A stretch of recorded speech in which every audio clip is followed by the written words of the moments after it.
Hello, hello, hello. Welcome to French Dip Empire. I am the Empress. And hello to Movie of the Week in the chat. I see you there already. I hope you can hear me. Hope my volume is good. Today we are discussing the scandals in the Norwegian royal family. And they are not content to have just one scandal. They have two active scandals, I guess, going on at the moment, two categories of scandal, I suppose, having to do with two, or I guess, focused on two members of the Norwegian royal family, the extended royal family, but it's basically dragging in other members of the royal family who are title holders. Excuse me. At least in the case that we're going to be talking about today. Movie of the Week in the chat says, "We can hear you." Well, thank you. Movie of the Week, I can see you. So let me. I guess before I start, welcome to anyone who is joining us. If you join the chat, we're happy to have your questions and comments, but let's please keep it civil and respectful. A little saucy is okay, but a little irreverence is fine. But let's try to keep the language, clean and respectful as much as possible.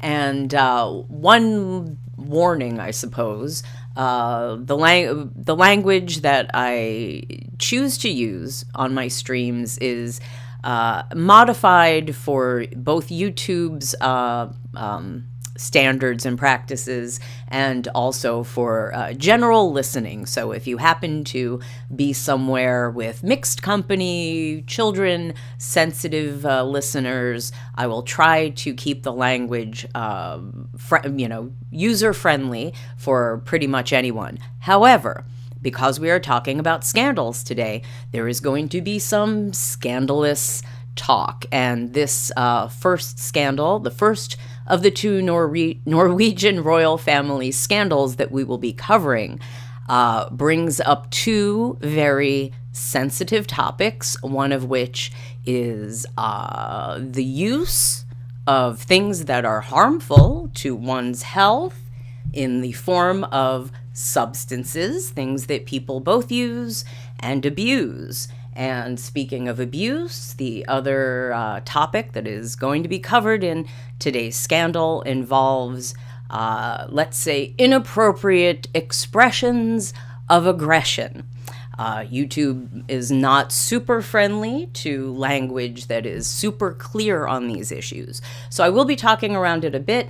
I don't mean to dumb down the topic, but I do need to make it, listener friendly, YouTube friendly. So I hope you can kind of vibe with me on that one. So without further ado, let me pull up this picture. This is a handy dandy family tree for the Norwegian royal family from people.com, as you can see on my title bar up there, the address bar. So if you are familiar with the Norwegian royal family, this is just an overview. And if you are not familiar with the Norwegian royal family, this is a very good, simple family tree and a good introduction to the main players in our stories. So, Norwegian royal family. I will move my cursor over here. We will start with the king himself. This is King Harald V. He is an elderly gentleman, and of late he has had some infirmities. This is his wife, Queen Sonja, and I am not Norwegian, but to the best of my knowledge, the king and the queen are just pretty standard, boring monarchs, meaning that's a good thing. Relatively, blemish-free, I suppose. Boring equals good when it comes to royalty. Exciting usually ends up being troublesome, even if it can be a positive excitement. It usually turns into not so positive excitement. Monarchy needs to be boring to be stable, or so it seems. And that brings into question the stability of the Norwegian royal family. So moving forward, King Harold and Queen Sonja have 2 children. The heir to the throne is actually the younger of the 2, I was pretty sure. Crown Prince Håkon Magnus here. The double-barreled name. They tend to just call him Håkon. I am not a Norwegian native speaker, so please bear with me as I move through Norwegian. I have done my best to learn the pronunciations, but my mouth is not necessarily going to work well with my brain in attempting these, so I will make the best effort. So this is the Crown Prince, and he's about 50, and his wife is Mette-Marit, this lady, the blonde lady. Pardon me. And much like Queen Sonja, Crown Princess Mette-Marit was born a commoner, and they are both Norwegian commoners. Pardon me. Movie of the week in the chat says Lance Magnus boomer joke. Well, movie of the week, I think you would have to explain that boomer joke to anyone else. Although I think I catch your reference, but that's a old Cheers joke, I think, from the TV show Cheers very long ago. But moving on with the topic. So this is Crown Prince Håkon Magnus, his wife Mette-Marit, and they have 3 children, 2 together and 1 that is hers from a previous relationship. And he is going to be the subject of our first scandal. So the Crown Prince, rather uniquely, was allowed to marry his commoner girlfriend, who at the time was a single mother to a young son. This is he, Marius Borg Hoiby. Not so easy for me to say, the O with the slash through it. And, pardon me.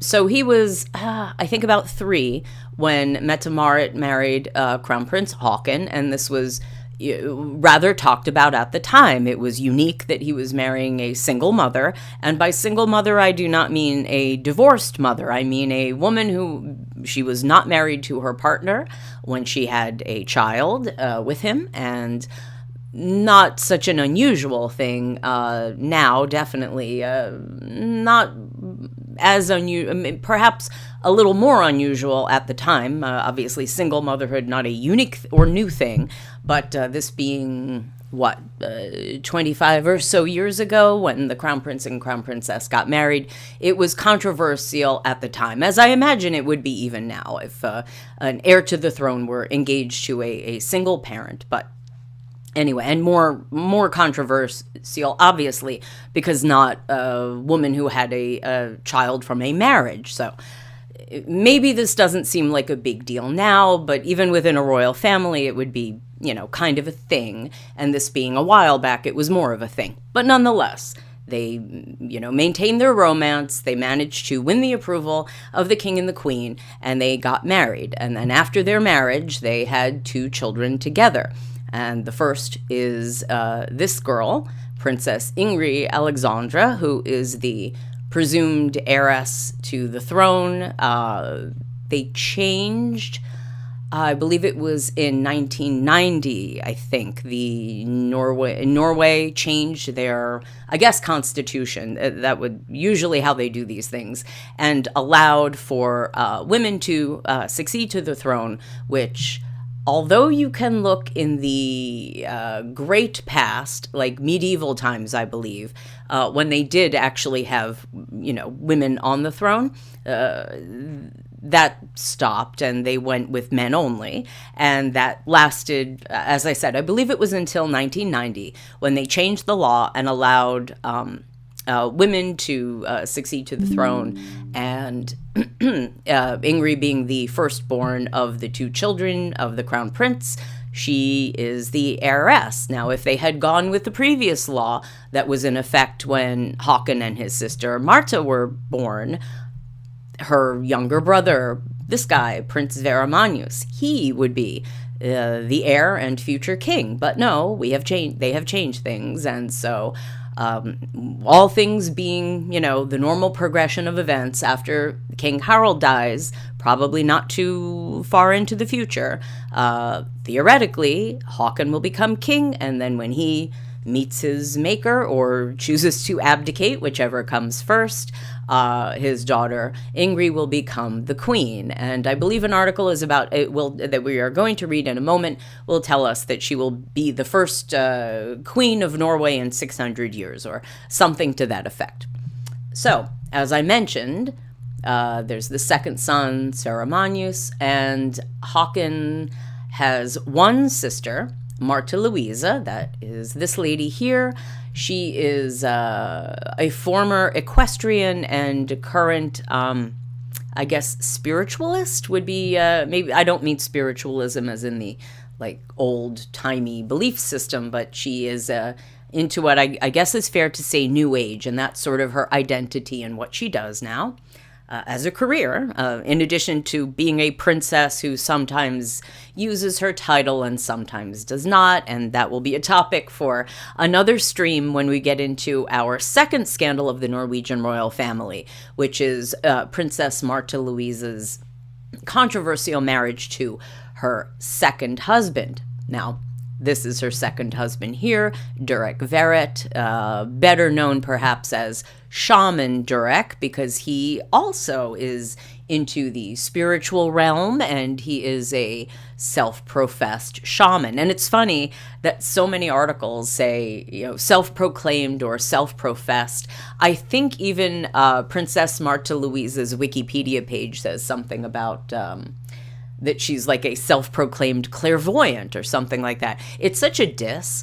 Self-proclaimed doesn't really count, right?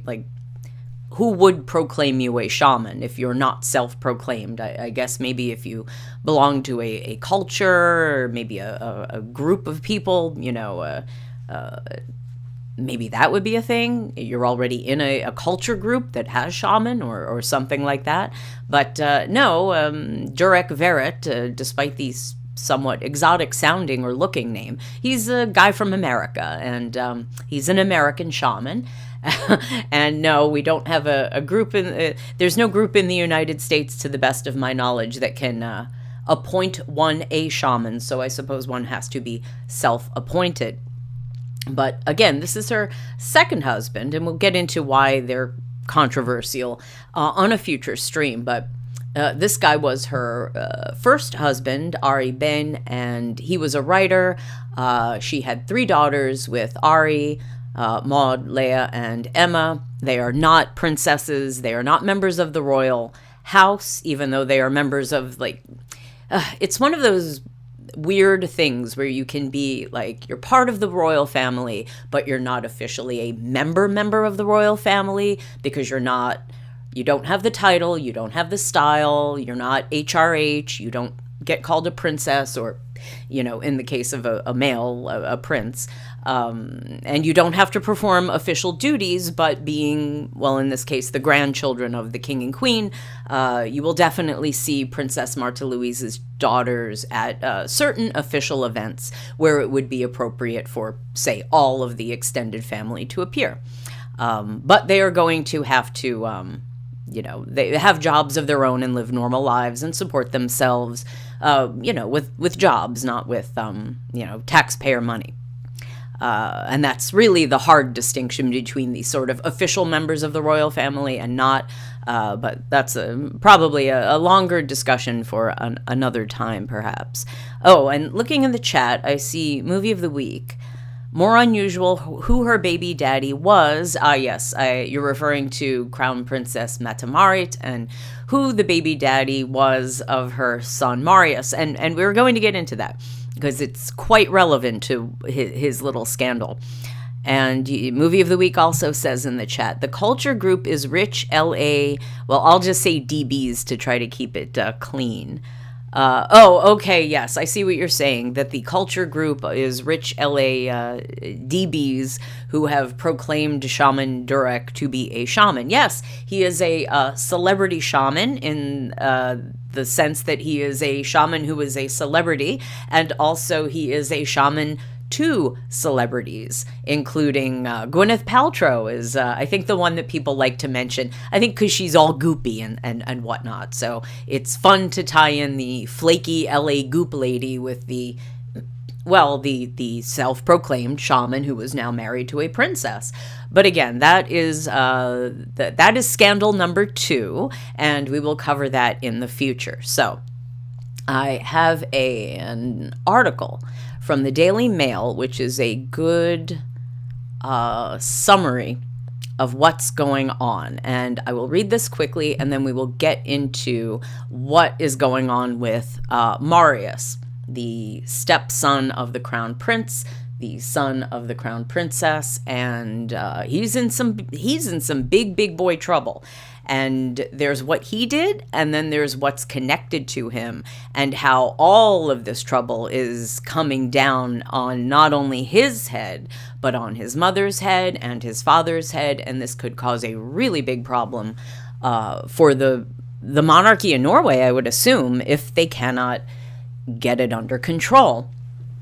So here we go. This is from the Daily Mail, dated a little more than a week ago, 28 October 2024. Norwegian royals in crisis as the family is blighted by illness, an assault scandal, and Princess Martha Louise's controversial marriage. How will ailing King Harald fill the vacuum in power? Okay. There's little doubt it's been a difficult few years for the Norwegian royal family, with pending criminal charges, controversial marriages, and an increasingly uncertain succession. It's likely there is one thing on the mind of King Harald V, the future of his family.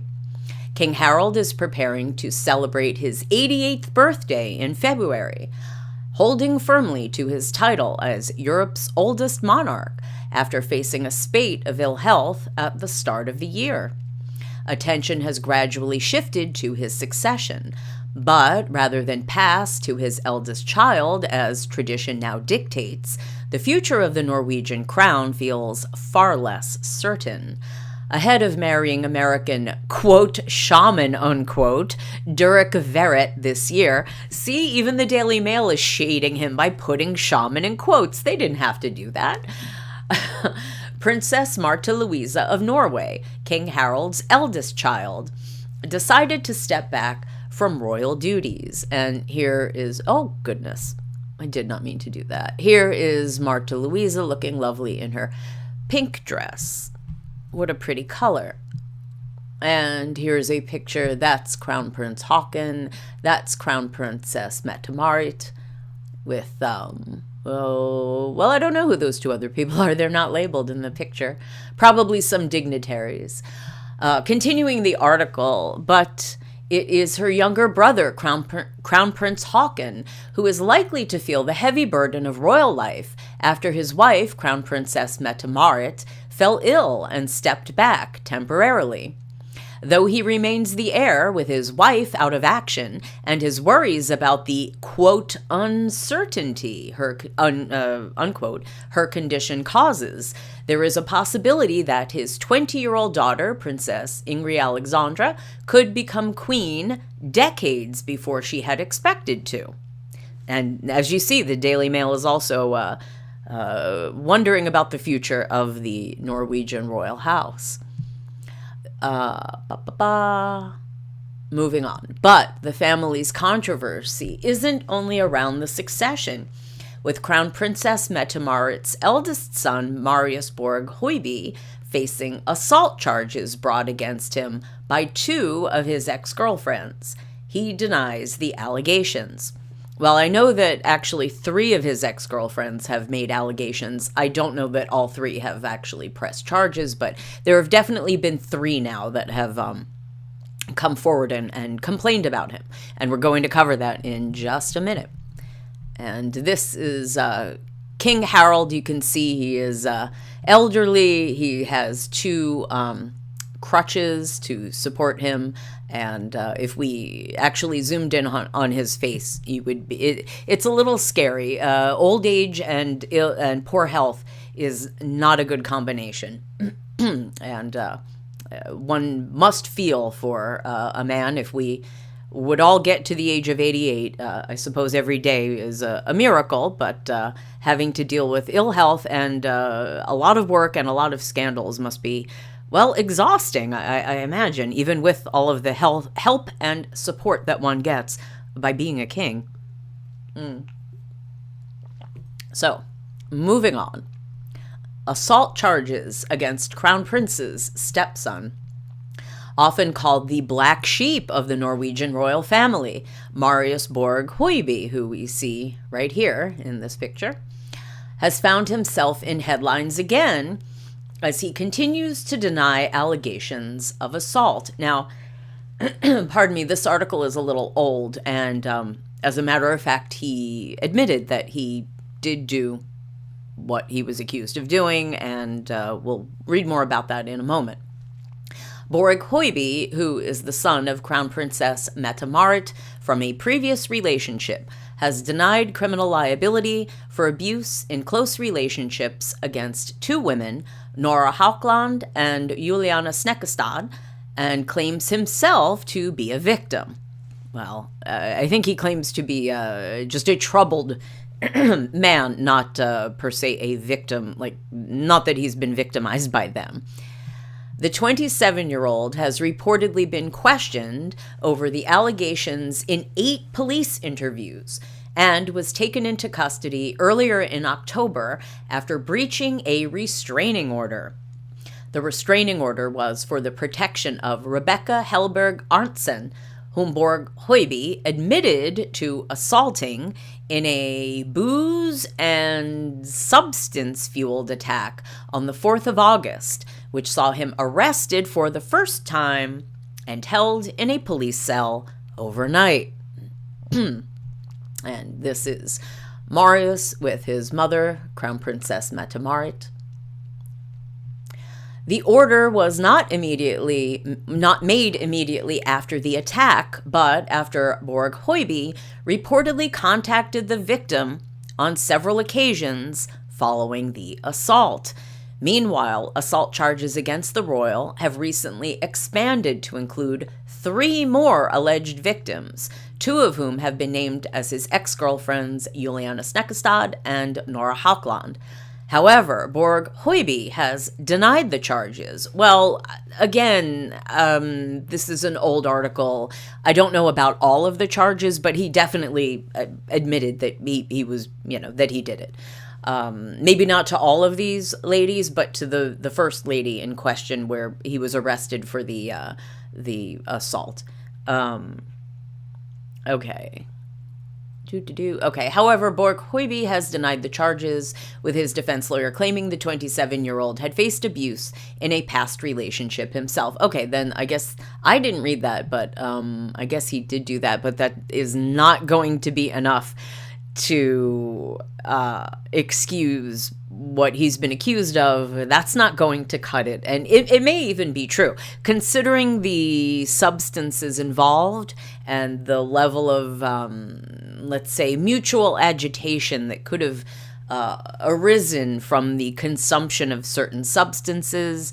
I could definitely see there being all kinds of chaos and agitation and inappropriate actions occurring, on any level from anybody in this situation. But unfortunately, when you're the one who gets arrested, and, well, you'll as we go, you will see there were photographs taken of the apartment where the I guess we say alleged because I don't know that he's actually been convicted, but I mean, alleged, apparent assault.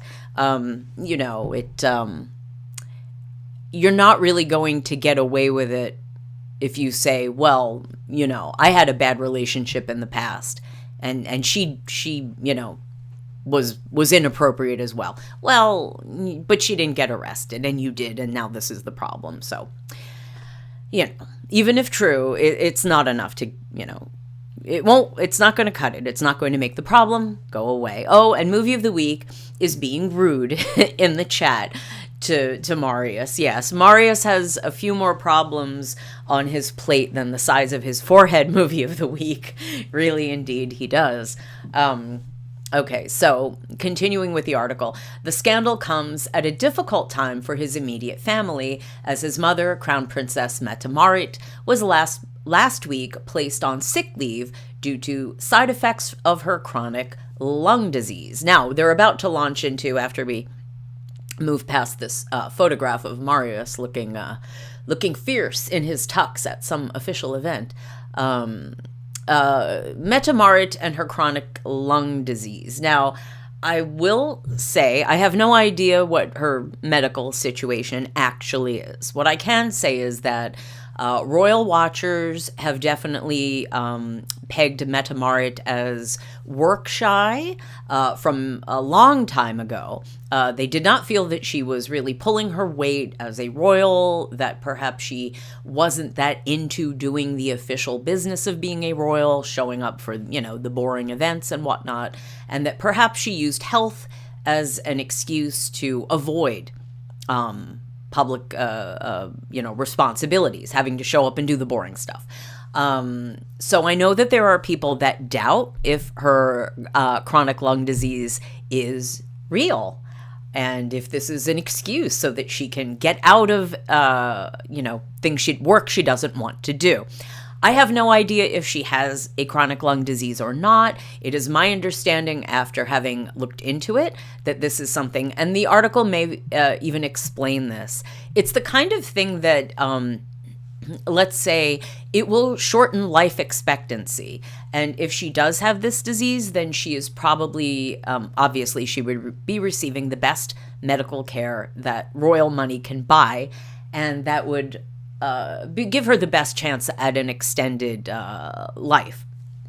I would imagine that she should be more ill at this point, considering she was diagnosed some years ago. But she's doing well. Is that because she is otherwise healthy and has the best care that money can buy? Or is it that maybe there's another reason? Well, we'll see. But I definitely know that with Marius in trouble, she's been falling back on the I'm sick excuse. And whether that's a legitimate excuse or not, again, I do not know. So back to the article. Crown Princess on sick leave for chronic disease. It emerged last week that Crown Princess Mette-Marit will step back from public life temporarily as she recovers from medicinal side effects associated with her chronic lung disease. The Norwegian royal court confirmed to Female that the 51-year-old is taking some time out, saying, HKH, the Crown Princess, is on sick leave. Oh, and by the way, the HKH, the K is just the Norwegian R. It's instead of HRH, Her Royal Highness, it's HKH. That's just Norwegian. Due to side effects of the medication that Her Royal Highness is using for her chronic lung disease, she is on sick leave, initially for a week. Her official program during this period will be canceled or postponed. Okay, and again, that's Mette-Marit and Crown Prince Haakon. And moving on, there's Mette-Marit again. Daily Mail loves to put in lots of photographs, which is nice if you want to see what people look like. Okay, back to the article. Earlier this month, the royal family warned that Mette-Marit's current course of treatment for pulmonary fibrosis may interfere with her planned duties over the coming weeks. And it's nice that they were aware that when her son was going to be having all of this legal trouble, they knew that her health was going to be problematic and that she'd have to take some time off. The Crown Princess's health condition was first made public in 2018, so 6 years ago, when it was revealed Mette-Marit had been diagnosed with pulmonary fibrosis, or the thickening of lung tissue. At the time, Mette-Marit issued a statement explaining that the condition means my working capacity will vary to accommodate her treatment, including periods of time without an official program. In other words, not working. For a number of years, I have had health challenges on a regular basis, and now we know more about what is involved, the mother of 3 said. The condition means that my working capacity will vary. The Crown Prince and I are choosing to make this public now, partly because in future there will be a need to plan periods of time without an official program to accommodate treatment and when the disease is more active. Pulmonary fibrosis is incurable and worsens over time, but the Norwegian Royals doctor, Professor Christian Bjørrol, I think, at the National Hospital, said they'd been monitoring her condition for several years, and the disease progression has been slow over this period.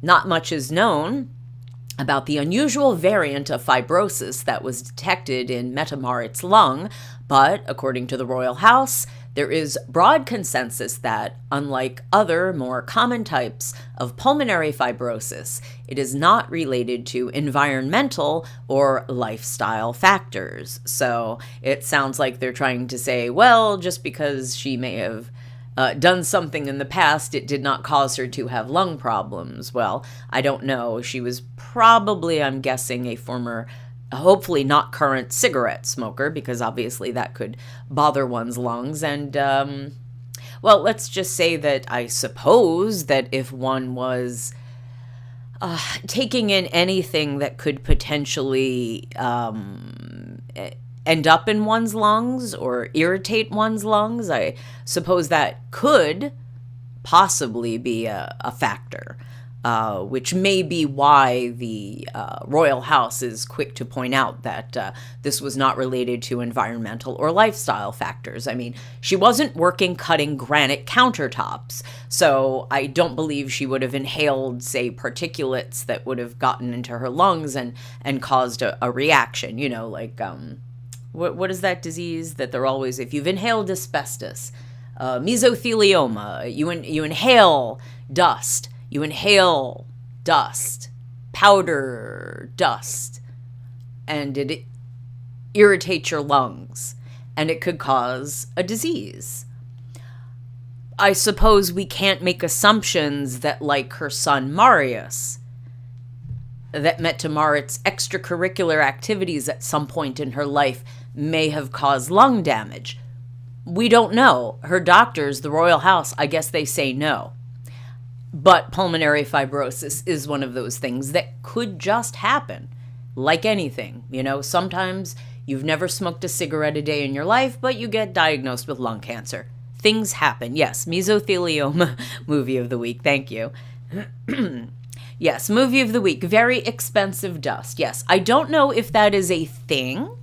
I did a little cursory research, and I am not entirely sure if I believe the word is insufflation of powdery substances could eventually lead to a possible pulmonary fibrosis diagnosis. But again, I'm not a scientist, I'm not a doctor, and I'm not making any accusations or theories. I'm just saying that there's a common thread with Marius and his mother and his father, and it involves, well, powdery substances, very expensive dust, as movie of the week says, or as we like to say here at French Dip Empire, marching powder, known as marching powder,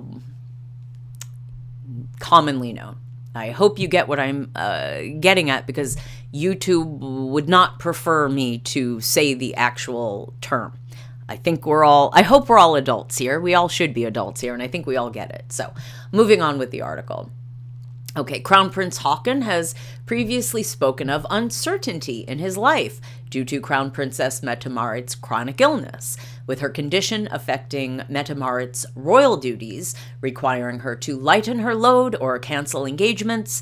Prince Haakon is likely feeling the heavy burden of royal life. She will never be cured, but the illness is not deteriorating very rapidly, which is what the doctors are aiming for, he said in an official autobiography published last year. She has many good days, but the uncertainty is always there.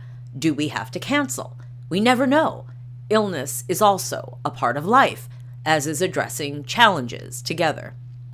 true indeed. And it is true that when someone is living with an illness or chronic illness, persistent illness, you never know from day to day what you're going to get. You never know, sometimes within a day, how one is going to feel or what is going to happen. So if true, I can certainly understand.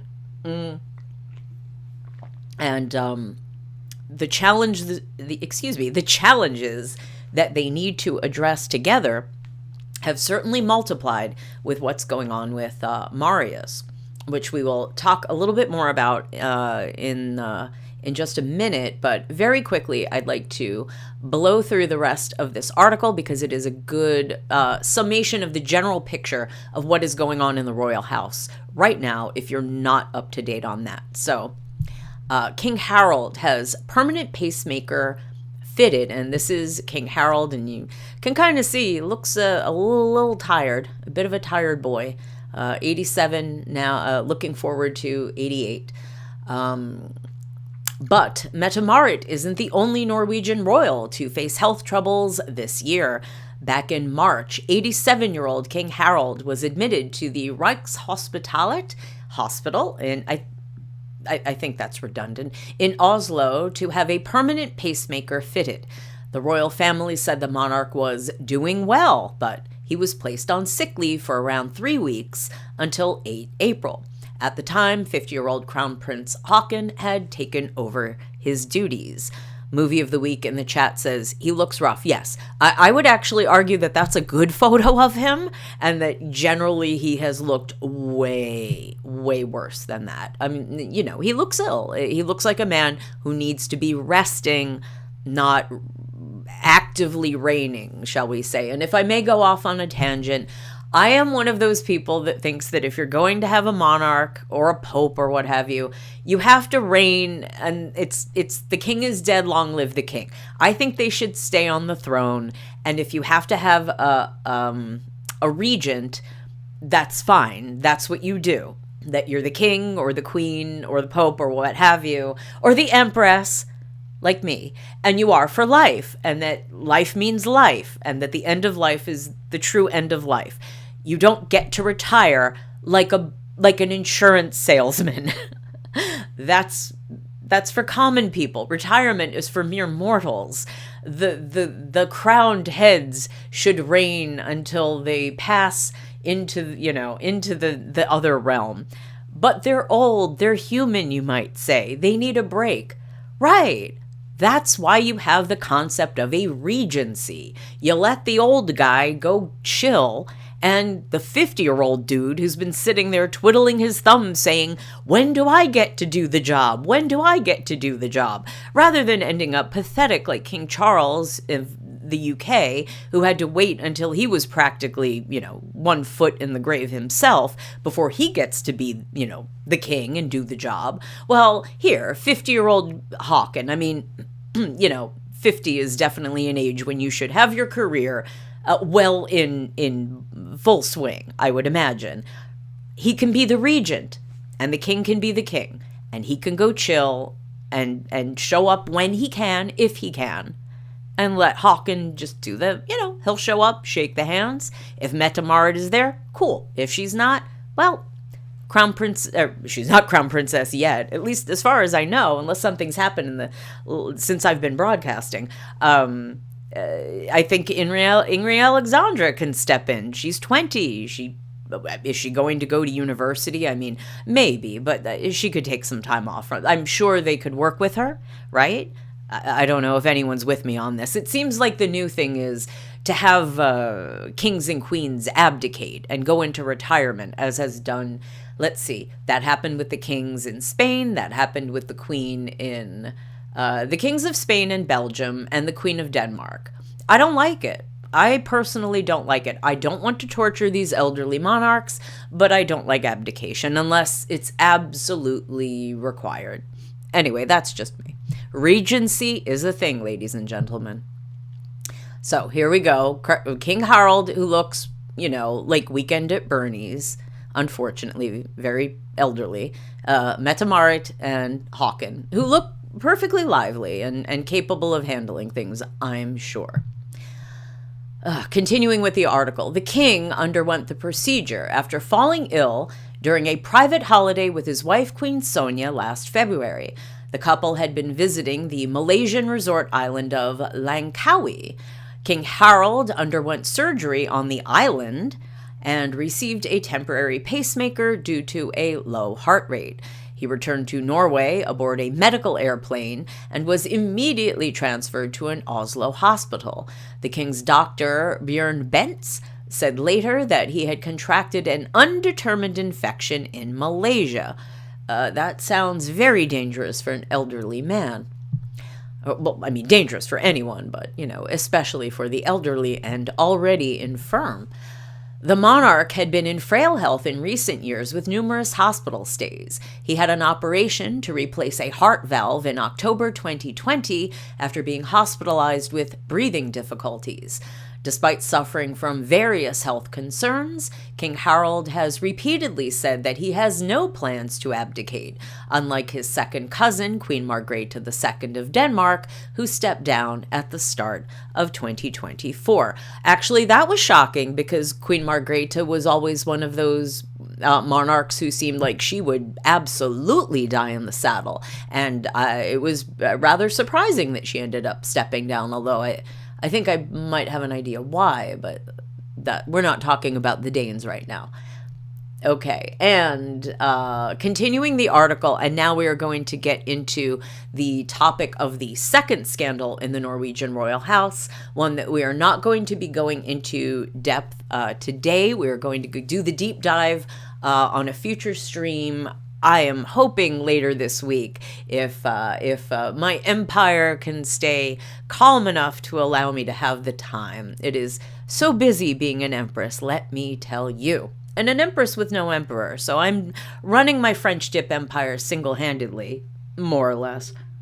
And if you are here and you've been enjoying our Norwegian royal family scandal stream, go ahead and hit that like button, go ahead and subscribe, and feel free to share this stream and any of our other videos with anyone you think might enjoy this type of material. So, moving on. Princess steps down and marries U.S., quote, shaman, unquote. Perhaps the most notable recent controversy in the Norwegian royal family was the decision of the eldest daughter, Princess Martha Louise, to step back from public life. She confirmed her decision to resign as a senior royal in November 2022, months after her engagement to American businessman, that's not in quotes, Durek Verrett, who describes himself as a, quote, shaman, unquote, with a capital S. The couple married in early September in a 3-day ceremony in the fjords.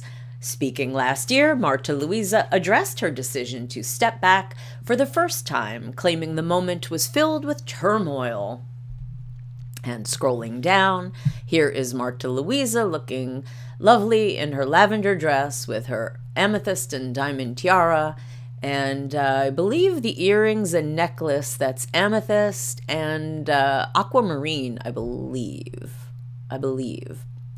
Anyway, and here she is in more casual attire on what looks like a tropical vacation, although perhaps that's just California.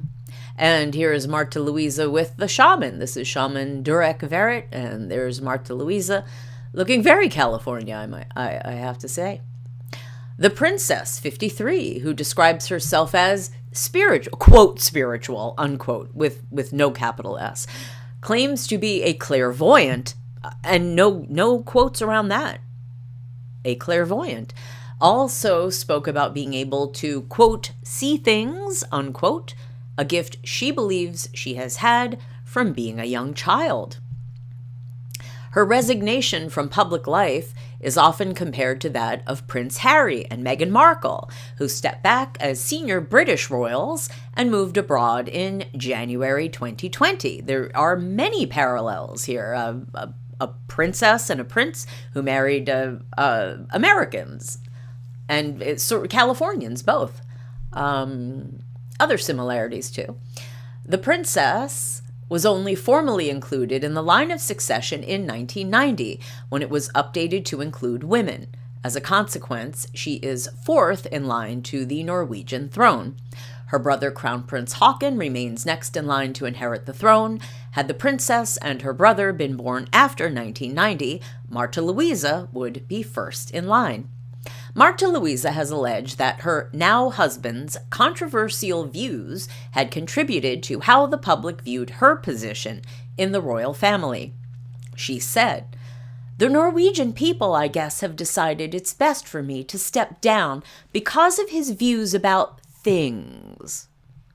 Oh, and here they are again. The shaman in his, let's see, for those of you who may be listening and not actually watching, they are on a red carpet.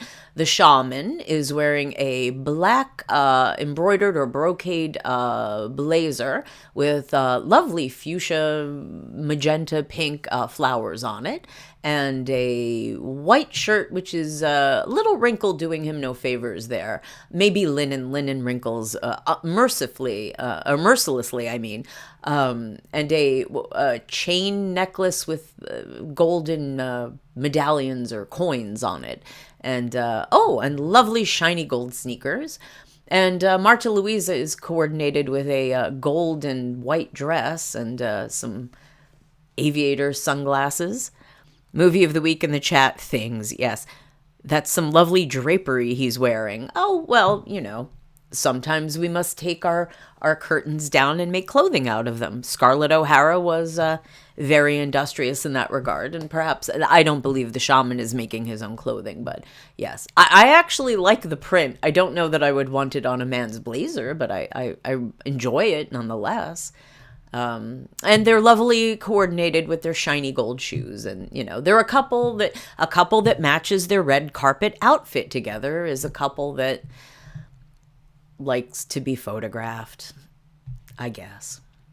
So we've reached the end of the article. Durek, who describes himself as a, quote, shaman, unquote, was dropped by his publisher shortly after the couple announced their engagement in June 2022 over pseudoscientific claims he made in his book, Spirit Hacking. Among the claims were that children, quote, now these are his words, not mine, children can get cancer from being unhappy. Yeah, that one made people really, really not happy with him. Durek has also claimed he once came back from the dead, recovering from a month-long coma, by letting his soul burn. And he has also spoken of having to undergo a kidney transplant from his sister as a child. It is unclear why he needed the kidney or how he became wheelchair-bound, as he has described. The illness, which sent him into a coma, is also undisclosed. Well, I thought it had something to do with the kidney and the transplant, but when we cover Princess Martha Louise and the shaman, we will go into that in way more detail. There are many articles covering this. His mother has come out and spoken. I'm pretty sure the sister has come out and spoken. His exes have come out, ex-friends, ex-lovers have come out, and ex-clients, patients, whatever I don't know what victims, alleged victims, not my allegations. I don't know that he's done anything wrong. I wasn't there, but I can tell you what other people have said about him. And we're going to do that on our future stream, but right now, we're going to pivot back into Marius. And just a little refresher, we'll go back to the Norwegian Royal Family family tree. And so the gentleman in question is Marius Borg Hoiby, and he, again, is the son of Crown Princess Mette-Marit from a previous relationship. Now,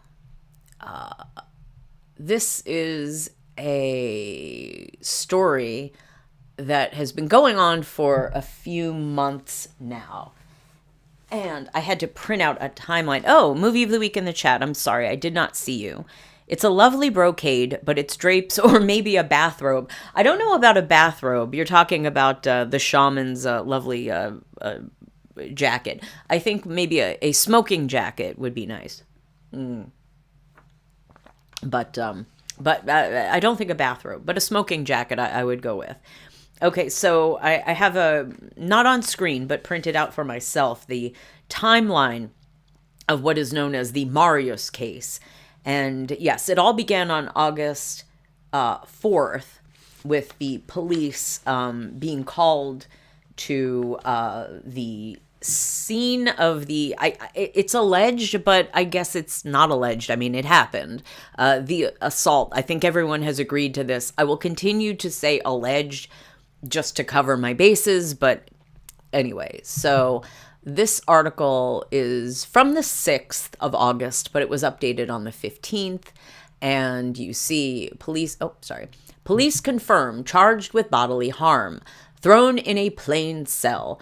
Mette-Marit's son was arrested by the police and thrown into solitary confinement after a serious incident of inappropriate aggression. I'm not even sure if I can say the V word without it being a problem for YouTube. So I'll say inappropriate aggression. A woman was hospitalized. And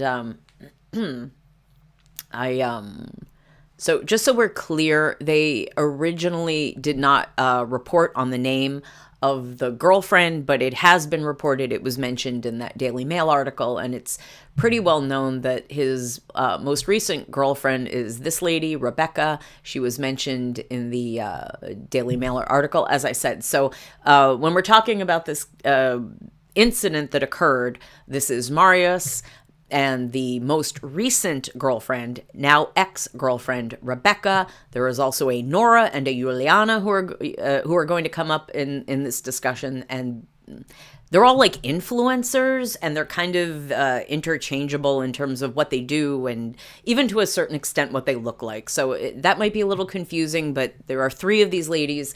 This lady here, Rebecca, appears to be the pardon me, is the woman involved in this incident that we are describing that occurred August 2024. So moving on. And here's the Marius case. There is, I did not look this up for specificity.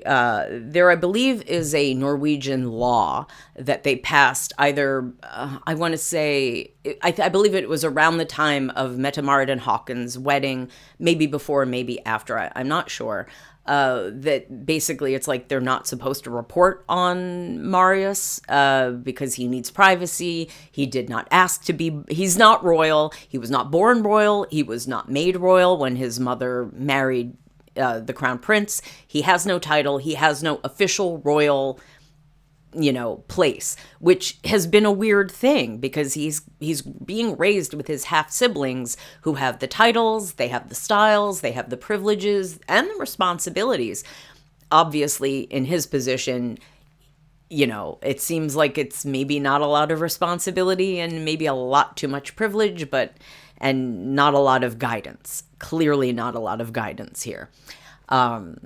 So this comment, if you are looking at the screen, it says, if you notice this, it's, I'm not going to say it correctly, I'm sure, say a whore. It's like see and hear, or like look and listen kind of to translate into Norwegian. It is a tabloid, but they have been doing a lot of coverage that is, as far as I can tell, it's very accurate. And of course, they could get sued if they say something incorrect or slanderous. And they have this little, I guess it's like a caveat kind of, that they're covering the case because he's a part of the Norwegian royal family. It's great public interest. And it says, they clarified that according to the Constitution, everyone has the right to be treated and referred to as innocent until a possible conviction. But I think there is also a law that says that they kind of have to leave Marius alone. But in this case, I guess it basically has crossed a line where they don't have to ignore it any longer. And that issue of covering members of the royal family and not covering members of the royal family has amped up the scandal. And we will look at that in some of these articles that have come out. So back to this article. Marius Borg Hoiby, 27, is said to have been arrested by the police on the night of Sunday. Now remember, this is back in August. The reason is an incident at an apartment in Frogner, I think is how you say that. It's my understanding it means frogs. An apartment on Frogs, or in Frogs, in Oslo, where there was a woman in her 20s. Now that should be Rebecca. What happened in the apartment between the two is still unclear. But according to what Se og Hør learns, Mette-Marit's eldest son is said to have attacked her, not Mette-Marit attacked Rebecca, the girlfriend, ex-girlfriend now, her psychologically and physically. The offended woman eventually managed to get Borg Hoiby out of her apartment and then called the police. The police came and secured technical evidence and conducted a brief interrogation of the woman. And here is a picture of Mette-Marit with Marius, and in the background you can see that Shaman Durek, and that's Prince Sverre Magnus, her other son, his younger half-brother.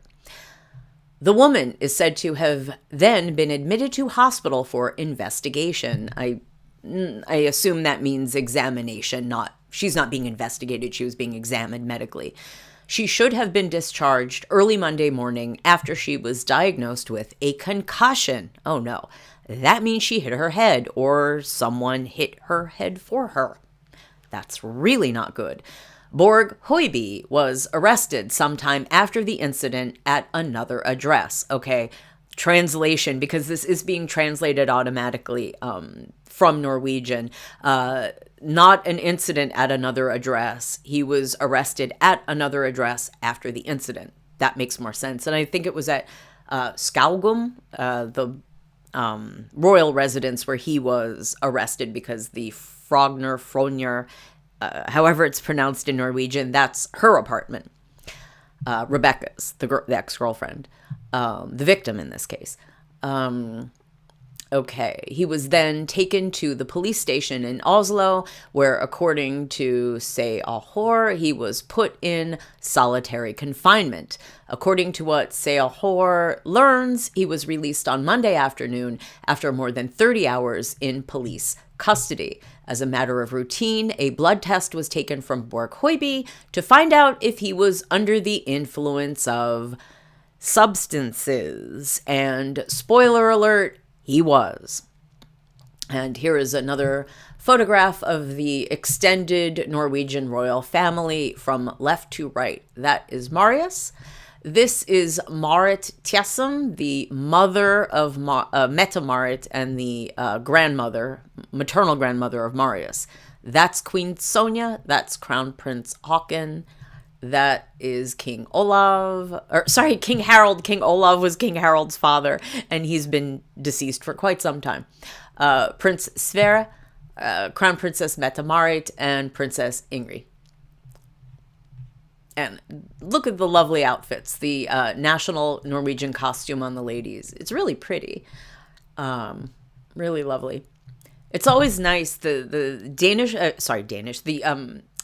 Swedish royal families and the Norwegian royal families, they show up for certain events, and the women wear the national costume, and it's always really lovely. I think in Denmark, when they go to certain province or island or something, they wear like a national costume, which is interesting too. But you don't see that with every royal family, and it is really cool to see the cultural outfits. Can you imagine if, say, Kate Middleton went for an official appearance and she was dressed up as, I don't know what, a Morris dancer? I'm not really sure what would count as, say, English national costume. I suppose that could be it, but...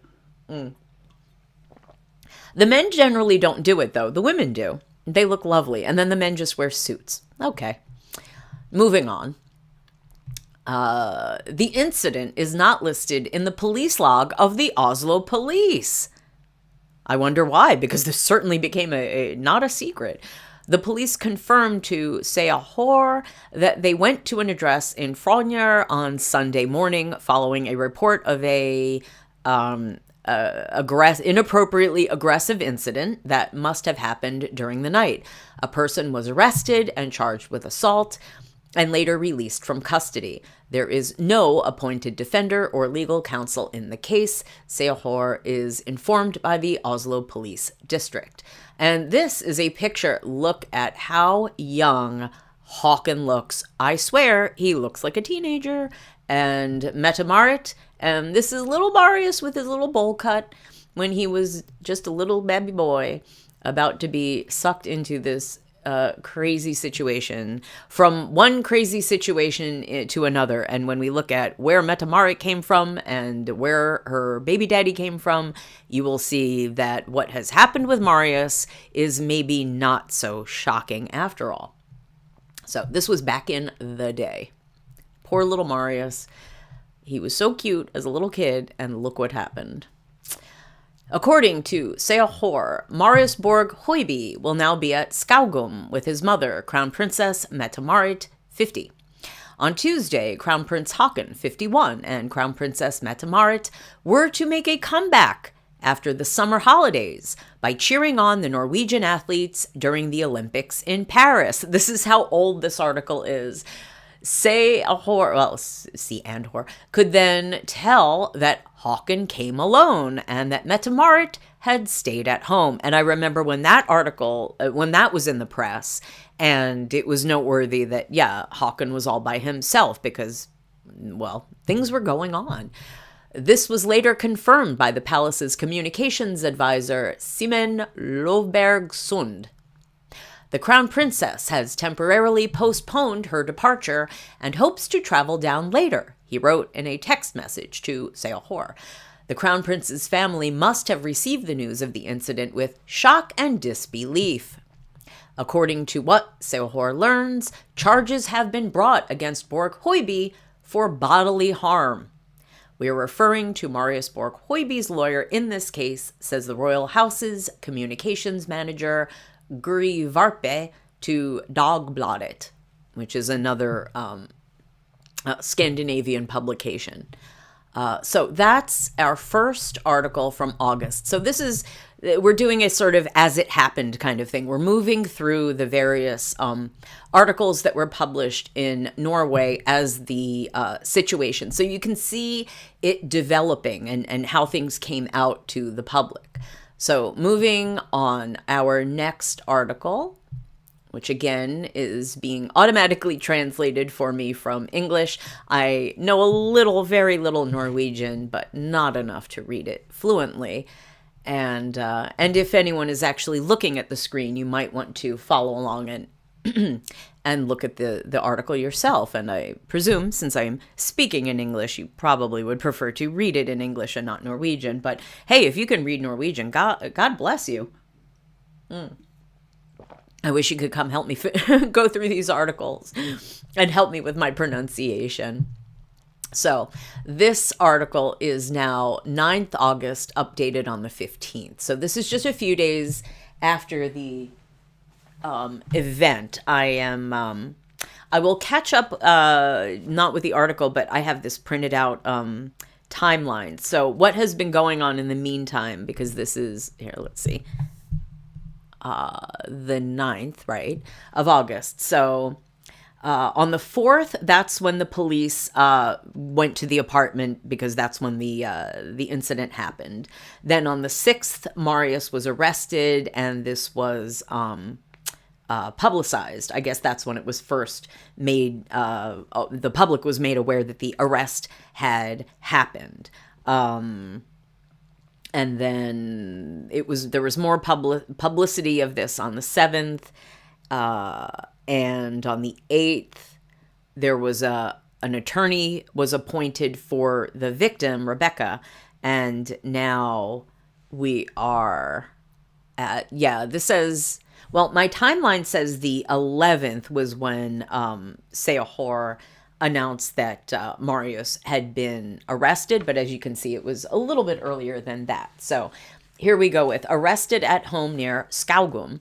Everything about the drama in the hours before the arrest of Marius. And so this is Skaugum, which is the, I guess that's the main building. And it says that he lives in a small house close to the main building. So this is a royal residence. Crown Princess Mette-Marit's, and it says 50, meaning her age, son Marius Borg Hoiby, 27, was arrested on Sunday and transported to the Central Detention Center at the police house in Oslo. There he was routinely signaled, quote unquote, that this means that fingerprints, a photo, and probably a DNA sample were taken of Marius. If intoxication is suspected, a substance test is also usually taken, and they did indeed. They indicated in the last article that is indeed what had happened. Now, Seohor can reveal the drama that unfolded in the hours before the arrest. Contacted the police only after Marius Borg Hoiby had left the apartment in Oslo West. The police should have been contacted by the offended woman in her 20s. Well, they were not. It's not should have been. It was. This is a weird convention of the translator on this page. Okay, when the police moved out and arrived at the scene, it must have been quite a sight to meet them. The apartment must have been, was, partially destroyed. A brief questioning of the woman was carried out before she was allegedly taken straight to hospital, and apparently she was.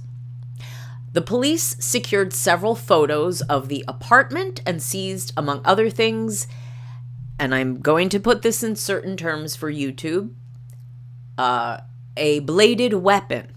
And what I mean by a bladed weapon, the kind of thing a chef might use, for example, or something you might use to cut a steak. You know what I'm talking about.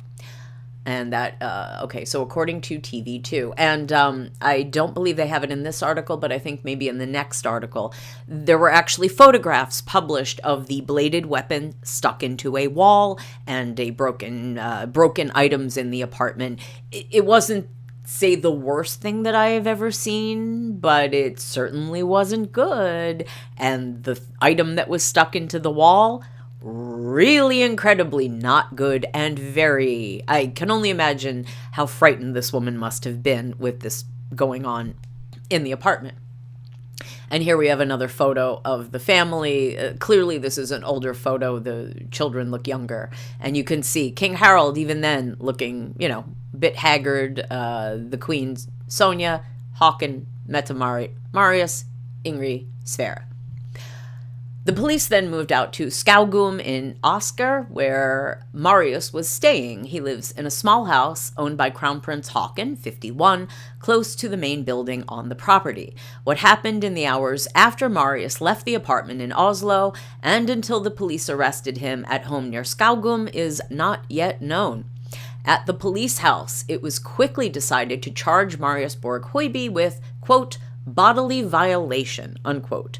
The police's security service, PST, was informed early on of the charge against Crown Princess Mette-Marit's son. We can confirm that PST was informed shortly after an incident. Right, so the police were called, and then they called the security services. Makes sense.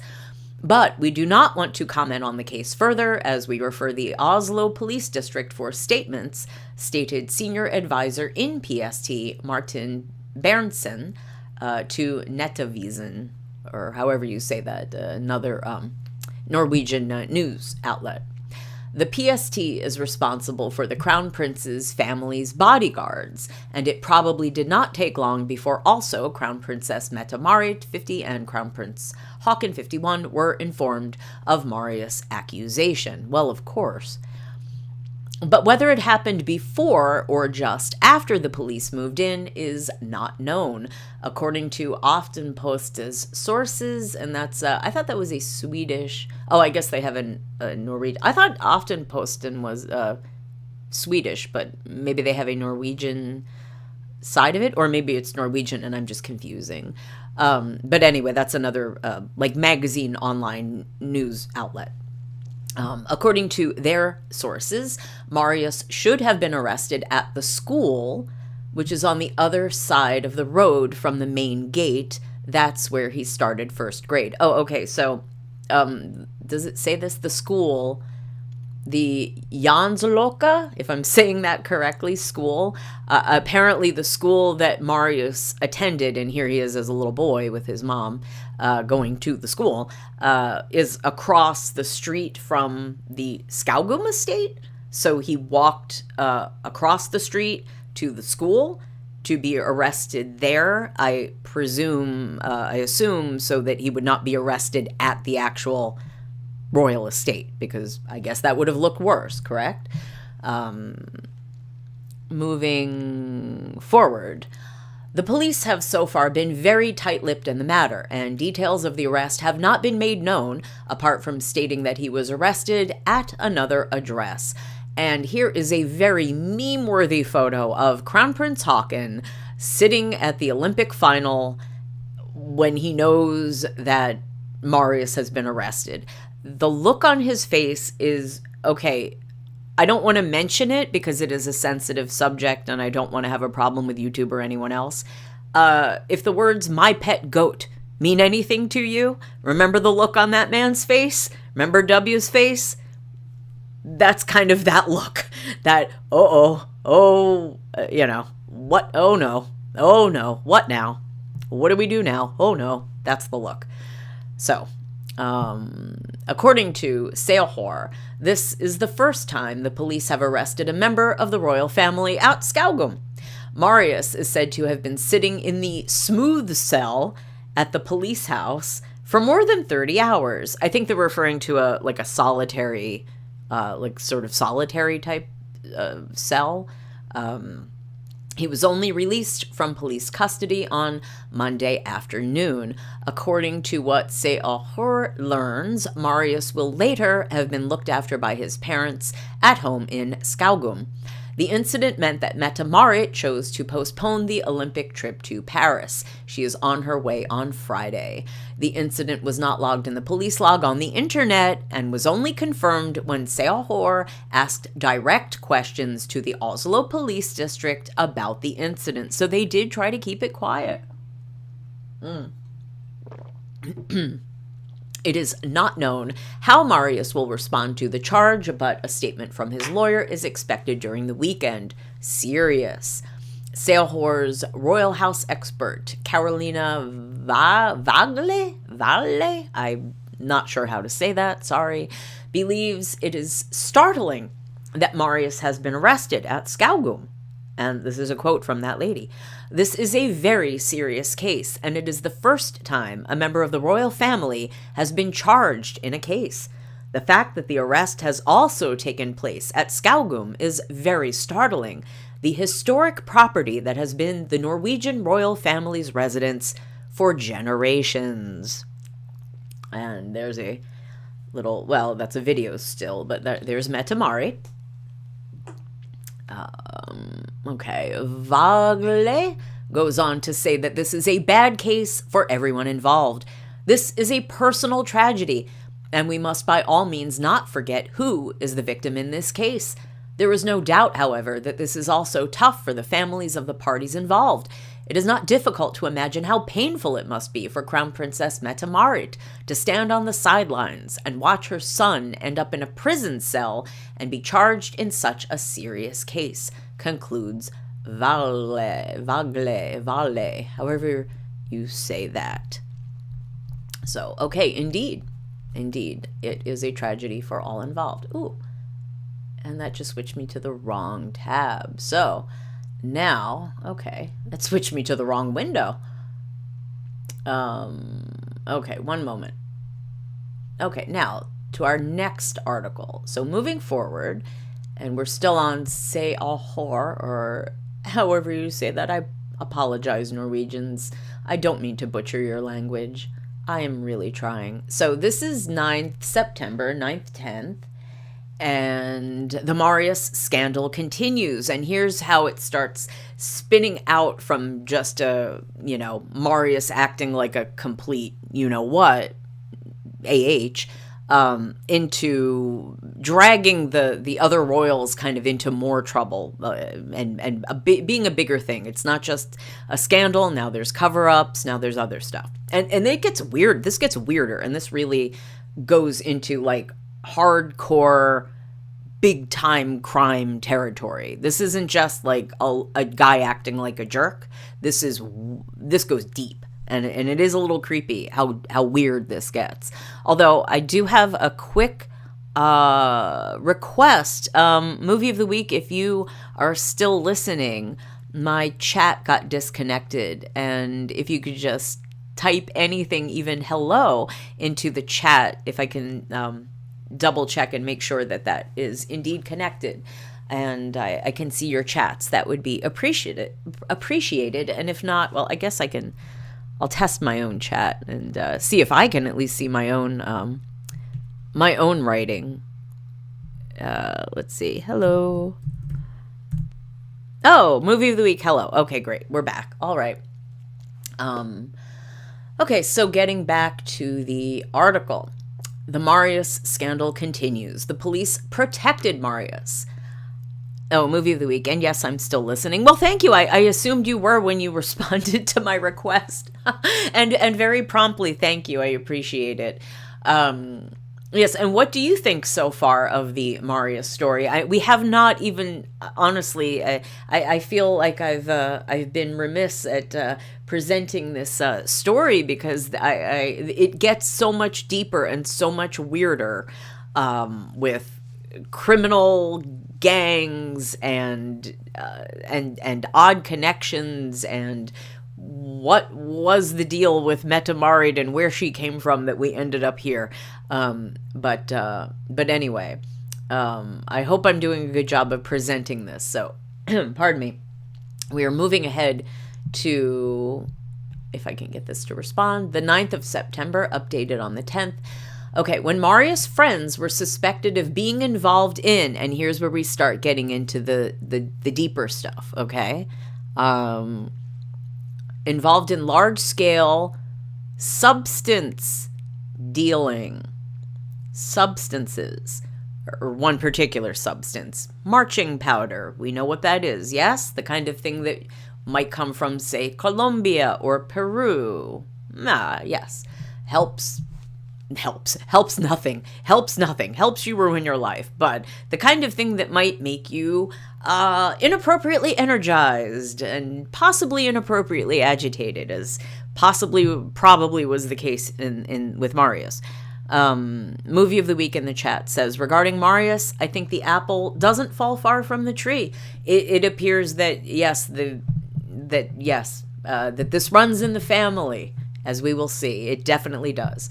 And that's not a rumor or a guess, that's a fact. So, okay, moving forward, when Marius' friends were suspected of being involved in large-scale substance peddling, he was warned by the police. And I don't know that we're going to be able to get into this today, because it's very time-consuming and extensive. Perhaps I will do like a special little stream and just cover the recordings, because there are recordings that say Ahor has of, they're edited, so it's not like the whole thing, of discussions, interrogation, or whatever you want to call it, that the police had with Marius. Now, the audio is all in Norwegian. However, it is transcribed, in Norwegian on the videos that Ahor published, and I actually took the time to translate them. It was incredibly time-consuming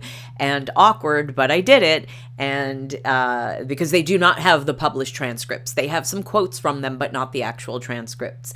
If I have the time, and possibly if there is any interest, I will do a special stream or where I will play the videos, and you can hear Marius, you can hear the police interrogation, and I have the translation, the Google translation, not my translation. I'm not fluent in Norwegian, but I did my best with Google Translate. And if you would like to actually know what was said, I can do a stream, but I will do that separately, because, again, it's very time-consuming, and going through the articles themselves is enough of a project.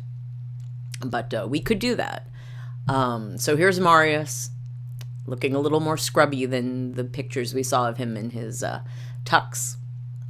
The attention surrounding Crown Princess Mette-Marit's eldest son, Marius Borg Hoiby, 27, has been enormous after he admitted that he had physically assaulted his ex. Now, just to be clear, a lot of these translations will read on the text, if you look on the screen, ex-boyfriend. To be clear, it is not an ex-boyfriend. To the best of my knowledge, there have been no admitted ex-boyfriends of Marius. They are all ex-girlfriends.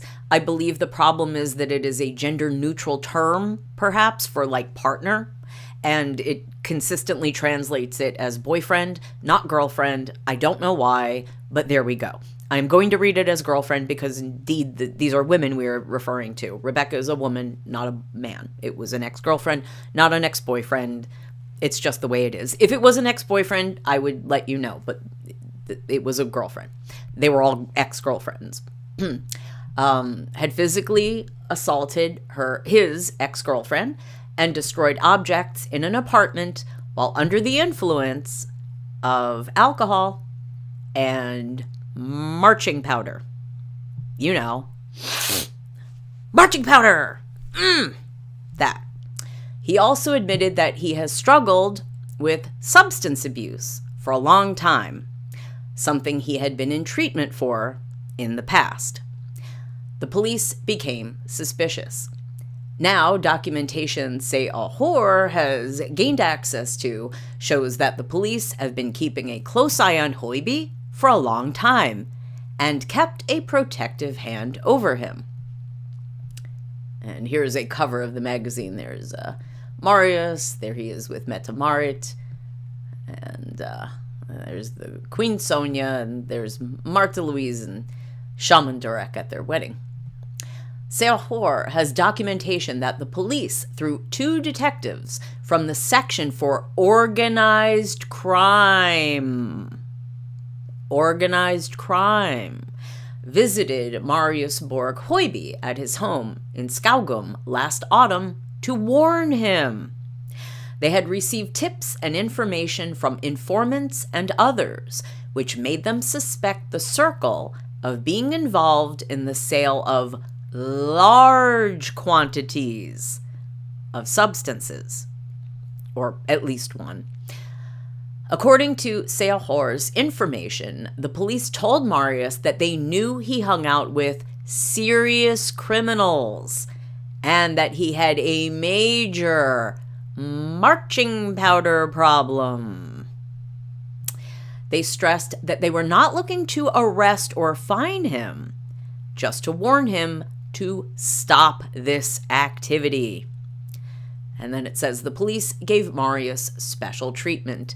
And again, this is another group photo of mostly the members of the Norwegian Royal Family: King Harald, Princess Ingrid, Queen Sonia, that's Marius, Prince Sverre, Crown Prince Haakon, Crown Princess Mette-Marit, and that's Marit Tjessem, Mette-Marit's mom, not a member of the royal family. According to what Seahor is informed, the 2 police detectives are said to have further expressed to Marius that this meeting is a special treatment he received, precisely because he belongs to the royal family. I mean, honestly, it's not surprising, but it does leave a bad taste in one's mouth. According to Seahor's sources, there has been talk several times that the whole situation could become difficult because Marius is the son of Norway's future queen. A conversation like that is not something we would have included everyone. We only do that because it is you, the police are said to have expressed to Marius Borg Hoiby, according to Seahor's sources. In the conversation with the police, Borg Hoiby maintained his innocence. That's Haakon and Mette-Marit again. Did the police sabotage their own investigation?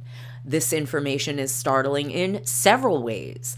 If the police's suspicions that the 27-year-old's friends were involved in serious crime were true, then the police destroyed their own investigation by telling Borg Hoiby about this.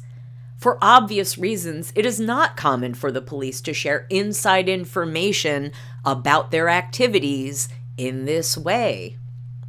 In a major article on 15 August, Dagbladet was able to reveal Marius Borg Hoiby's special network, which, in addition to rich heirs, reality celebrities, and influencers, also includes people who have been convicted of dealing with substances and serious crime, and who have connections to the gang environment and the Hells Angels. Hey, did you know that there were Hells Angels in Norway? There are. The newspaper receives confirmation from sources that the police continuously investigate and assess the environment around the royal family to assess whether anyone may pose a threat. Unknown. Oh, Movie of the Week in the chat says, wow, that's corrupt. It is corrupt, but would we expect any less? I mean, honestly, would you not expect the police to do this? I would figure they would, you know. Again, it's not surprising, but it leaves a bad taste in the mouth. Okay, unknown what happened to the investigation. What happened to the police investigation into the substances network and the marching powder environment around Marius is unknown. Well, I would like to point out that we have an article coming up that maybe indicate, well, I think will indicate what did happen to the investigation. We will find out. And we're also going to look at that network, and we're going to look at who these people are. What are these connections to serious crime that would involve, the organized crime, gangs? We're going to look into that. There's more. If I could quickly find, oops, 1 second. No, don't click on that photo. There is an article. I don't think it's the next one. I think it's on I think it's on this other window. And yeah, it's going to be, I think, this article about what happened to the case. There's also a great image that kind of shows this little network. It's like a kind of diagram of people connected to Marius, and it sort of fleshes out the milieu. I don't know if that image is in this article that we're reading, but once I hit, I'm going to read this article and then the next article that I have tabbed up on this window. Then I'm going to take a little break, and then we're going to get into the next segment of the Marius case scandal, which is his connections to the serious crime, the organized crime, the gangs, the substance situation, and we'll look at that because this goes a lot deeper than a rich kid playing around with some booger sugar and being a jerk with his, and I mean, jerk, I'm using it lightly. I could use stronger terms, but I'll keep it user friendly. Jerk, major jerk, complete jerk, to his girlfriends. It goes a little bit deeper than that. And then we'll look at also, where does this come from? Who Mette-Marit, her baby daddy? It goes deep. And I think there are implications that maybe aren't being discussed here, but we'll go forward. Movie of the Week says, total jerk, yes. I'm trying to keep it clean. As I said, this guy, obviously, he's got problems. He's got problems.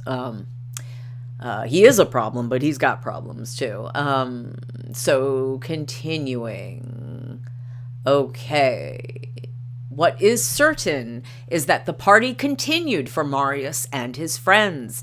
Only when this summer he attacked his ex-girlfriend and razed her apartment in a fit of intoxication did the police intervene. And the caption of this photo, which is kind of relevant to what's going on, this says, Dagbladet, it says, met Marius Borg Hoiby in a bar area in Italy at midnight on the night of 30 August. So this is almost a month after he was arrested And there he is getting intoxicated, which probably not a great idea, but there you go. He's not dealing, and there are more indications. Wait till you see, movie of the week, I know you're there. Wait till you see some of the photographs of Marius that have come out. And this is stuff that happened after his arrest. This wasn't, now that he's been arrested, let's let loose with all of the embarrassing stuff. This is even things that came out after he was arrested. So the accusation, it's not a baseless allegation that he continued to party, he continued to be irresponsible, and indeed, what's the word I'm looking for? Just unrepentant, I suppose, despite public statements that, oh, poor me, I have issues, I know I'm a naughty boy, but I'm going to get help. He continued to behave in a manner privately that was unfortunately documented, I guess, in, photographs and whatnot, that indicated that he was in no way, shape, or form taking this as seriously as you would hope someone would. And keeping in mind, this is not a child, this is a 27-year-old man. But anyway, continuing with the article. Okay, blah, blah, blah. This is what we asked about. Say a whore is sitting on documentation which shows that the police informed Marius Borg Hoiby that he was being kept under surveillance as part of a heavily charged criminal environment. Now, where were the parents on all of this? We can't say that Mette-Marit was working so hard because she's taking breaks for her health, right? What was the background for this differential treatment in a possible criminal case? You warn him that you know about his connection to people in a larger criminal network. Why do you reveal this to him? Were the chief of police, PST, remember the Royal Security Services, and the Royal Escort, I guess they mean bodyguard, briefed? Did the police contact the Royal Palace or the court in advance of the conversation with Marius? Seohor has not yet received an answer to our questions. We have also asked Borg Hoiby's defender, Oyvind Bratlien, questions related to the police's serious conversation with the 27-year-old, but have not received an answer. Okay. Now, moving to our next article.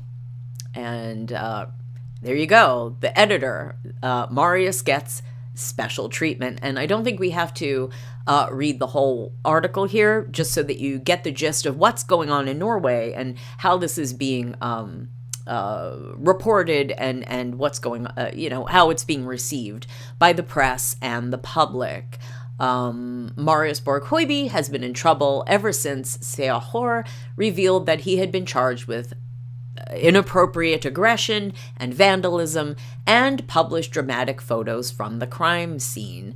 And that's, we don't need to read the entire article. It is basically saying what we've kind of heard already, that the police had approached him and said, we're not looking to get you in trouble, but we're trying to get you, to calm down and not be in trouble, which clearly it did not work.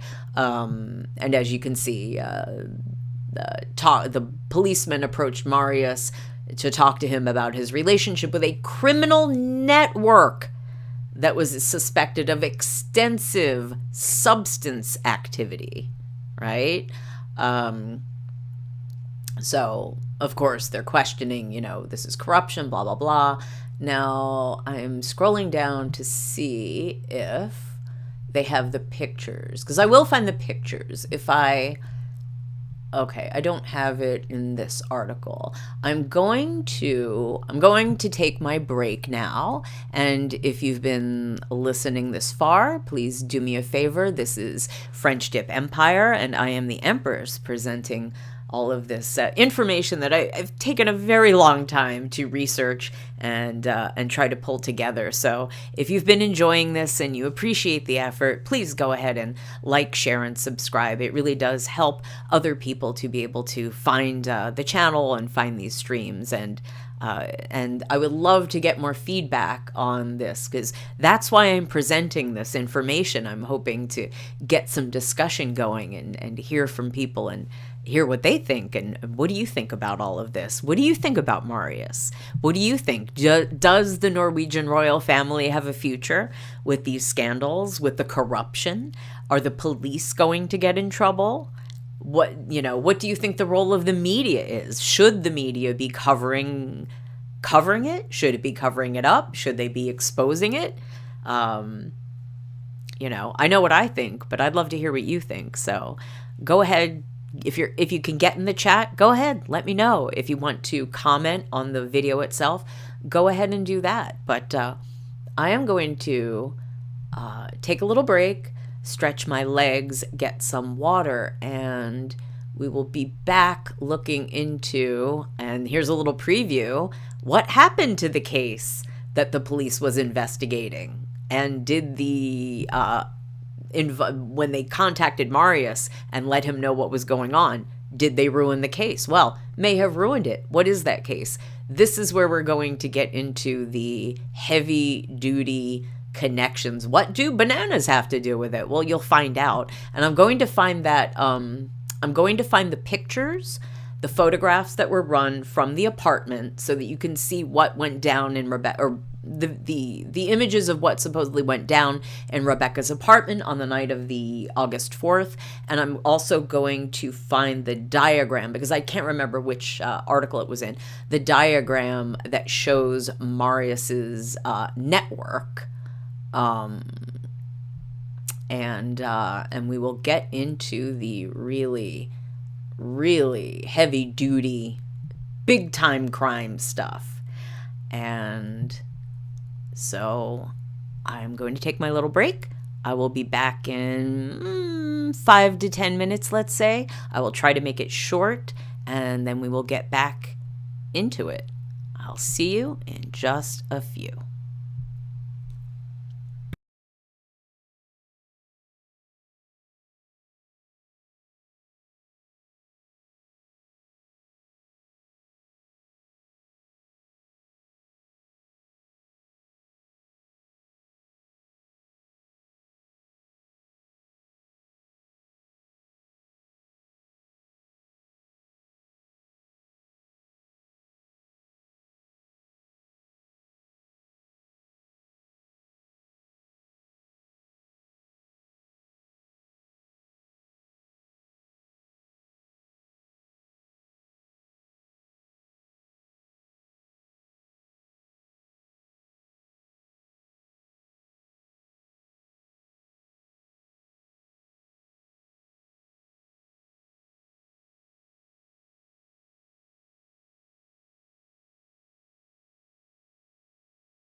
Hello, hello, hello. I am back. This is the Empress, and we are French Dip Empire, and we have been covering the scandals in the Norwegian Royal Family. Specifically, we are talking about the arrest of Crown Princess Mette-Marit's son, Marius Borg Hoiby, who got in some big trouble for being, as I've been saying, inappropriately aggressive with his now ex-girlfriend. And it's been revealed by two other ex-girlfriends that he's gotten a bit handsy with them as well. And this has led to his exposure as someone with a multiple substance abuse problem, I guess, at least two substances, and also a circle of friends that have a lot of connections to a lot of much bigger, deeper, scarier kinds of things than a mere rich tool who does not know how to handle himself. Now, before I took a little break, I had promised to show you a couple images. One being the images from, the apartment where the incident on August 4 took place. A violent incident, an inappropriately aggressive incident.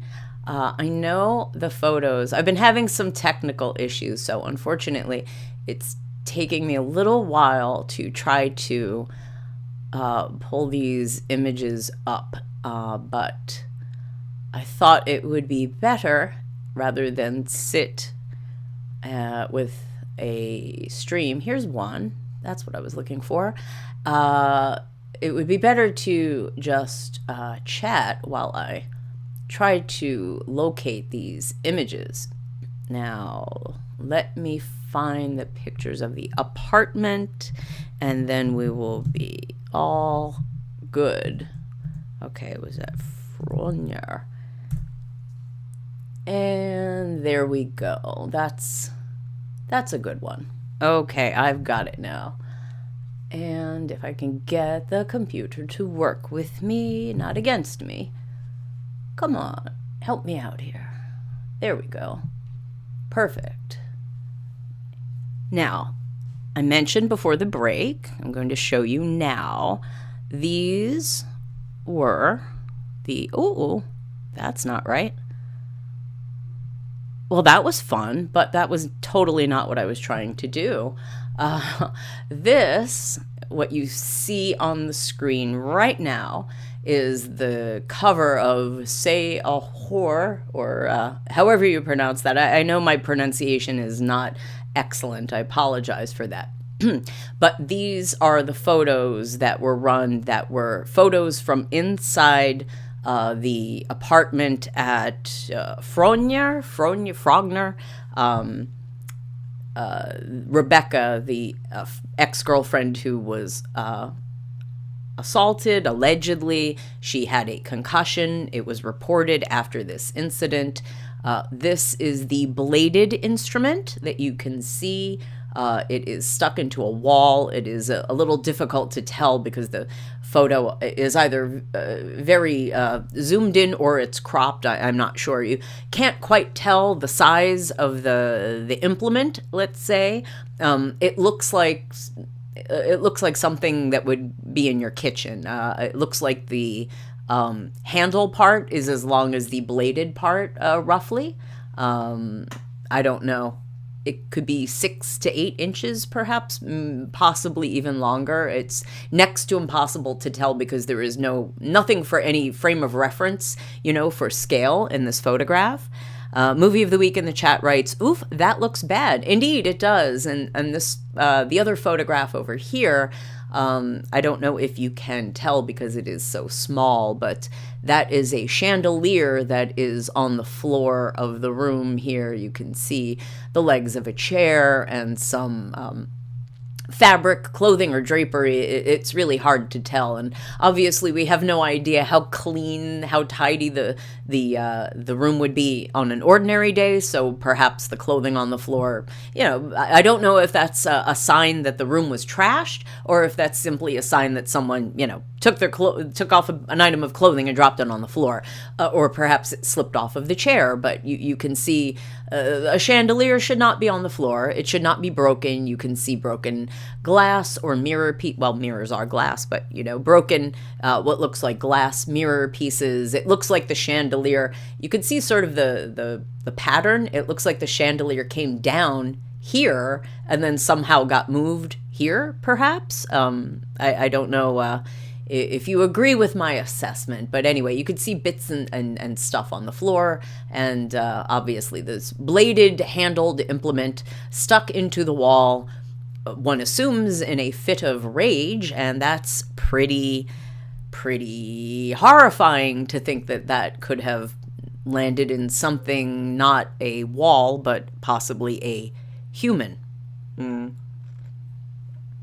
So that is a very, very dangerous situation, and Rebecca, I suppose, is lucky to have gotten out with, lucky, and I use that term very loosely, to have gotten out with only a concussion. Obviously, it could have been much worse.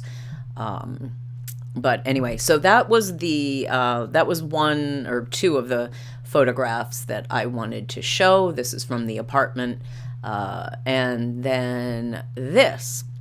Now, I understand the language is in Norwegian, but some of it is kind of easy to understand if you speak English. Nettverk, obviously, network. This is his network of friends.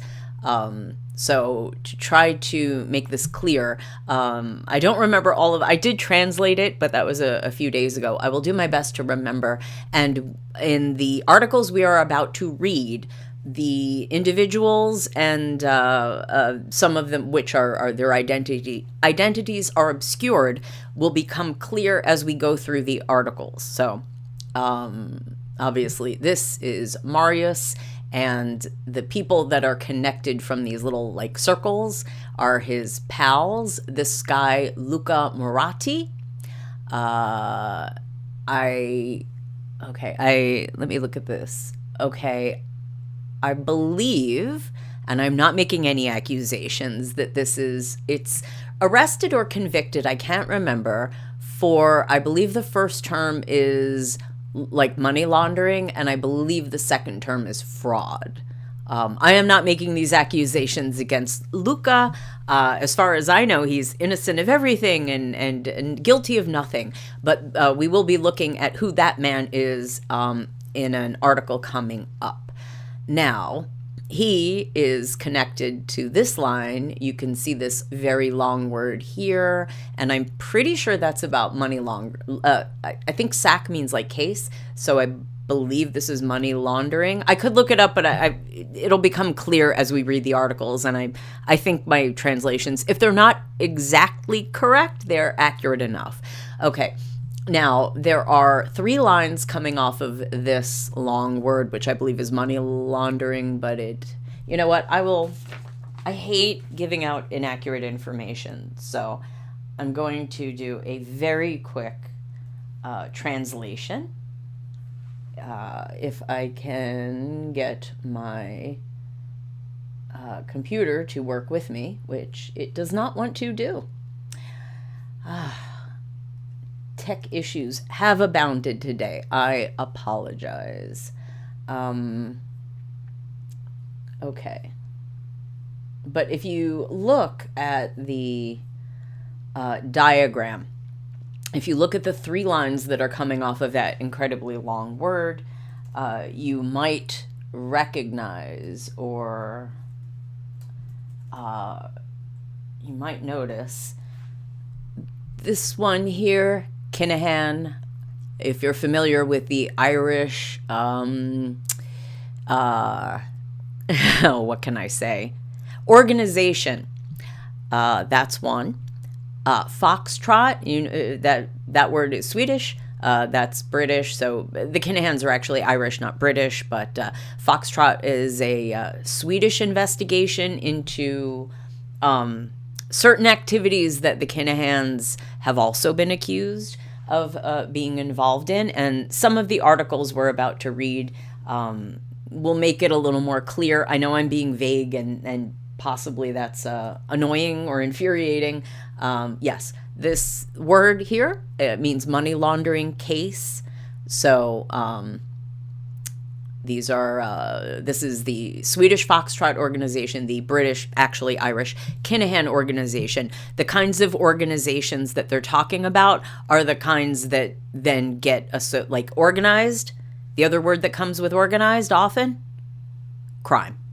So you know what we're talking about here. Now, the other line off this long word that is money laundering case is man, meaning just an anonymous person that they did not want to identify, who was 38, and they were in trouble for money laundering. And if you look at that second term, which is in Norwegian, but I'm not going to say it as per YouTube, marching powder stuff.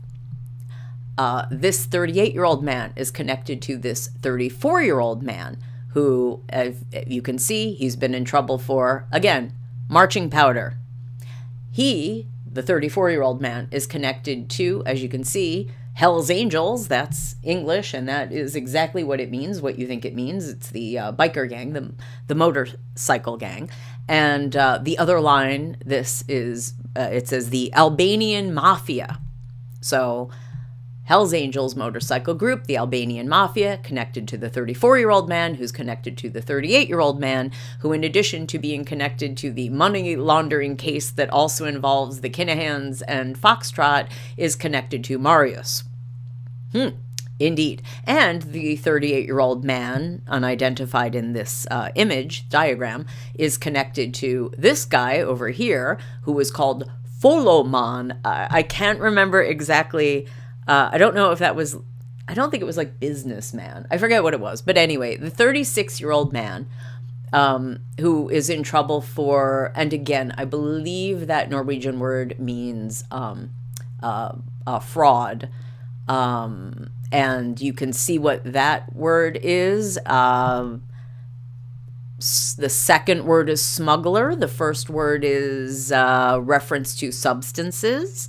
And this long Norwegian phrase, oops, I forgot what that meant. I will look it up for you. But you can understand this is not small time activity. You know, this is the big stuff. This is not small time people having fun, you know, trading money for substances with friends, that kind of thing. This is international. This crosses borders. This is pretty serious. And a quick translation of this term, it means former gang member. So you can see, you know, money laundering, substances, fraud, smuggling, gangs, mafia. I mean, you know, this is a little bit beyond a rich kid getting in trouble. 27, I understand. He's not a child, but, you know. Movie of the week in the chat says, doesn't sound small time to me. Well, no, the organizations that are mentioned are not small time at all. So now we get into the deeper end of the Marius scandal pool. Now, this is a Dagbladet article from, let me get the date, 15 September. So at this point in our timeline, this is over a month since his arrest, which took place on August 4, like 4, 5, 6, right around there, okay? In the meantime, and there were many more articles, but I'm trying to kind of consolidate and hit the important points with the articles that I'm reading in full. what has happened in the meantime? He was arrested, as we mentioned. He did admit that, he was guilty of what he had done. He admitted that he had problems with substances, that this has been a long time thing. He has tried to get help in the past and all of this. More accusations have come out in the meantime. He had 2 other exes who came out and made allegations against him.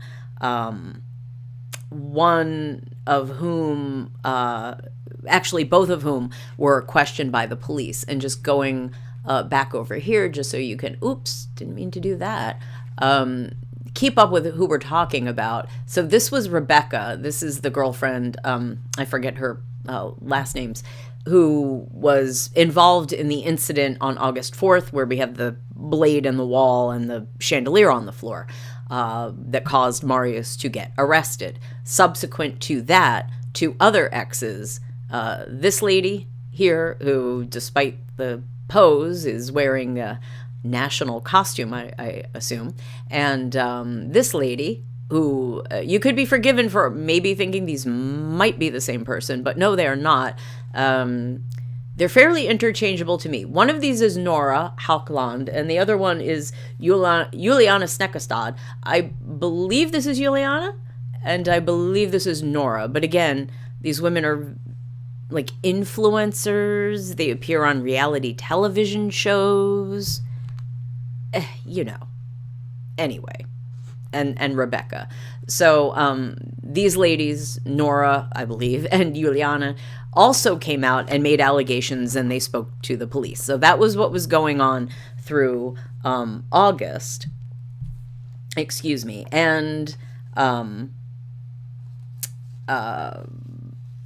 yeah, so there was a lot of that, and then, this other stuff came out that maybe that the police had warned Marius, that maybe they had blown a larger investigation, and it was also reported that Marius had allegedly violated a restraining order against him by Rebecca by contacting her. And one of the articles we're going to read may go into that. Okay, here, let's read this article, though. Movie of the week in the chat says, "Those women don't look real. His suit looks real nice, though." Well, yeah, that suit did look nice. I assume this was some kind of like official Norwegian holiday or what have you, because he is wearing the nice suit and she is wearing the like official costume. Trust me, it was somewhat difficult to find decent photographs of Marius's exes, because so many of them were in like bathing suits, and I didn't want to put up cheesecake photos on the stream. So finding photographs of them where they were, appropriately attired, and you could actually see their face well, so you could see who they are, that was not always the easiest, but there you go. So anyway, the girlfriends and what he did to them, allegedly, but obviously it's not just alleged, awful. But now we get into the really, really deep, dark stuff. So let's move ahead. And again, because of YouTube and to keep the stream, basically safe for everyone. Obviously, these are sensitive topics involving, inappropriate aggression and substances. And I'm going to have to watch my language, but I hope we're all adults here and we can roll with it. And plus, anything I have to edit my language, you can read it on the screen, and I hope that is acceptable for YouTube and for anyone sensitive out there. Moving on with the article. This one is titled, "At the Cabin with a Substance-Addicted Friend." At the cabin where Marius Borg Hoiby, 27, was arrested, there was also a 38-year-old who has recently been convicted of substance possession and money laundering, and charged in a new major marching powder case. Now, going back one moment to the netwerk, 38-year-old man. I can only assume that's, right, 38. Here's the pixelated photograph of the man on the paddleboard. Here's a pixelated photograph. This man will be identified by other media, and we will get to that in a second. So at this point, they are redacting his image and his identity. All right.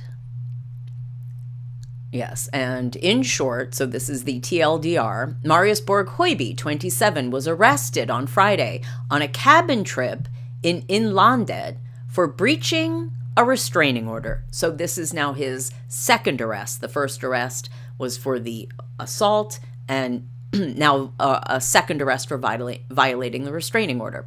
The police are said to have found illegal items, meaning, I guess it's okay to say weapons, I hope, implements, that's so vague, illegal implements, that could be anything, and substances in the cabin.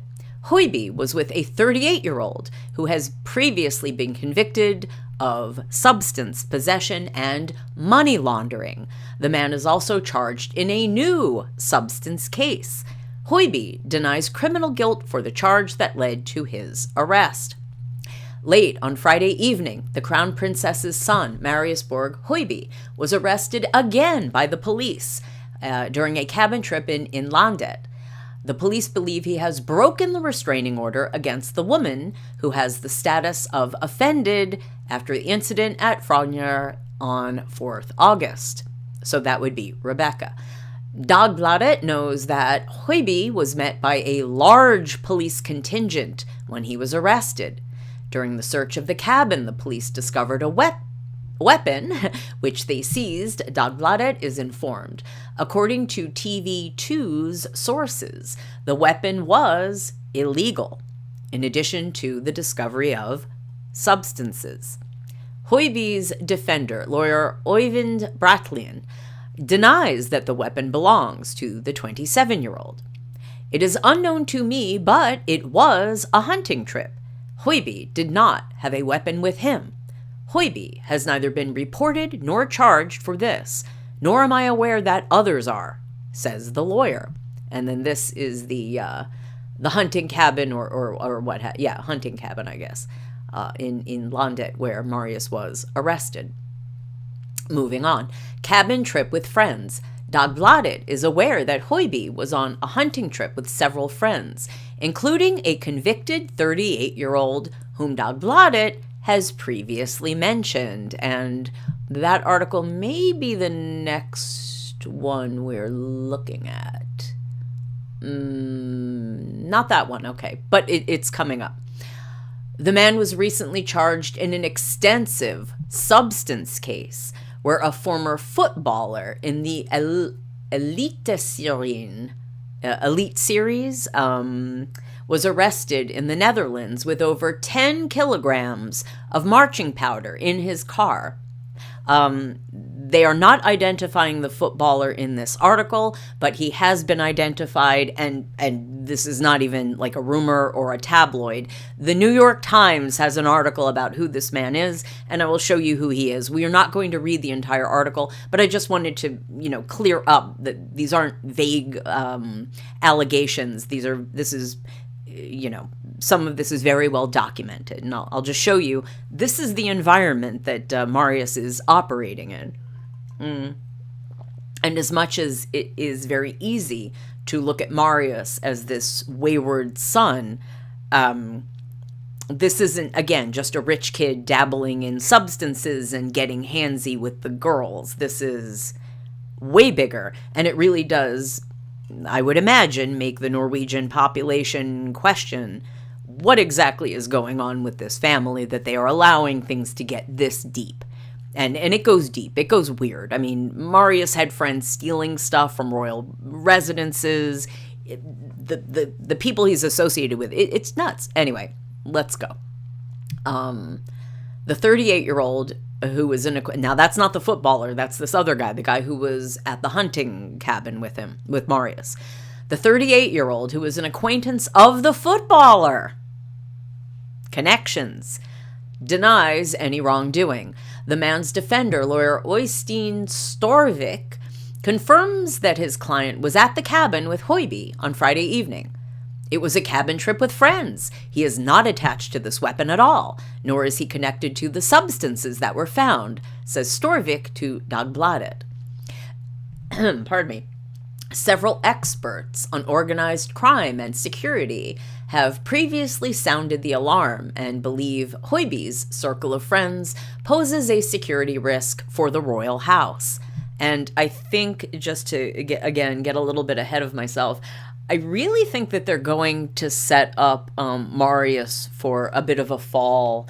Not that he hasn't had one right now, but I think they're setting him up as a scapegoat to sort of take the heat for other nonsense that's been going on in the royal family. Like, I think it's going to become apparent they're going to want to protect the real royals. He is not a real royal. He is a member of the royal family, but he is not royal himself.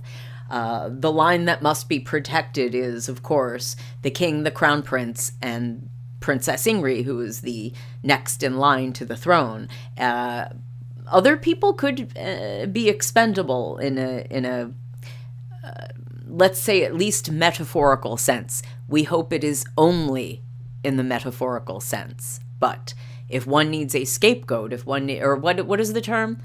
The piranha cow. When one needs to lead cattle across a piranha-infested river, you take the piranha cow, which is the sacrifice, and you let the piranha have the piranha cow, and that distracts them, and then you can herd your cattle safely across the piranha-infested waters without having to worry about losing any other cattle. My concern is that Marius is going to be the Norwegian royal family's piranha cow, or scapegoat, if you will, and you may say he deserves it. But when you have this larger scenario, he starts to look less like this monstrous man and more like a really pathetic pawn in a much larger scenario that I don't think he is equipped to quite deal with. And I don't know if his family is quite going to, if they've let it get this far. I really question, can they pull it up, and are they willing to do what it takes to make this situation right? If you have an opinion, I'd love to hear it. And if you're in the chat, if anyone is watching live, and if not, then go ahead. Feel free to write a comment on the video itself. Getting back to the article, Brattlian tells Dagbladet that who Hoiby was on the cabin trip with hasn't been an issue. Well, it is now. Campaigned against the apartment back in 2019. The police raided an apartment in the center of Oslo. The date was 15 October. The now 38-year-old man lives in the apartment. The investigators found a total of 37 tablets of anabolic steroids. They also found 56.7 grams of marching powder, as Dagbladet has previously mentioned. So they talk about how many, they're arguing over how many doses you can get out of this amount. Honestly, it's clearly going to differ depending on who is using it, but according to this, the street value would be 56,000 Norwegian kroner, I guess. Do not know what that would translate into dollars off the top of my head. I think is that 10? I don't remember. I looked up the exchange rate, and now I can't remember. I'm sorry. The investigators who raided the apartment were on the trail of a large international money laundering network. Money laundering goes hand in hand with a certain kind of smuggling or trafficking. Well, actually, a couple kinds of smuggling and trafficking, but you know what I mean. The action was part of what was to become one of Økokrim's greatest triumphs in recent years. 5 people in Norway and 2 in Belgium ended up being sentenced to prison terms. The total sum the 5 were convicted of having laundered is 24 million Norwegian kroner, forget what the word is. Oh, movie of the week in the chat says 1 NOK equals 0.09 USD. Okay, so that's, well, what did it say? 56,000. So was that 500? No, that's not right, is it? Well, anyway, okay. Laundered $24 million. Okay. And then this is a photograph. The convicted 38-year-old friend of Marius Borg Hoiby, who was at the cottage when the 27-year-old was arrested, wore a fur coat at this party.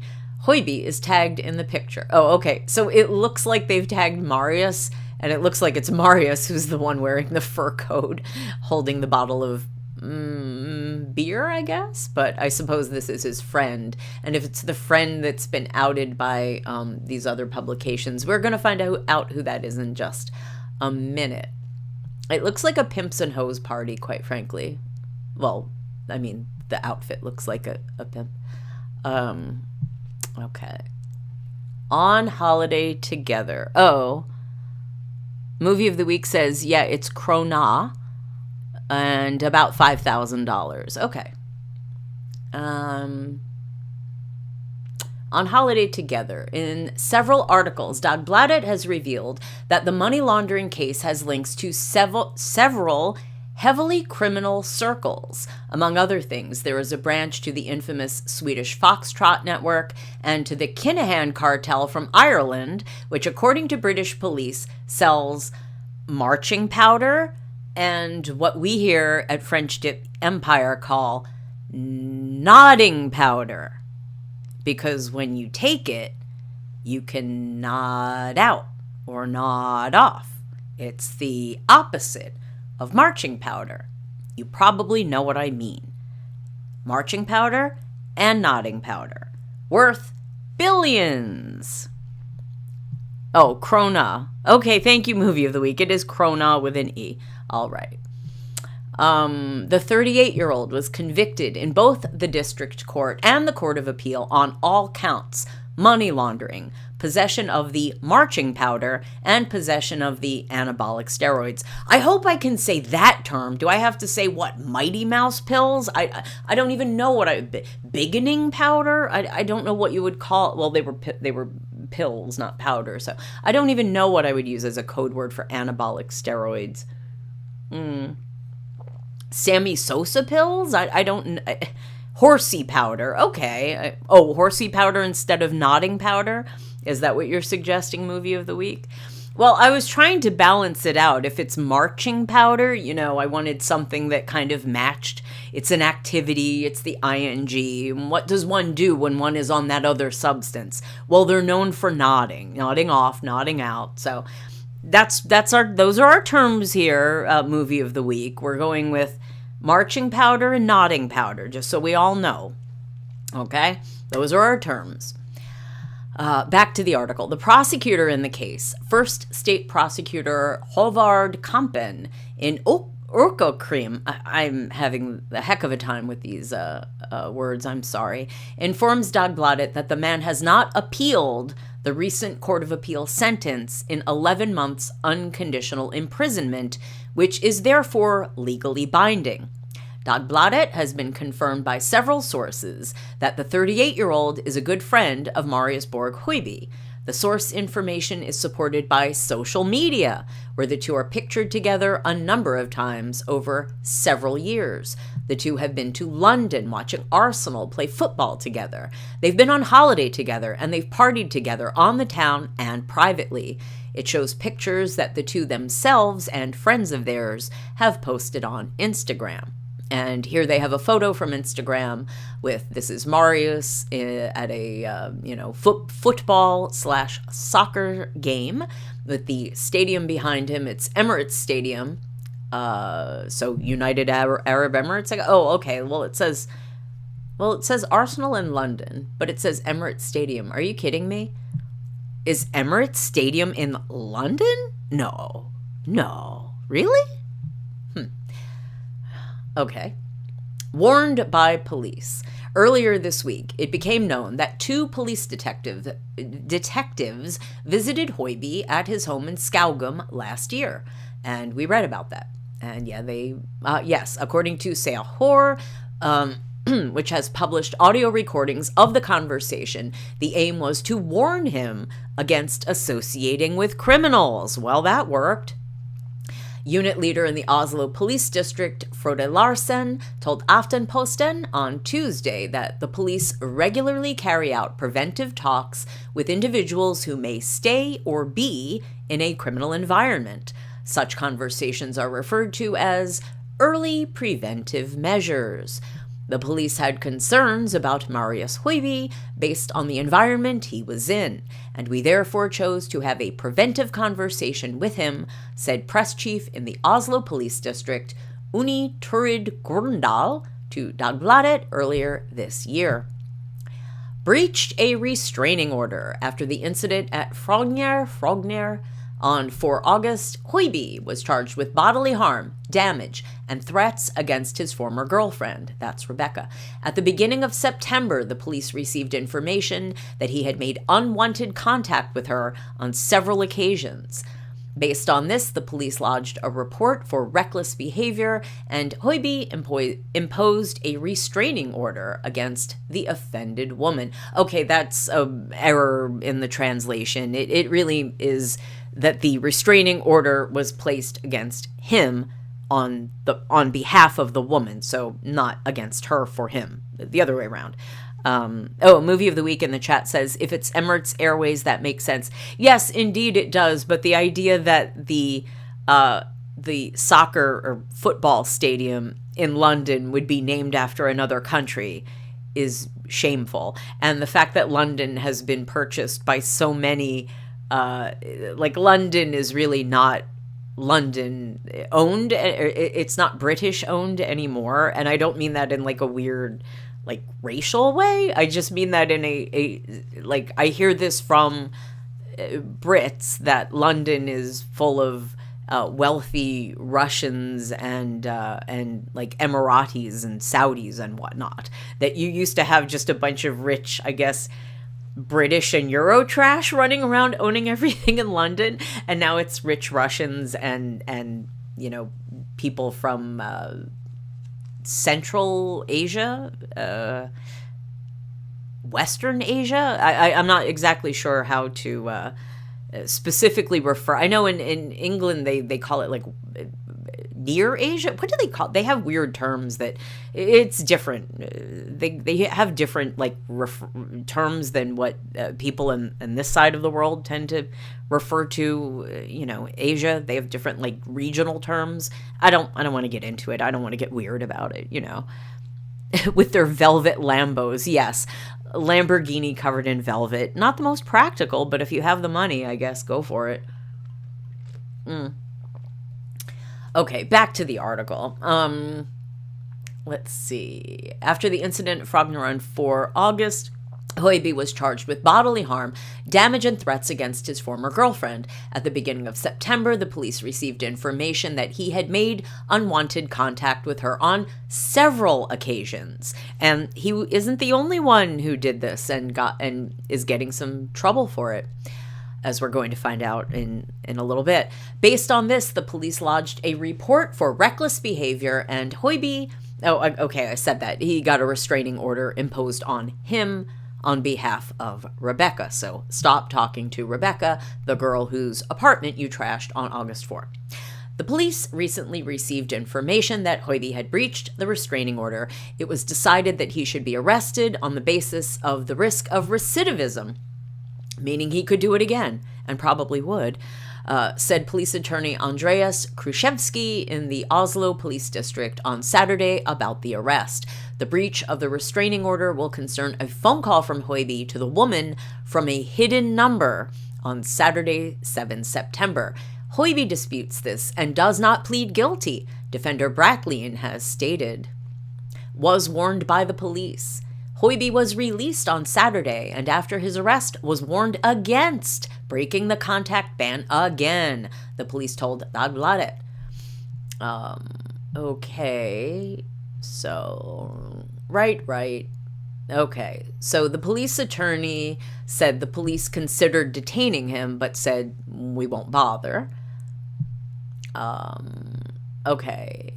And then I'm skipping a little. Some of this is kind of boring. The charge expanded. On Saturday, it became known that the charge against Hoiby has been extended and that there are currently 4 victims in the case, in addition to the fact that the charge now includes reckless behavior and breach of a restraining order against the woman, meaning Rebecca. After the Frogner incident, he is charged with a further case of bodily harm for Juliana Snekkestad and Nora Haukland, who have both accused him of inappropriate aggression. The charges each include a case of abuse in close relationships. So basically a DV charge, domestic inappropriate aggression. Offenses under Section 282 of the Criminal Code, abuse in close relationships, carry a penalty of 6 years in prison. Whoa.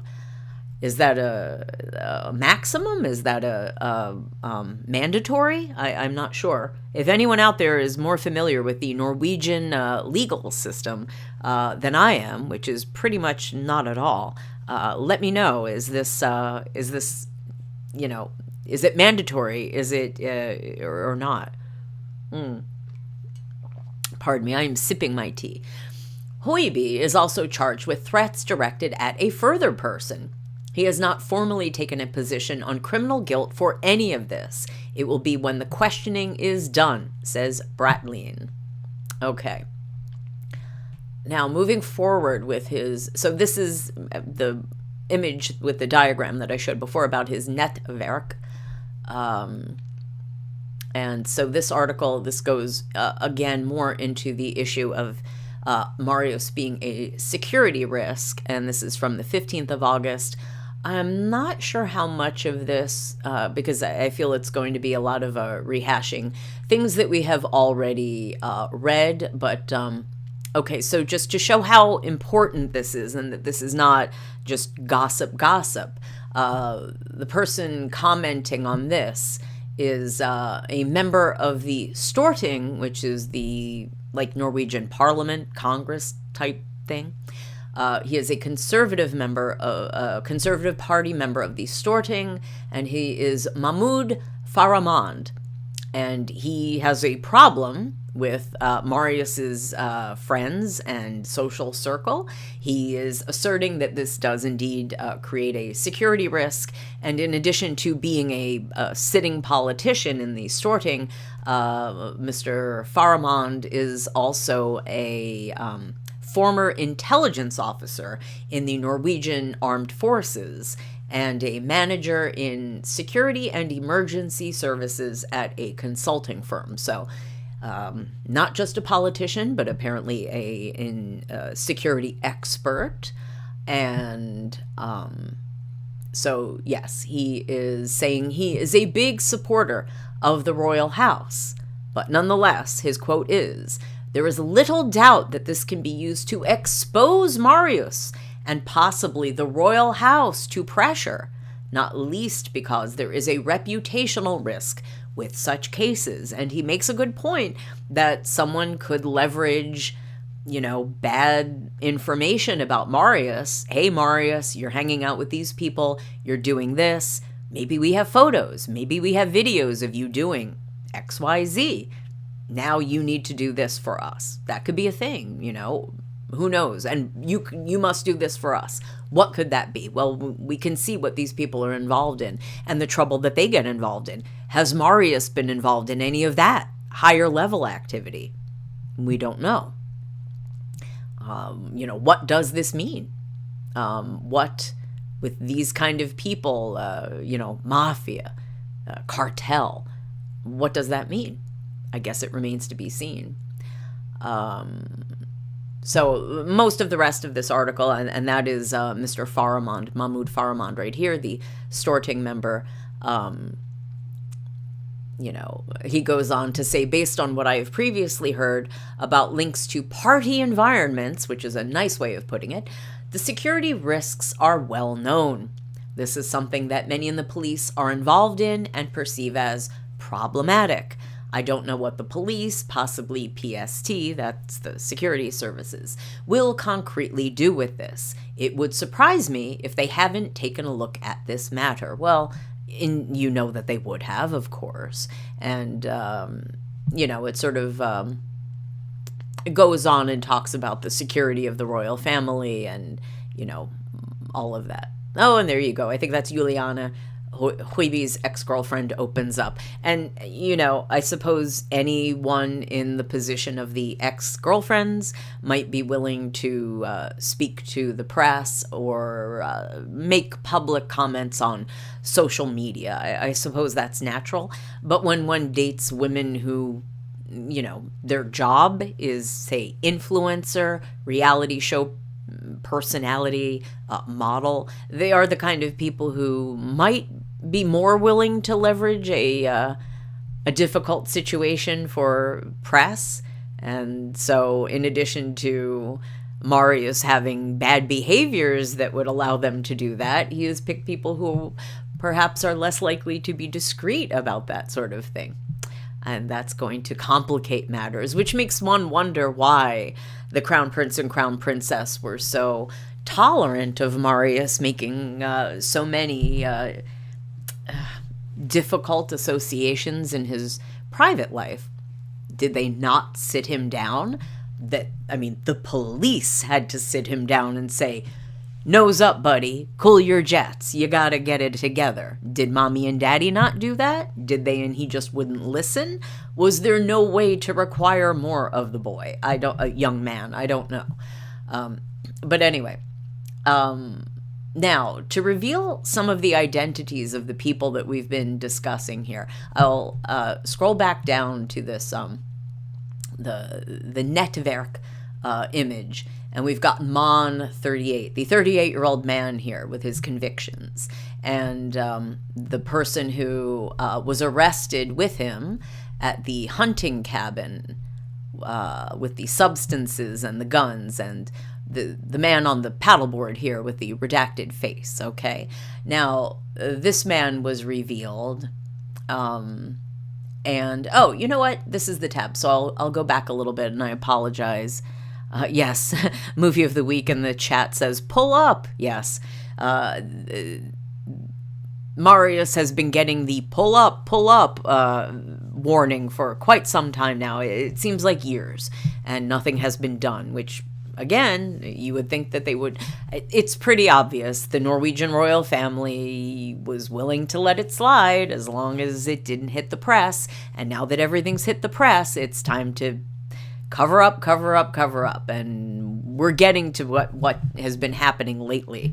I think more is going to be hitting the fan, but they're in damage control mode at the moment. But so getting back to the previous article, do you recall when I said that there was this connection that the 38-year-old man, I believe it was, has to the footballer who was in trouble for substances?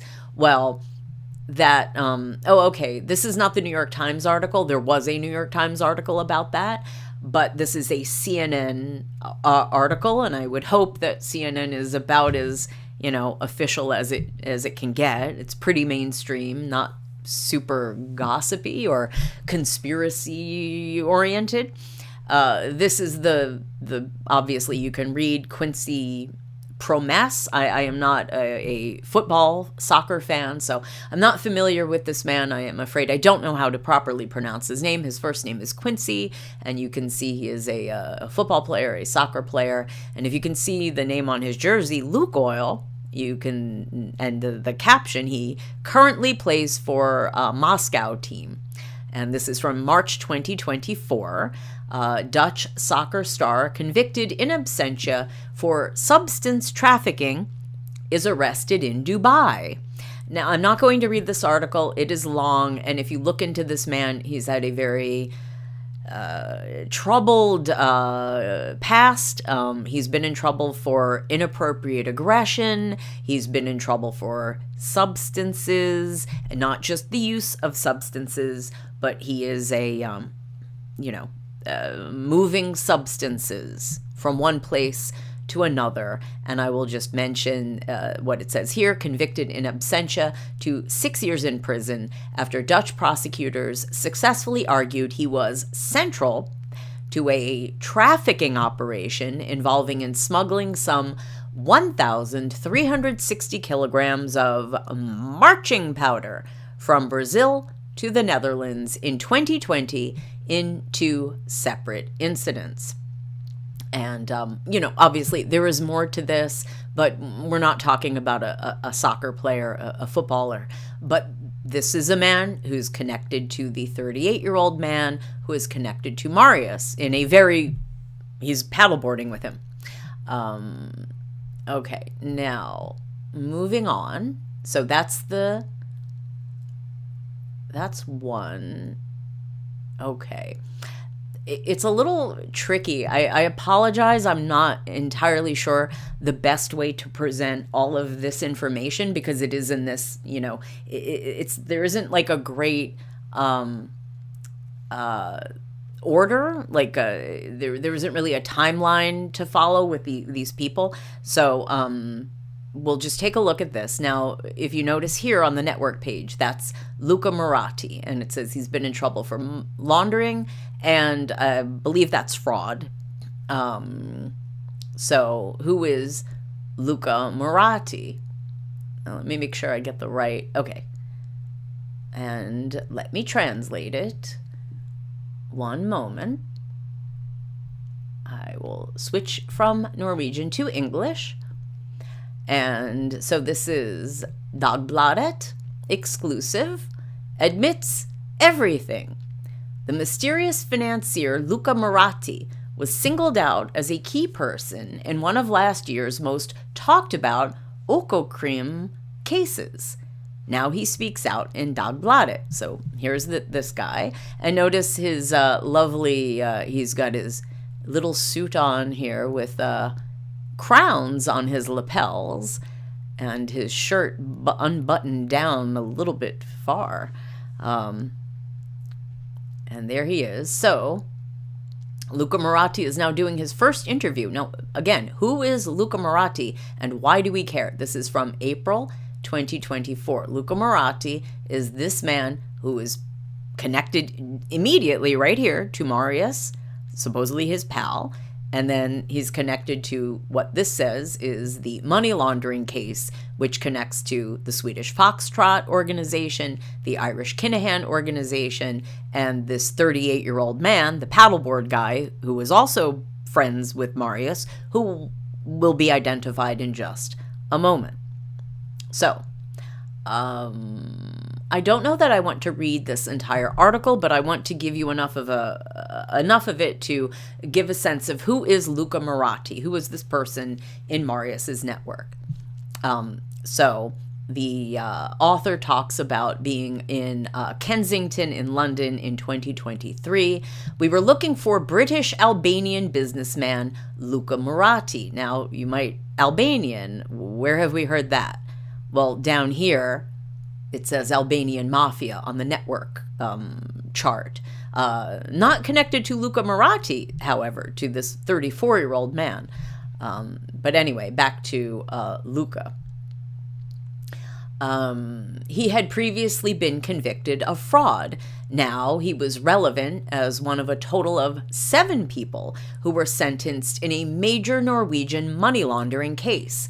We hoped that he could give us important information. So anyway, I'm skipping ahead a little bit. This is Kensington, the neighborhood in London where Maratti was, I guess, living. Dagbladet was trying to find him. And so blah, blah, blah. And now they go on to the interview. Fraud money. In August 2022, Luca Maratti was convicted in the Oslo District Court for having laundered around 24 million Norwegian krone. He spent a total of 618 days in custody and has therefore long since completed his sentence of 3 years and 9 months in prison. The ill-fated transactions took place in 2019. The money originated from 2 frauds, one in Singapore, one in Belgium. Then the money was spread to a number of companies.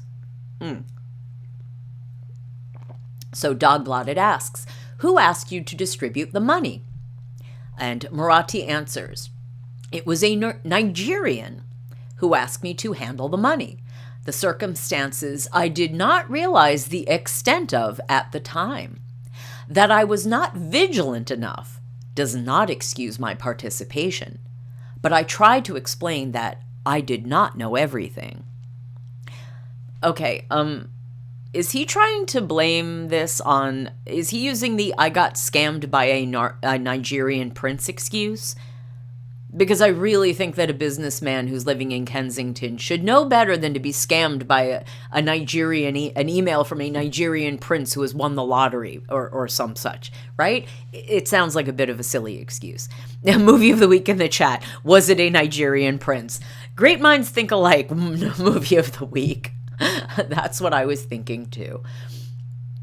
Okay. Okay. Oh, there's like a little sidebar here. If I click on this, will it work? No, it will not work. Okay. Dagbladet is familiar with the Nigerian's nickname, but has so far been unable to track him down. In the judgment against 2 Belgians involved in the case, the court says that there appears to have been a mastermind in Dubai. In a court report in Tromsø, the following text message sent from him, I guess I'm not sure who the him is, if that means the mastermind, to Paul Jonsson, furniture billionaire from Tromsø, convicted in the same case complex, is reproduced. Okay, so what was it? I can arrange the money for you. Do you want the cash in Dubai? We ask Marathi about the mastermind in Dubai claim. A mastermind in Dubai was new to me. I had nothing to do with anyone in Dubai. I know the police tracked emails from Nigeria and the US, but not from Dubai as far as I know, he says. Okay.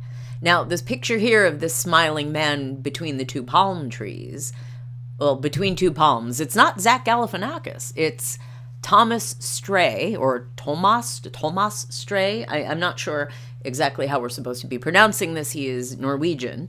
But anyway, so he is a businessman. And you might be wondering, what does this have to do with Marius? Keep in mind the names and the network. That little chart, it's basically filling in the gaps. All those things that like the names aren't in and the photos are pixelated, they will start coming into view as we look at this. So I know this is kind of complicated. This was a really, really weird deep dive, but kind of bear with me and you'll get a much clearer, larger picture of what is going on. The Marius arrest is like a tree in the middle of a very, very dark, strange forest. Okay, so back to the article. Cleaner old friend. Someone who has lived in Dubai for over 20 years is an old friend of Luca Marathi, Norwegian financier Thomas Stray. One of the reasons why Luca Marathi now wanted to do an interview was that he wanted to clarify the role of Thomas Stray. It is absolutely crucial. Now, this is Marathi speaking. It is absolutely crucial to make it clear that Thomas Stray had no role whatsoever in this case. Any suggestion to the contrary is false. If there had been evidence implicating him, it would have appeared in court, says Marathi. Well, I'm convinced. And as it says, completely convinced. Oh, for the record, Stray's alleged role came up in court. That's what the article says. Now, completely convinced. According to Finanzavisen, I think Finanzavisen, I think I've said that sort of correctly. I apologize. Marathi himself explained that Stray introduced him to Jonsson, In one of the convictions in the case, the Oslo District Court wrote, "There are many indications that Thomas Oya, or Oya, I don't do a good job with Norwegian pronunciation, as you know. Thomas Oya, or it is written both, the last name is written as E-Y-E. Also, at times it is written as the O with the line through it. I don't know what you call that character. Y-E, so it's either like O-Y-E or E-Y-E. That is Thomas Stray. It's the same guy, and that will be explained, but I just wanted to make it clear. And Movie of the Week in the chat says, why is he covering for this guy? But Movie of the Week, Thomas Stray is completely not involved. You can't cover for someone who is completely uninvolved, right? Right.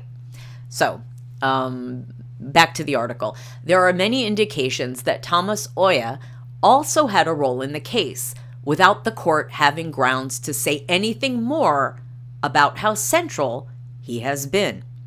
Thomas Oya was Thomas Stray's previous name. Økokrim confirms to Dagbladet that they want to question Stray, but Dubai has no extradition agreement with Norway, and Stray himself has not wanted to be questioned. I am completely convinced that he was not involved, says Marathi to Dagbladet. I am also completely convinced, Mr. Marathi. I am also completely convinced. But I'm going to keep reading the article. But I'm also convinced. Definitely. I have known Thomas for 14 years. We have never done business together. We only became friends when Thomas was in London a long time ago. All right. Quarrel of words. Now we're going to get into some, all right, challenge. According to Finansavisen, information emerged in court about a lunch in London in November 2018. Luca Marathi, Thomas Stray, and the Norwegian financier Per Morten Hansen were present, and that's this man in the photograph with the too much chest hair showing. Now there is a full-on war of words between Marathi and Hansen. My contact with Per Morten Hansen is part of the context for what happened here, says Marathi to Dagbladet. Hansen was also convicted in the district court, but disputes the charges and has appealed the verdict. A new case will come up in May. Hansen and I are now done with each other. I have been open and honest with the legal system about my role. The decision to involve me was bad, and in retrospect, I deeply regret what I did, says Marathi. Per Morten Hansen says, if Marathi claims this in all seriousness, then it is the exact opposite of what he has said in police interviews and in court, so then he must be taken in for questioning again. What Luca Marathi says about me is incorrect. It is also the opposite of what he has previously explained in court and also in police interviews. I have nothing to do with the money laundering case. My case will be heard completely anew by the Court of Appeal in May, and I look forward to having the matter clarified then. The Swedish officer. In several articles, Dagbladet has investigated two companies, Blockchain Technology Capital and Stockholm IT Ventures, which have links to the money laundering case in which Luca Marathi was convicted.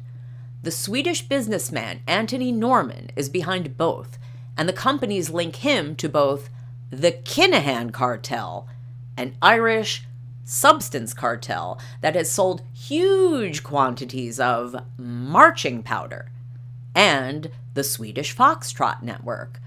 I don't know, they keep referencing Swedish Foxtrot and not really explaining it. I don't want to go too far into this.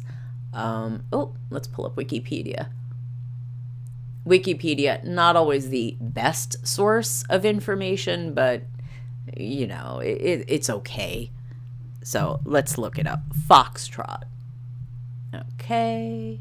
And we need the disambiguation page. I will try to make this as quick as possible. Foxtrot, here we go, and there. If you're interested, you can even pause the stream and you can read the page on Wikipedia yourself. You will see Foxtrot Network, criminal network in Sweden, arose during the later parts of the 2010s. The network aims to become Sweden's main distributor of substances, and the leader of Foxtrot is known as the Kurdish Fox, which is quite an interesting nickname. And yeah, I don't know. Well, I'm sure they have a page on the Kinahans, but if you're not, there you go. Kinahan Organized Crime Group. So if you want, you can either pause it and read a little bit of that, or look it up on your own. You can see some wanted posters. You can see founded 1990s, blah, blah, blah. You notice allies of the Kinahans.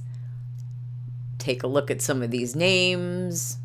You see the word mafia, you see the word cartel, you see Hells Angels MC, you see a lot of organizations. This is Italian. Wow, look at that name. That's wacky. I'm not saying that one. You know, we've got Asia, we've got South America, you know. They've been busy.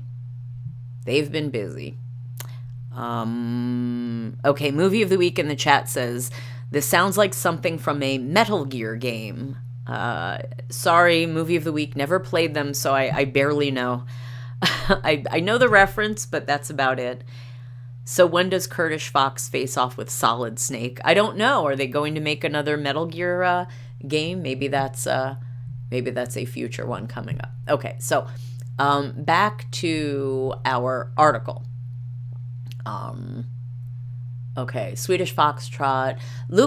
Back to the article. Luca Marotti is tight-lipped about the two companies. My insight into Anthony Norman and the business of Stockholm IT Ventures and Blockchain Technology Capital, BCTC, is limited. My role did not involve involvement in those companies or their financial dispositions. So that's the end of that article. So that's who Luca Marotti, just to show you again the netwerk. So that's Luca Marotti right here, okay? Moving on to the next article, and let me translate that again into English. And this goes a little bit more into this milieu, this specific aspect of the Marius scandal. Let me take a little sip of tea for a moment. And while I'm doing that, please take a moment to like, share, and subscribe. This is French Dip Empire. I am the Empress, and we are continuing our discussion of the scandals in the Norwegian Royal Family. And this is part one, where we're discussing the arrest in August, and actually subsequent arrest, of Marius Borg Hoiby, the stepson of Crown Prince Haakon of Norway, whose arrest for attacking his then girlfriend and trashing her apartment while on substances, has led to an exposure of a much bigger troubling group of people around this young man. So continuing, again, Dagbladet reveals the substance lord's mate had a Norwegian business card. Traveling with a wanted substance lord, a man convicted of fraud is said to have shown business cards from the company of the Norwegian financial celebrity Thomas Stray. I don't know if it's going to be worth reading every part of this article. I really wanted to include this, not to get too far out into the weeds of this aspect, but I wanted to show that this, it's not just one article, it's not just one person making these allegations. This is, mainstream media, this is the police, this is security services, this is for real. And the photograph here that you can see, it's blurry. You can see two people, and it looks like three other people, 1, 2, 3, have their heads pixelated out. But what it does say is, here is the substance lord, Christy Kinahan, far right, wanted by the U.S. authorities on a business trip with Quentin Reynolds in a pink shirt. That's this guy. Reynolds is said to have stated that he worked for the firm of the Norwegian financier Thomas Stray. According to the excavation organization ICIJ, the photo was taken at a hotel in Zimbabwe in 2019. What, not Nigeria? Okay. Again, Quentin Reynolds, I don't really want to bring in more names and more connections. And again, I'm not going to read every word of this article. If you are really, really fascinated, you can pause the stream and you can read the article yourself. I will scroll and pause enough so that if you're interested, you can do that. But this is just indicating these connections. You know, there's Kinahan, there's Stray. This is that business card they're talking about. And the it's located, the business is located in Dubai. So we heard that name come up. And I'll scroll down so you could, there's Thomas again. And I will pause here. And if anyone wants to read the text, there it is. And it just goes more into these connections with Stray and Kinahan and Dubai. And so, again, I'm just sort of leaving this up there. So if anyone wants to take a look, this Quentin Reynolds guy is weird, and I'm not going into this. You can see some weird stuff on the screen, and again, I apologize. I just want to, if anyone wants to actually read this, it is quite fascinating. But there you go. More Kinahan talk. And they're discussing Kinahan being backing boxing, getting involved in boxing, this MTK Global, the issue of boxing and the cartel is an interesting one. There are really interesting podcasts and books out there that go into this. It's a fascinating subject. I'm just scrolling through here, and if anyone wants to read these, you'll be able to pause it and look more into it. But you can see even just some of the words. Yeah, there's Kinahan with Tyson Fury. Yep, it's not a good, yeah. Well, without getting into that, you can see some of the words, some of the things that I don't want to bring up. This is not a pretty picture. This really is not a pretty picture of something that Marius should be connected to in any way. And when members of the Storting, the security service, are saying that he could possibly be pressured into who knows what, and this is the milieu that he is connected to. Now they're talking about cryptocurrency, and crypto is so incredibly sketchy and so useful for shady, doings. Not that these people are doing anything wrong. I'm certainly not pointing any fingers or making any accusations. But if you read these articles and if you look into this more deeply, and again, I'm just scrolling down so that if anyone wants to pause and read, you are able to pause and read. And then we're going to go on. And here, this is a good picture. The sign. This sign hung outside Suite 2101-02 Boulevard Plaza in Dubai. The top firm belonged to Christy Kinahan. The two in the middle belong to Daniel Kinahan. The bottom one belongs to Thomas Stray. 1, 2, 3, 4. There you go. So,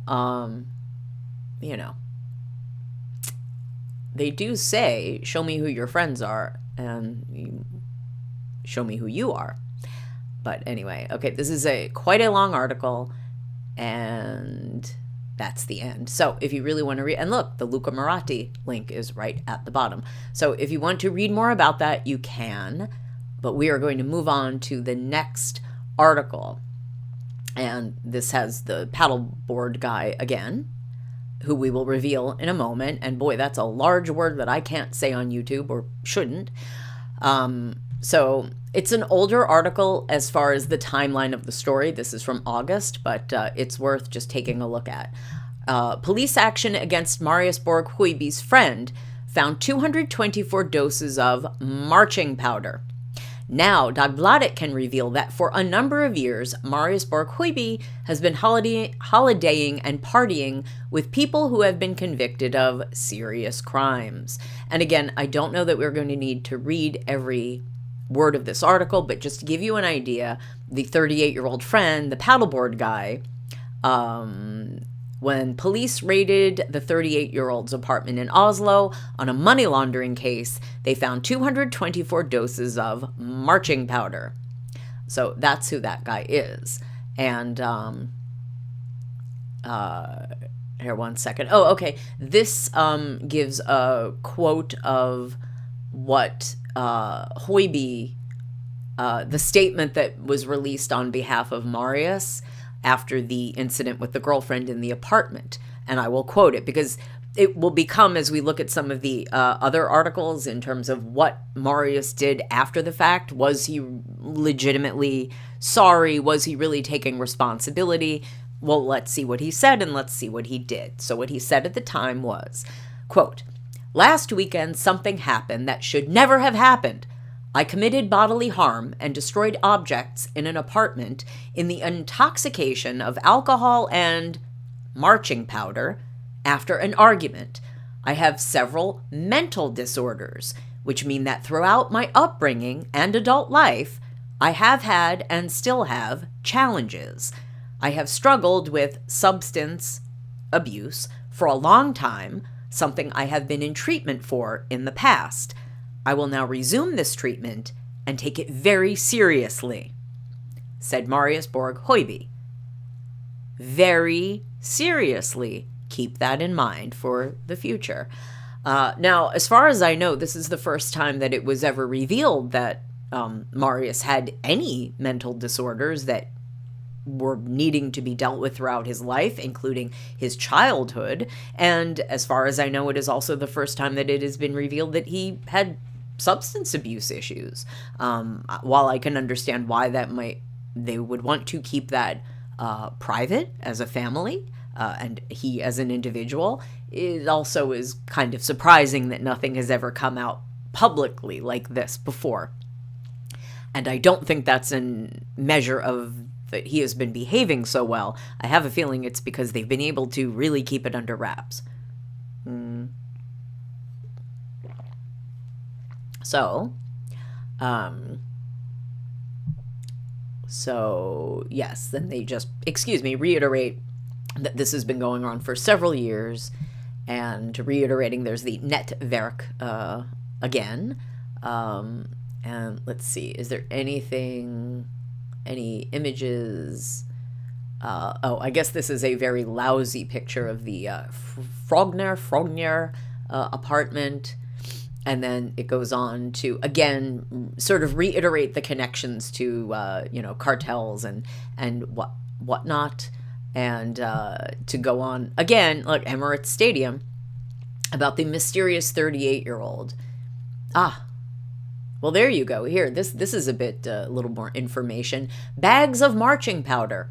The 38-year-old appealed the verdict in the money laundering case, and on 24 May, he explained himself in the Borgarting Court of Appeal. Dagbladet was present during the explanation. So the 38-year-old said, "The arrest came as a shock to me. They came with a letter on gross money laundering. Then there are some bags of marching powder on the table at my house. They asked if there was more. Then I showed the rest of the marching powder. There were some bags on the table, and there was more. Whee! He was having a party. Well, maybe. Then anabolic steroids were found. It sounds very harsh, but they are the weakest testo pills you will find. I was concerned with being a bit marked and such at the time," said the 38-year-old. He was eventually sentenced to 11 months in prison in the Borgarting Court of Appeal. Confirmed substance sales. When the 38-year-old was arrested, he had 16,000 Norwegian krone in cash on him. Walking around money. Who doesn't? Question, did you sell some substances every now and then? Asked the prosecutor in the case. First State Prosecutor Halvard Kampen in Økokrim.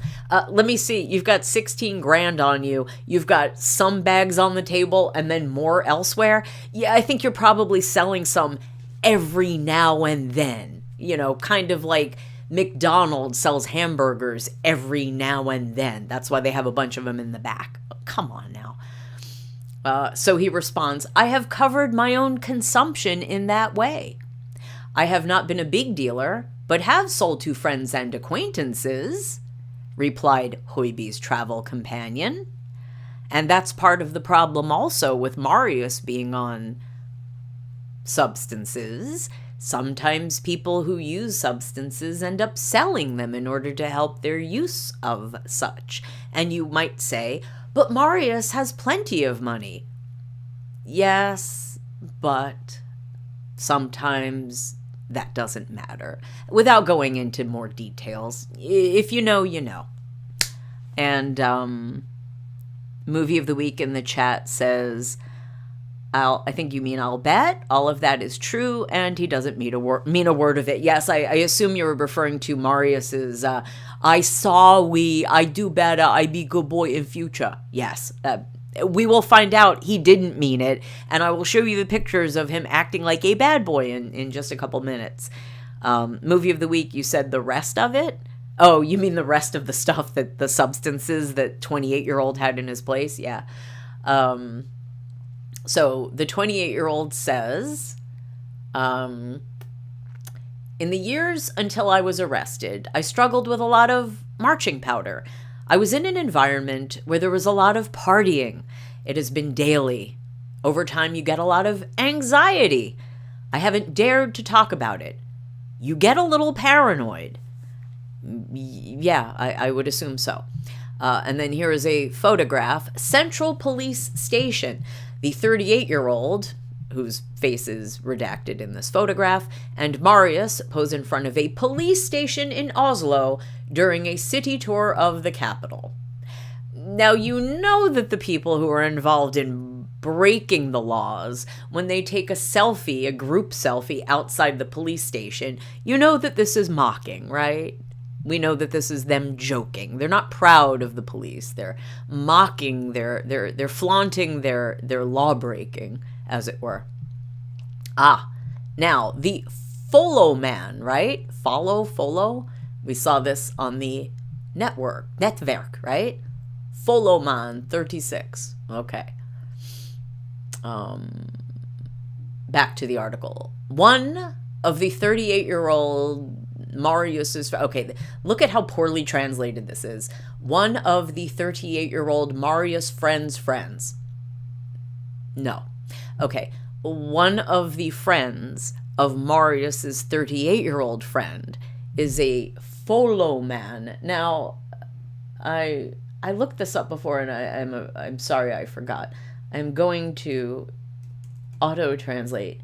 It just says follow man. I'm not really sure if anyone speaks Norwegian and understands this term. Is this like your body man? Is this like a partner? I'm not really sure what follow man, because it's literally translating it in English as follow, F-O-L-L-O-W. So I don't know. But the follow man, convicted of fraud, who now lives in Dubai. The follow man moved to Dubai this winter, but has had regular contact with the environment Marius Borg Hoiby frequents in Oslo. In the fraud case, the follow man and his father were convicted of defrauding banks of around 8 million kroner and attempting to defraud them of even more for alleged property purchases in Norway and Spain. In Dubai, where he now lives, the follow man has been partying with Marius Borg Hoiby's 38-year-old friend, now convicted of money laundering. Dagbladet knows that Marius Borg Hoiby has also had contact with the follow man. A few days before Hoiby was charged with inappropriate aggression and damage in August, the two were part of a group that ate together at a restaurant in Oslo. The follow man has not answered Dagbladet's questions in this case. And then they have a bad photo here. And it says, here is Marius about to put on a wig. You really cannot tell that it is actually Marius because the face is covered. About to put on a wig in a previous party at the nightclub Michael's at Frogner.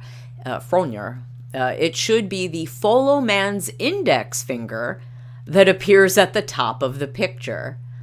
And I guess that's the photo, rather the finger at the top of the picture. You really can't tell what that is, honestly.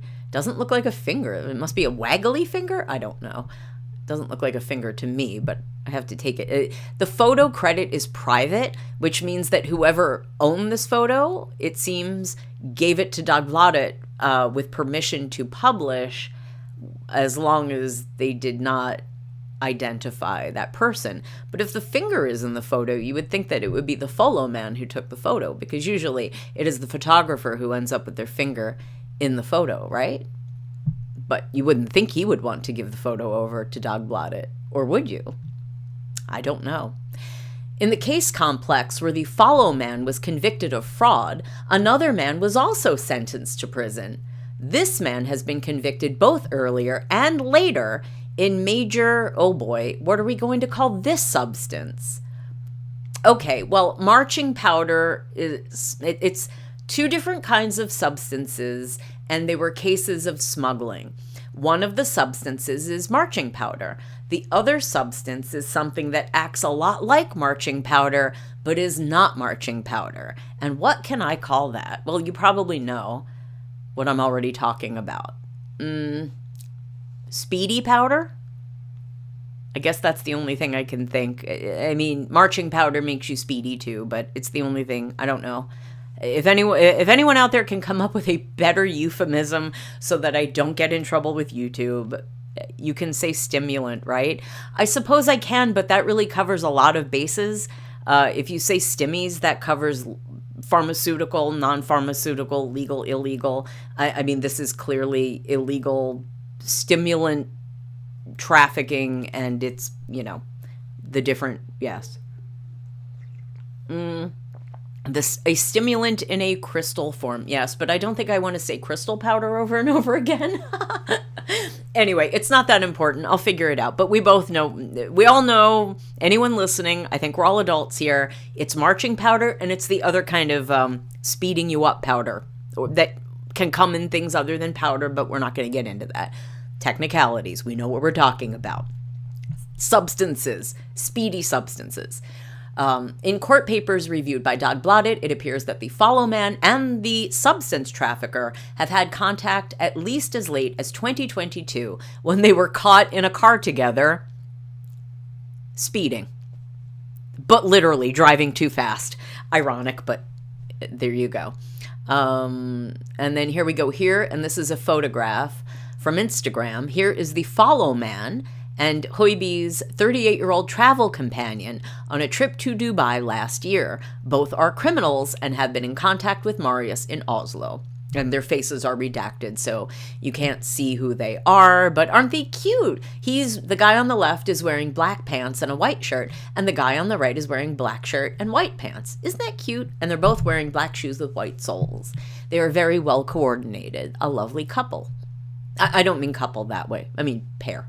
I don't know I don't believe they are a couple. I don't know. Moving on. Ooh, now we get to the motorcycle club. Hell's Angels.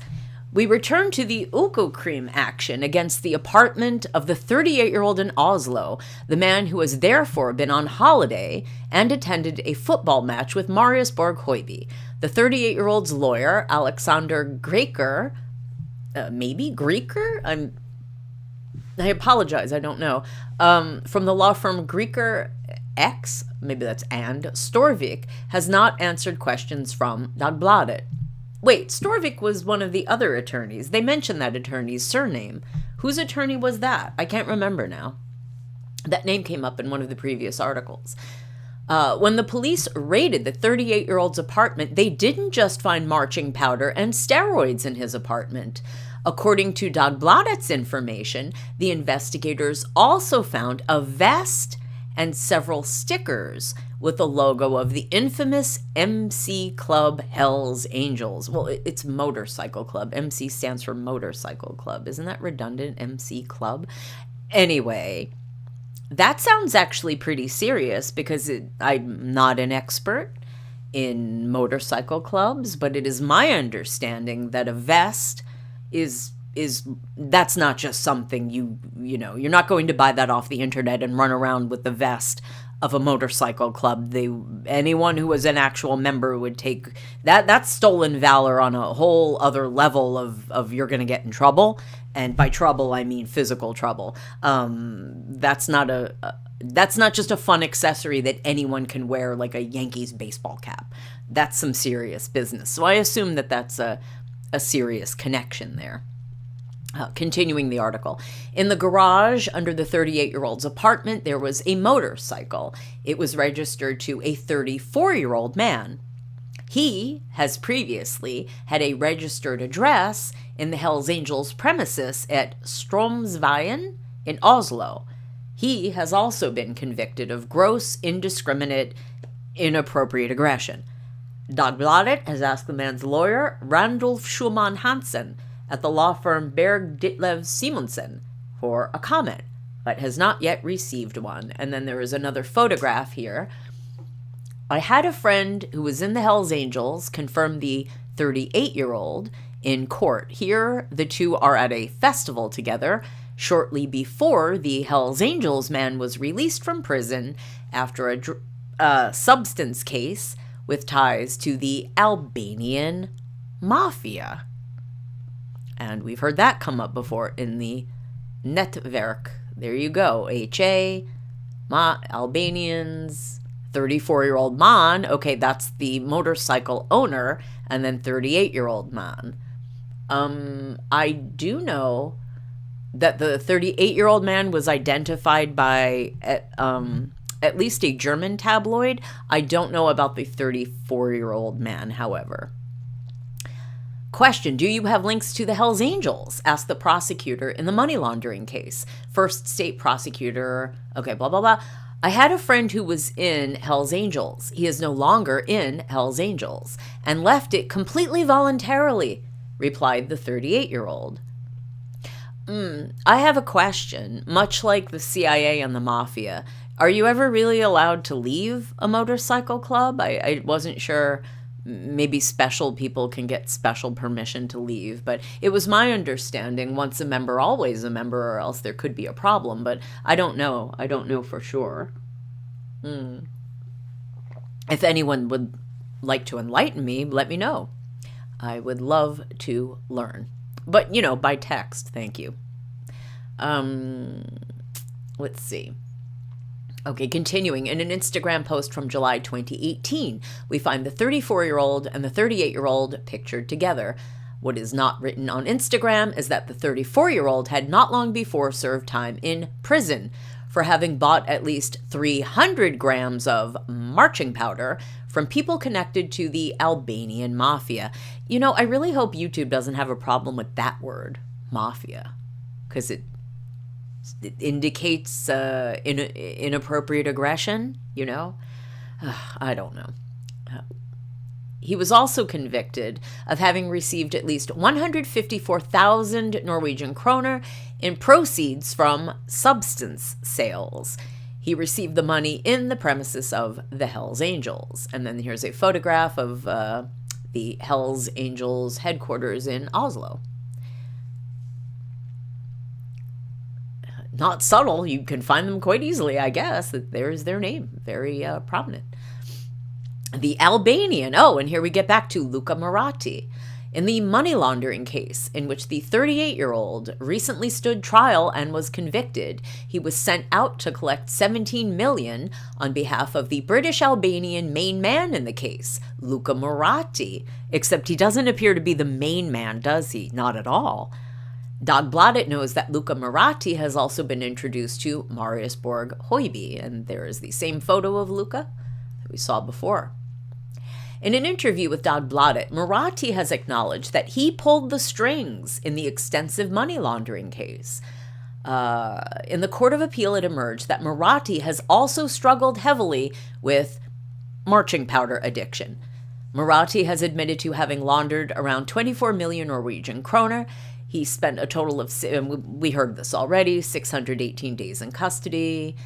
It has not been possible for Dagbladet to reach Mette-Marit, blah, blah. Okay, so that's the end of that.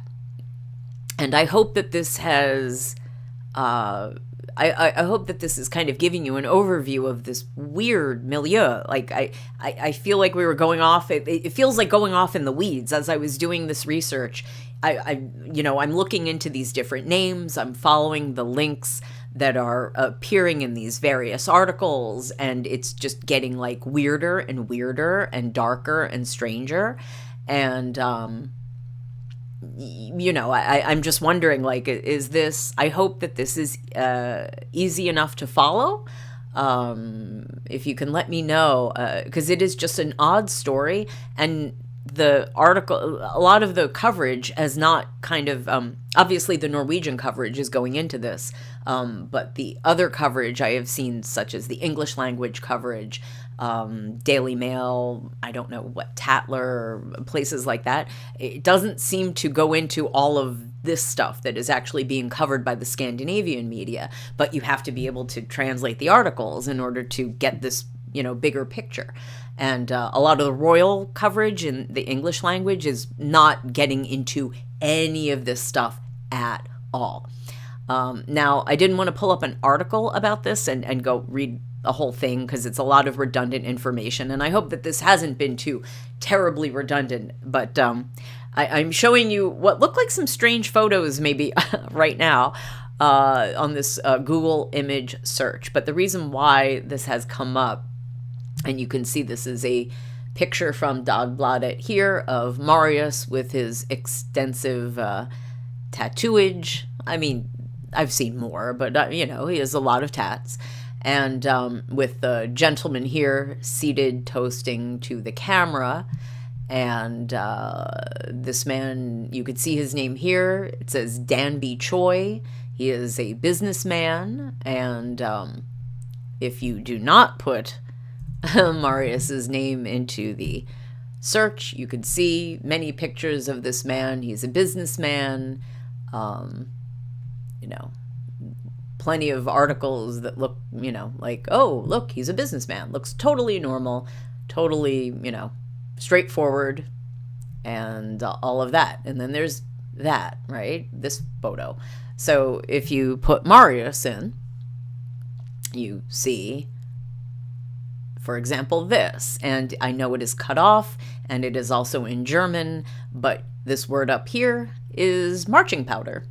And I'm sorry, this is in German, and that is, I guess, in Norwegian because it's Dagbladet. But I think this is from Bild, the German, you can see down here, the German publication. And if you notice, the language is in German, but it is the 224 packets, bags, what have you, of marching powder, Marius criminal friend. And the photograph is pixelated here, but not here. And you can see it's the same photograph. It's the same man. So this should be, now I'm sure he denies anything that he has not been publicly, in trouble for. And we will stick with that. I personally am not implicating this man in anything at all. He is just a man who is friends with Marius, who takes pictures with him.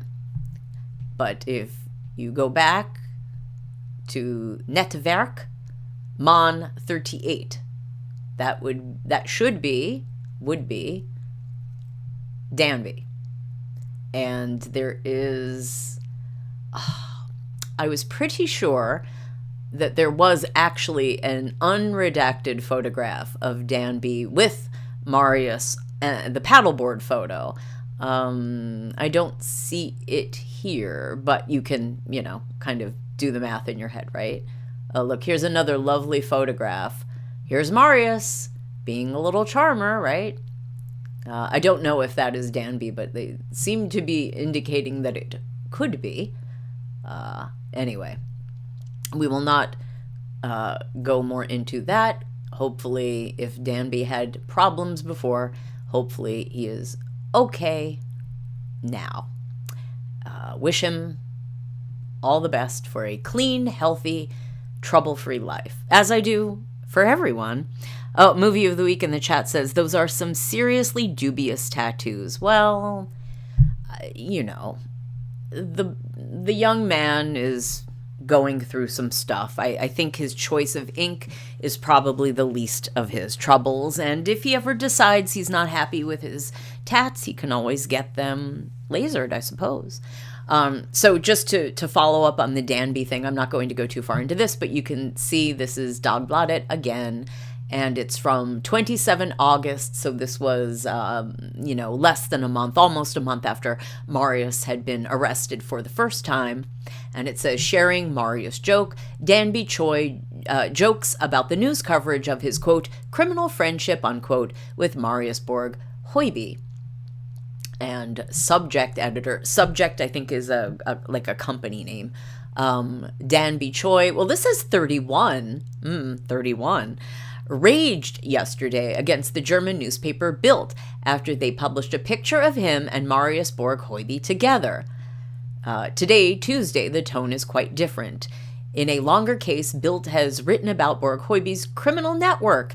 Well, I don't think it's his criminal network. I don't think he's exactly the godfather here, which Dagbladet has previously exposed. And if you can see here, it says stole my picture. Danby has accused them of stealing his picture. I guess he posted it to social media and accused the media of taking it without his permission. For the photo of Borg Hoiby and Choi, Bild has written, Marius Borg Hoiby, son of Crown Princess Mette-Marit, is said to have had criminal friends for years. And there you go. Marching powder. And then there's the picture that I showed you. You can get a little bit of a better view of Marius's tats. Looks like a rose and a snake on the one arm. 1997 on his chest. I'm not sure if that's a big skull. I can't quite tell what that is. It's not the greatest resolution anyway. Europe's biggest newspaper has stolen my picture, then used it to suggest that I am a criminal. I expect not one apology, but two, Choi told the journalist. On Tuesday, Choi once again commented on the picture with the Crown Princess's son. This time he does it with a very humorous tone. And this is what he wrote, and you can see in the German language right here. Oh wait, that looks German, and then the rest looks Norwegian, possibly because he is quoting the Bild text from Bild. Criminal friends. I note that there is great public interest in why my bib is open. My bib? Marius has asked me to be quiet about it, writes Choi on Facebook to screenshots of newspaper headlines about the photo. Oh, I guess he posted all of these. Oh, jeez. I'm not sure if I should sort of applaud his willingness to deal with it openly and with humor, or feel like he's a bit shameless in this regard, but I don't know. A little bit of each, perhaps? Danby Choi has not responded to Dagbladet's inquiry about the Facebook post. The picture with Choi is not the only picture German Bild has published. The most shocking picture is Borg Hoiby with what is most likely a toy, a weapon that throws projectiles at a high rate. What have I called that in the past? I don't like saying bang bang. That seems so silly. A bottle of champagne, and several thousand Norwegian kroner in the waistband of his trousers. I have that photo to show you. I will pull it up in a second. Crown Prince Haakon was asked on Monday morning about the photos of his stepson. Haakon said, I haven't seen them. What pictures are we talking about? Yeah. And then when they told him what the content of it was, he said, I have no comment on that. Right. Okay, and then this is just a repetition of things we already know. Okay, and then, okay, that's about the Bama case. I do want to show you the photos, not on this tab. Hold on a moment. They are some fun photos. Not fun. I mean, it's not funny. It's unfortunate. But let me find my tab with the photos, or else I will just pull them up. Where did it go? Where's my one with the Reddit post?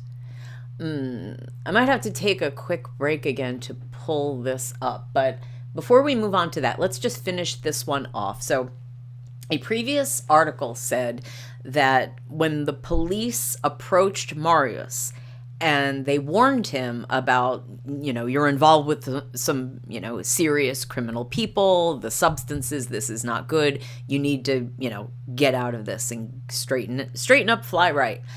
And one of the concerns was that in doing that, the police may have ruined a criminal investigation.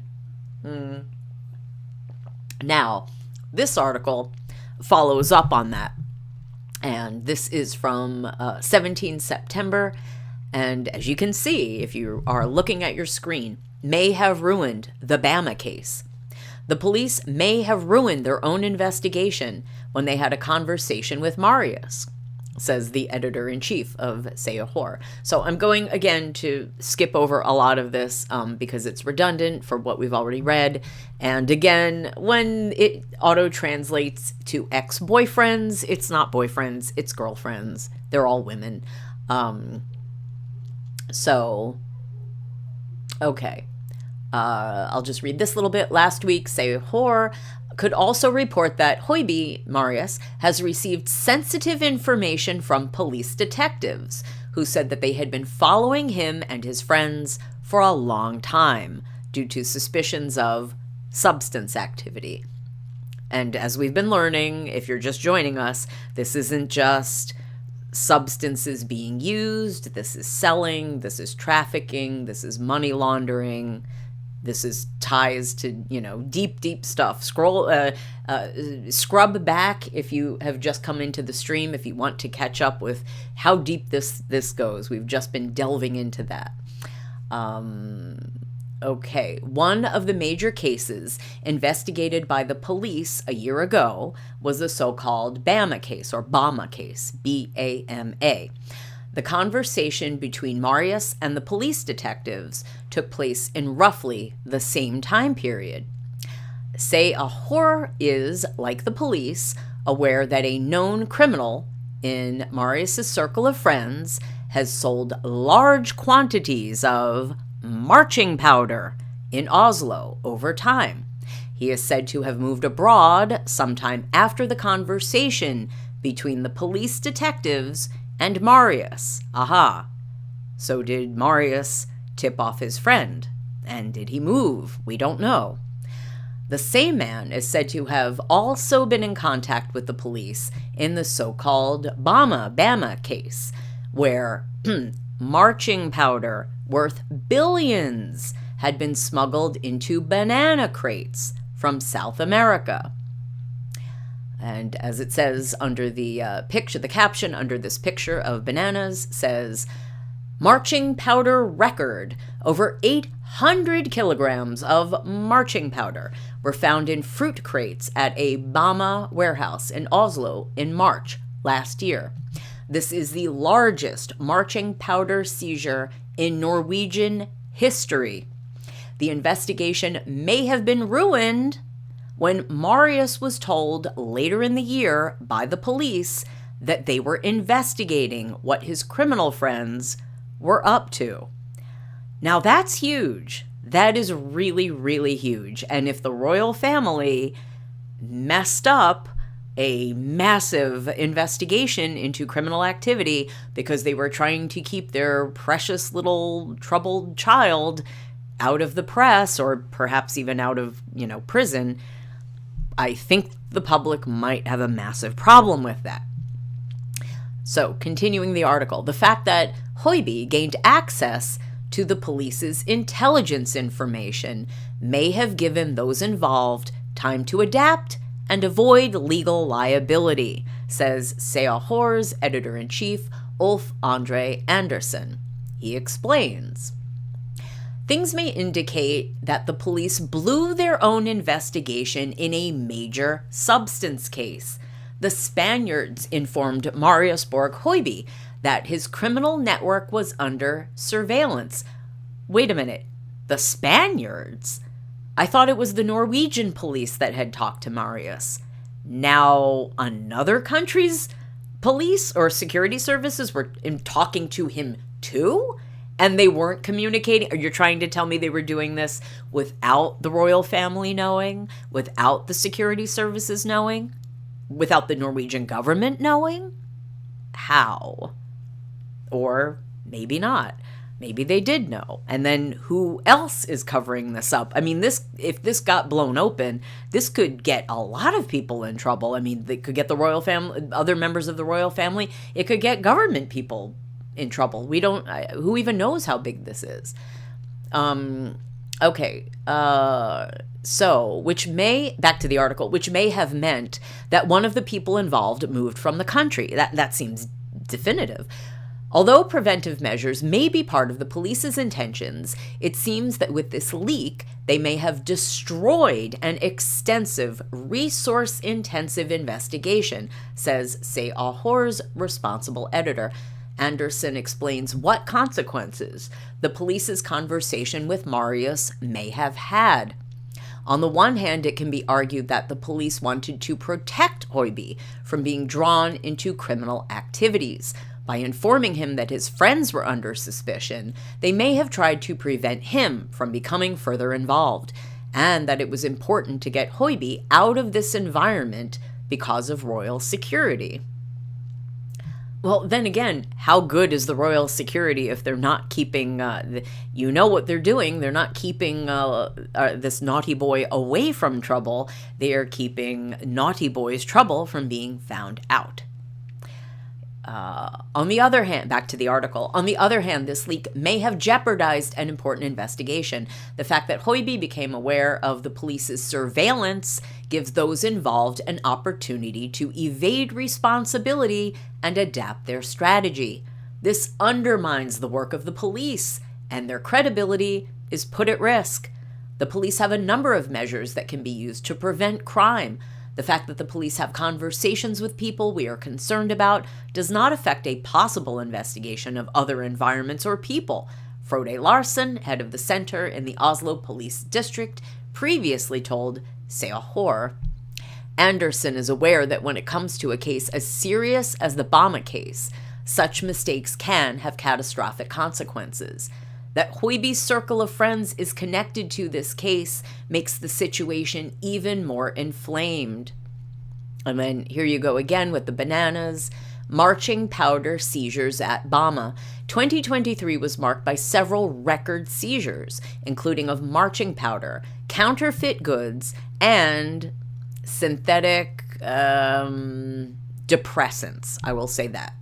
Of the kind that would be synthetic versions of what you would derive from the poppy. That is the best way that I can put it.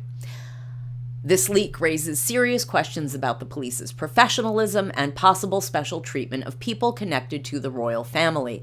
If Marius Borg Hoiby and his friends have obtained inside information about the police's surveillance, the judiciary is in danger of being weakened, while the criminal networks can continue to operate undisturbed, Andersen believes. He concludes thus. In one of Europe's biggest substance cases, the police's thoughtless actions may have jeopardized the entire investigation, and those responsible may go free. All right. So that, I did really want to show those pictures of Marius being a naughty, naughty boy. Oops, that's Mette-Marit, his mom. Let me find. You know what? I'm going to have to page through these little tabs. So I'm going to. Oh, movie of the week in the chat says, "Way to go, Marius." Yeah, well, I have a feeling that maybe Marius is not the, brightest bulb in the batch here, and that perhaps he's gotten in over his head, and the substances definitely lead to some bad decision making, I think, and we never know what is actually going on, but in someone's life that leads them to the place that they are. But past is prologue, movie of the week, and part of what I wanted to cover when I came back was some of where Marius came from and where this may have, why we may have ended up where we have ended up. But there are a couple pictures I wanted to bring up, and yes, movie of the week says substances are a hell of a substance. Yes, but we have gone a little long, and I do have a little bit more. It looks like I have a lot of tabs, but not necessarily all articles I want to read in full. So what I'm going to do right now is I'm going to take a little break. I am going to find those images that I wanted to show before, and then we're going to do a little assessment. And if I think I can wrap this up shortly, I think I will do. And if I think this is going to be more extensive, I might wait and do this as a part 2 tomorrow. But I was kind of hoping to finish this today so that my next part 2 could be about Princess Martha Louise and the shaman, because that's a whole other trip, and it's a little bit more fun than this. There's some nasty allegations with him too, but most of it is a little bit lighter than this. This has been a bit heavy.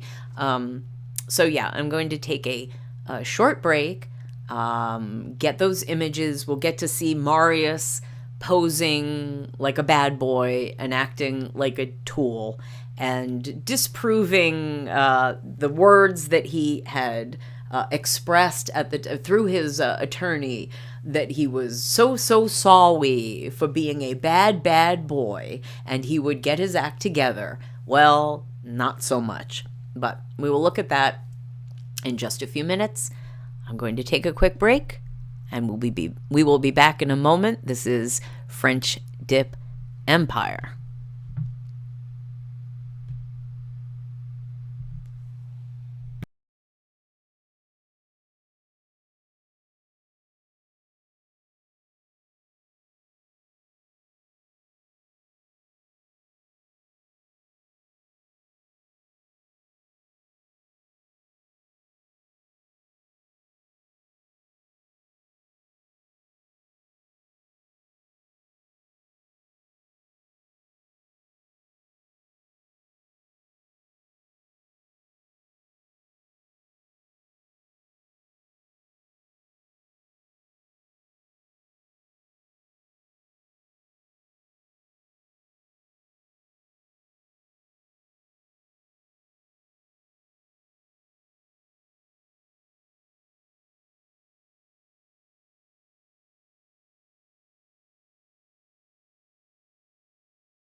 Hello, hello, hello. This is the Empress, and this is French Dip Empire, and we are back. And I found the photographs that I wanted to show you of Marius being a naughty, naughty boy. Now, if you are just joining us, this is our coverage of the scandals in the Norwegian Royal Family, and we are on part 1, the recent troubles, arrests, and difficulties of Marius Borg Hoiby, the stepson of Crown Prince Haakon of Norway.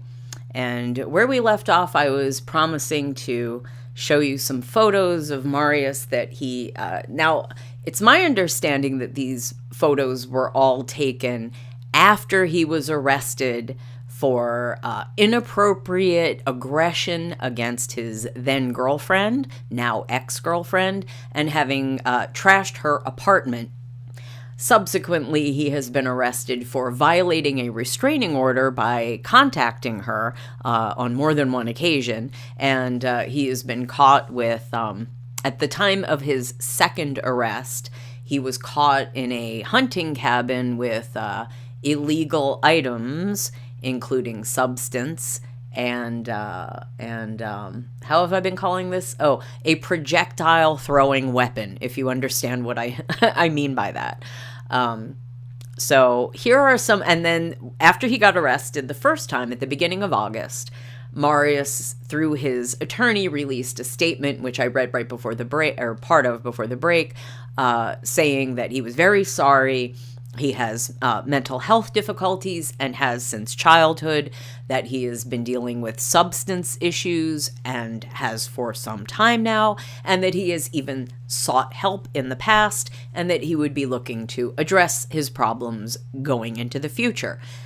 How legitimately sorry was he? How serious? He said he was taking this very seriously. Was he indeed? Well, let's take a look. And again, I can't confirm exactly when this first photograph was taken. It is, it was, pardon me, I have to cough for a moment, I'm sorry. This is posted to the Norway subreddit, so I don't know when the date of this photo is, but the next photo I will show comes from an article, and it is definitely dated. So here I go. Let me pull this up. There we go. And I hope YouTube is okay with me showing this, because it is a visual. It's not, you know, it's not completely inappropriate, but it's mildly inappropriate. So don't show this to your young children or anyone sensitive to such issues. But you can see here is Marius with a smile on his face, proudly displaying his t-shirt, which is a parody of the Lion King, but instead of Lion, it is Line, and it is of a lion with a rolled up, I would say, some kind of dollar bill, and he's using it for you-know-what, substances, and there's a thought bubble coming out of the lion's head that says, F the kingdom. Now, there is a level of amusement I suppose one could have because of the pun. There is a level of amusement I suppose that Marius would have that he is also indulging in substance. But then the fact that he comes from a royal family, and the joke, the play on the idea of being king, LOL, well, this goes a little bit beyond irreverence and into heavy-duty disrespect territory. I mean, sure, it's funny, but, you know. Anyway, the other photo I wanted to show you is from this article, and, yes, Kai Thomas Larsen, Skrillex, not Skrillex, but a play on that name. I was not familiar with Skrillex, but Skrillex apparently is a female impersonator, a drag artist. I suppose he is famous in Norway. I have to admit, I had not heard of Skrillex, but he is, I guess, famous enough in Norway to get attention for questioning, and rightly so. Where are the mother and father? The drag artist opens fire against the new shock image of Crown Princess Mette-Marit's son. And I'll scroll down so that you can see the entire photograph. And here it is.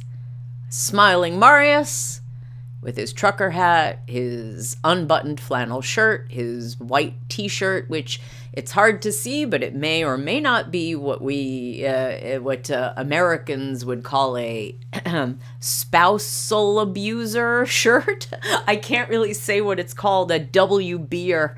It's not a nice thing to say anymore, but back in the day, it used to be called a wife you-know-whatter. I don't know if that's quite the t-shirt, but it would be appropriate, even though it was not wives that he was, mishandling. Movie of the week in the chat says, this guy is Dr. Roxo tier. Yeah, he looks Neil Patrick Harris-esque. Oh, okay, I see what you mean in that picture, although I don't think Marius looks like Neil Patrick Harris in general. But as you can see, Marius here is flipping off the camera, and he is holding a case of beer, or 12-pack of beer, and he is posed next to the checkout, like where the magazines are held, by the checkout, I guess, counter of a store, and you can see it's Marius on the cover of Sehor, and, he's smiling, posing next to him on the tabloid and flipping the bird. Now, if he weren't attacking his girlfriends and sticking blades into walls, I might be more amused at the photograph than I am.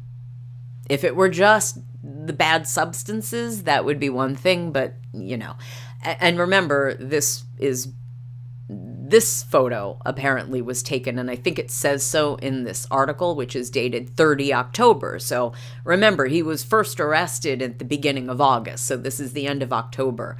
And that photograph, this one with the finger, was taken, I believe, sometime in between the arrest. So how bad does he feel? How bad does he feel about it? And if you continue reading this article, the article just goes on. That's Marius with his younger half-sister, Princess Ingrid. That, is he a good influence? Apparently, he and Ingrid have been said to be quite close.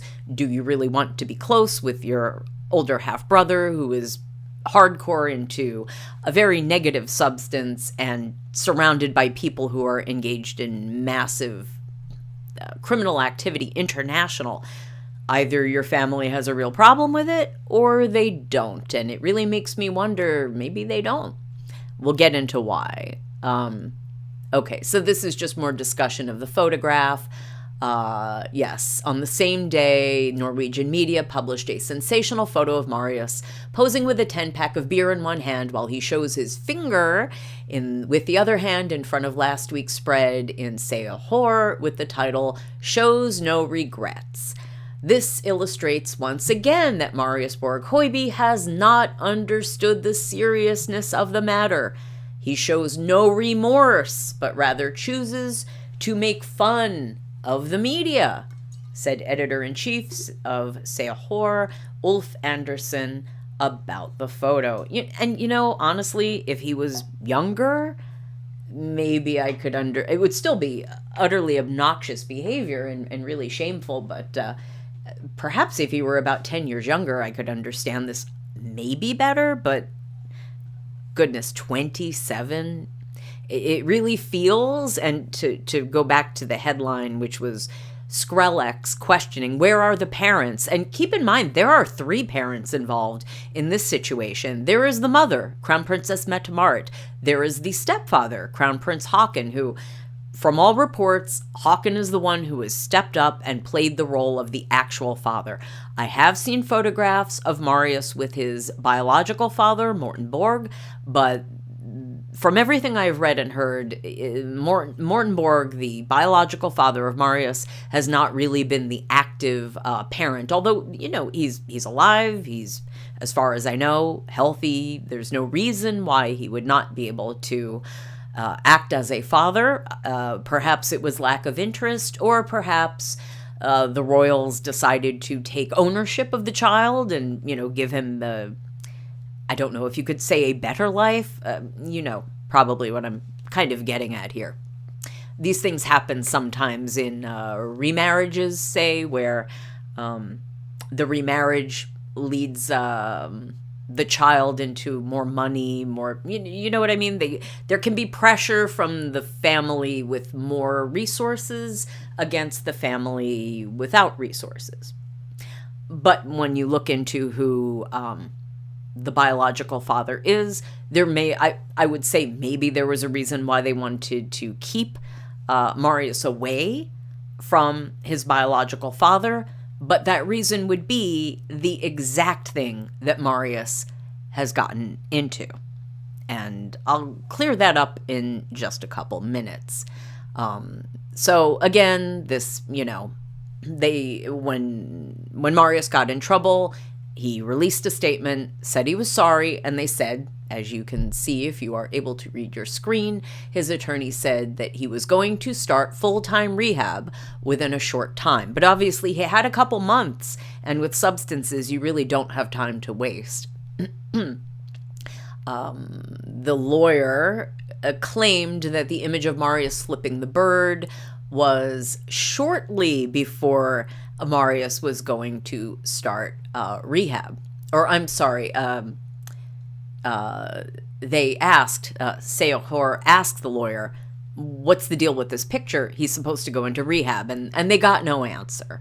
The attorney, Mette Ivana Larsen, who represents Rebecca, the ex-girlfriend whose apartment got trashed and who reportedly suffered a concussion in the, well, I guess it's not alleged, admitted attack by Marius. She says, hey, the picture speaks for itself. Clearly, he's not sad about this. And of course, the rest of this article just goes up. There's Skrillex out of character, and here's Skrillex in character.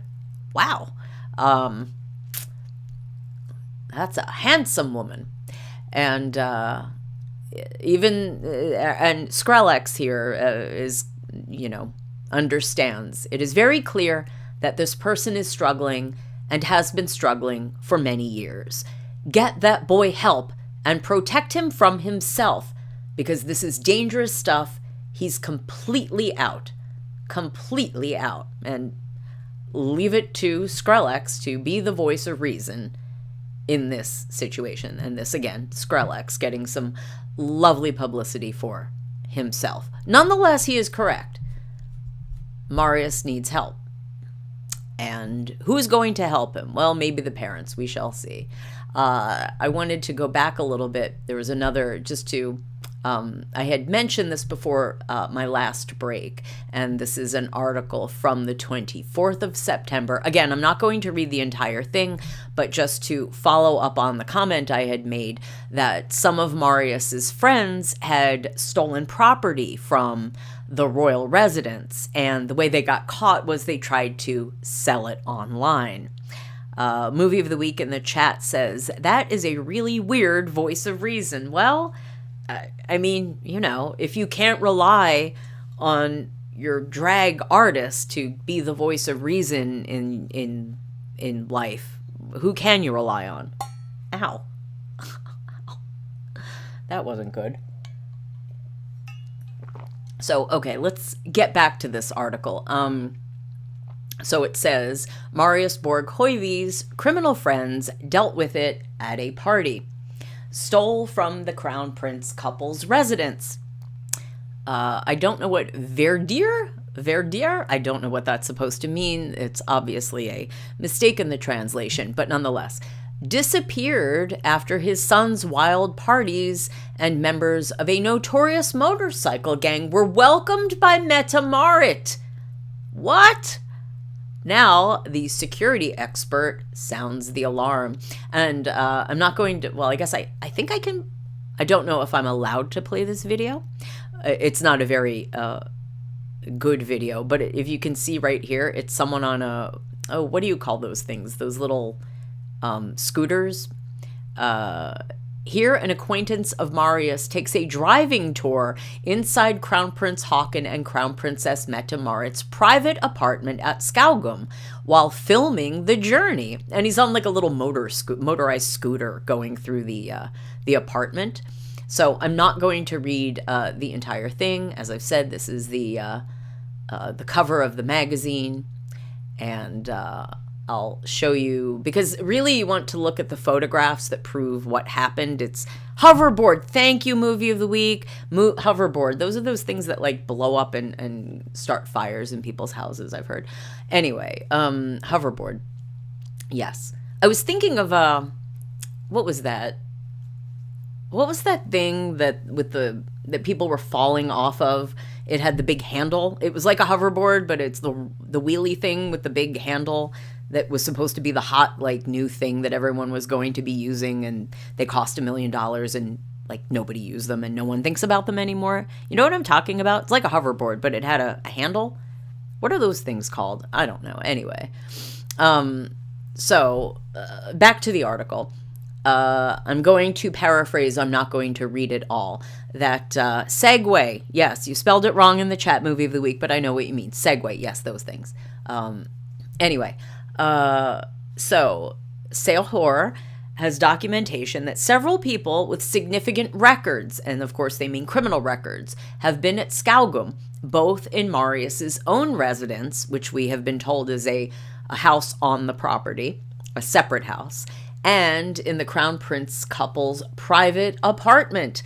According to what Sale Horror has learned, valuables with both high crown and affection value, I think that means obviously it's sentimental value as well as monetary value, were stolen from the apartment. And you can tell this because, so here are, I guess, official pictures. That's Crown Prince Haakon, Crown Princess Mette-Marit, and that should be their son, Prince Sverre, the younger son. That's the apartment. So you can get a sense these are the furnishings. This is what it looks like. Here is the house at Skaugum, and it says he's been having his friends over there for years. They call them the Skaugum Festival. Oh, we're going to go to Marius's for a Skaugum Festival, where they go and party and they steal stuff. And, you know, the word friend. A friend doesn't steal from you. A friend doesn't trash your house when you go to their party. A friend should be your friend. And if these are Marius's friends, he's using the wrong word. They're not his friends. And it's sad that this guy hangs out with people who treat him so incredibly poorly. And then, of course, he treats himself and other people very poorly. It's all really crummy. What are these people doing? In connection with these parties, a valuable silverware is said to have been stolen from Skaugum. The thieves are said to have later tried to sell this via an auction house. And apparently they stopped it. It was found out and it was stopped. So here's another photograph of Haakon and Mette-Marit and their puppy at home with the, things that could have been stolen, I suppose. Marius and his gang of friends have set loose on royal grounds, sharing diligently from parties and pranks on social media. On a private video that Sale Horror has gained access to, we can see a person filming inside Skaugum in the Crown. Oh, okay, that's right. Oh, it was a segue. It was a segue. Movie of the week. Look, it wasn't a hoverboard. It was a segue. Yes, recording from inside their private apartments while singing and riding around on a Segway. Other photos show the Crown Princess's son driving rough and denting a car on the Skaugum property. And here you can, it says Marius himself posted a video on Instagram where we can see that the speed is measured at 91 kilometers per hour, probably in a 50 zone. And you can see the vehicle, like a Jeep type thing. and a fence, and it looks like perhaps a pole was hit and knocked over, and the fence damaged. The car looks damaged, but I can't quite tell what this vehicle is. I assume that is an extra tire strapped to the car hood, but I'm not sure what's going on here. This is damage. I don't know. I don't know what kind of vehicle that is. And it says, and Marius is out. So again, I am not going to read the entire article. I think you get the gist of this. And here you go. Here's Marius posing with bottles of alcohol, and it says Little Mo. Movie of the week says that's a party foul. Oh, you mean crashing the car? Yeah, sure. I didn't find the photo of him posing with the shirtless with the money in his and the weapon that shoots that pushes projectiles out. I didn't find that photo. It should be somewhere in here. I think we're going to get to it in just a minute or two. Let's see. Oh, and here we go. Okay, now here we get into what are the parents doing? Let's answer Skrellex's question. Where are the mother and father? Well, as for the mother, Mette-Marit, who you can see in the photo, you could see her twice in this photo down here. Here she is in the doorway, and here's a photographic portrait of her in the room.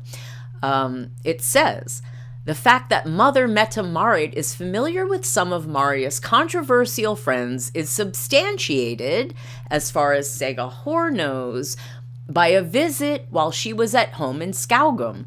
Several people from the Sun's circle were present, including members of the infamous motorcycle gang, Hell's Angels.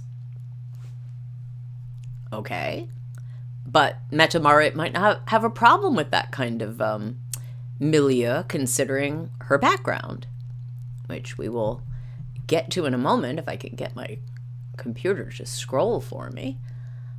Yes, and then they reiterate his group of circles, what he's charged with. Okay, here you go. Here are the photos that were taken from inside the royal residence, and you can see it's the same room. This is apparently Marius posting on Instagram about having insomnia at 1:43 in the morning, and there's the portrait of his mother, right? Same room.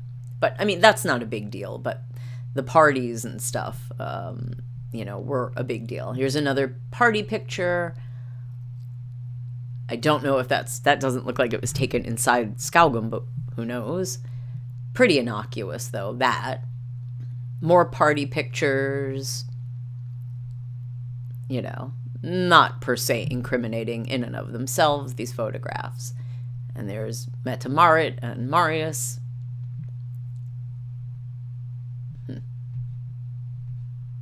And do they have any more of the good photos? A lot of this is, again, just reiterating. There's Mahmoud, who's concerned.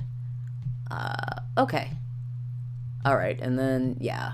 This down here is a big timeline of everything that happened and when. Okay, so about the mother and father. Now, this is just a little bit of a catch-up, and also about Mette-Marit's involvement, because that's another thing that's come up. What did the parents know and when? And it's not so much Crown Prince Haakon that's been implicated in who did what and when, but Mette-Marit. And again, I'm not going to read this entire article, but you can see here's Marius, and it says 31 October, Marius has been deprived of his driving license, and it is said to have been Crown Princess Mette-Marit who notified the healthcare system, and this is said to have been the reason why Marius was deprived of his driving license. He was stripped of his driving license on the recommendation of a doctor, says his defense attorney. There has been great concern at times about Hoiby's health and endurance. The case and the accusations have been an enormous burden for him. The prejudgment is massive. The media pressure is indescribable. For his own sake, both weapons, I hope that's okay to say, YouTube, and driving licenses are therefore no longer in his possession. Okay, the first one makes sense, but not allowed to drive? That's a weird one. And honestly, if I had to guess, it seems like it's a less of a concern for his personal safety with a motor vehicle, despite his obvious poor driving, but more maybe not wanting him to have the independence. It's a little confusing because, as everyone knows, you don't need a license to be able to drive a vehicle. You just aren't doing it legally. If he really wanted to drive, he could get in a vehicle and drive. I'm not really clear what the driver's license being suspended does, other than, yeah, obviously he would get in trouble if he were to drive, but you know that the royals have easier ways of keeping tabs on people than thinking that Marius might take a car out for a spin and then expect that he gets picked up by the police, who of course know every vehicle and every license plate that the royals would have access to, and they probably have them all tracking devices as well. So it's a bit odd. It's a bit of an odd thing. If it makes any sense to you, let me know. If there's a sense that this makes that I don't understand, you let me know. But continuing the article, just to point out how Mette-Marit has apparently dipped her hand into this, and this could be very bad for her as well. The news comes barely a day after it became known that Crown Princess Mette-Marit must have notified her son before the arrest. Now remember, this is being published, I think this was Halloween, so the end of October. His arrest was the beginning of August. According to VG, Mette-Marit should also have visit her son's residence and clean the house before the police came to Oscar to arrest him. She cleaned the house. Do you think she was just putting away dirty laundry and tidying up crumbs from the countertops? If she cleaned the residence, what was she cleaning it of? Substances, right? It may be weapons, but substances. Okay.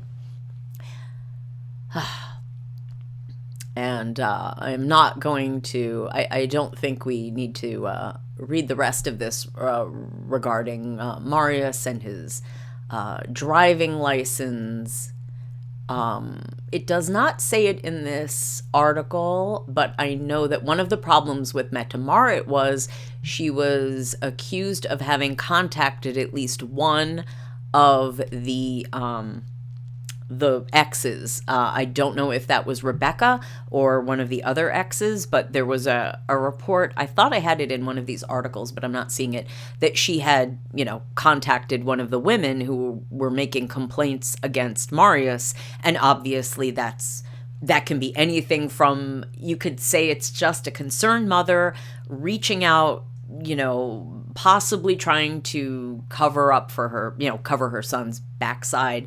Possibly she even liked the girl and wanted to, could you not see a situation where a mother has a troublesome son, he does something heinous and inappropriate, the mother is, as much as she loves her son, horrified by his behavior, reaches out to the girl, the victim, to say, I'm so sorry, this is inexcusable, I hope you're okay. That's a possibility. It's also a possibility that there was something along the lines of, keep quiet. We'll help you to keep quiet. We'll give you a reason to keep quiet. It could be witness intimidation. It could be witness tampering, threatening.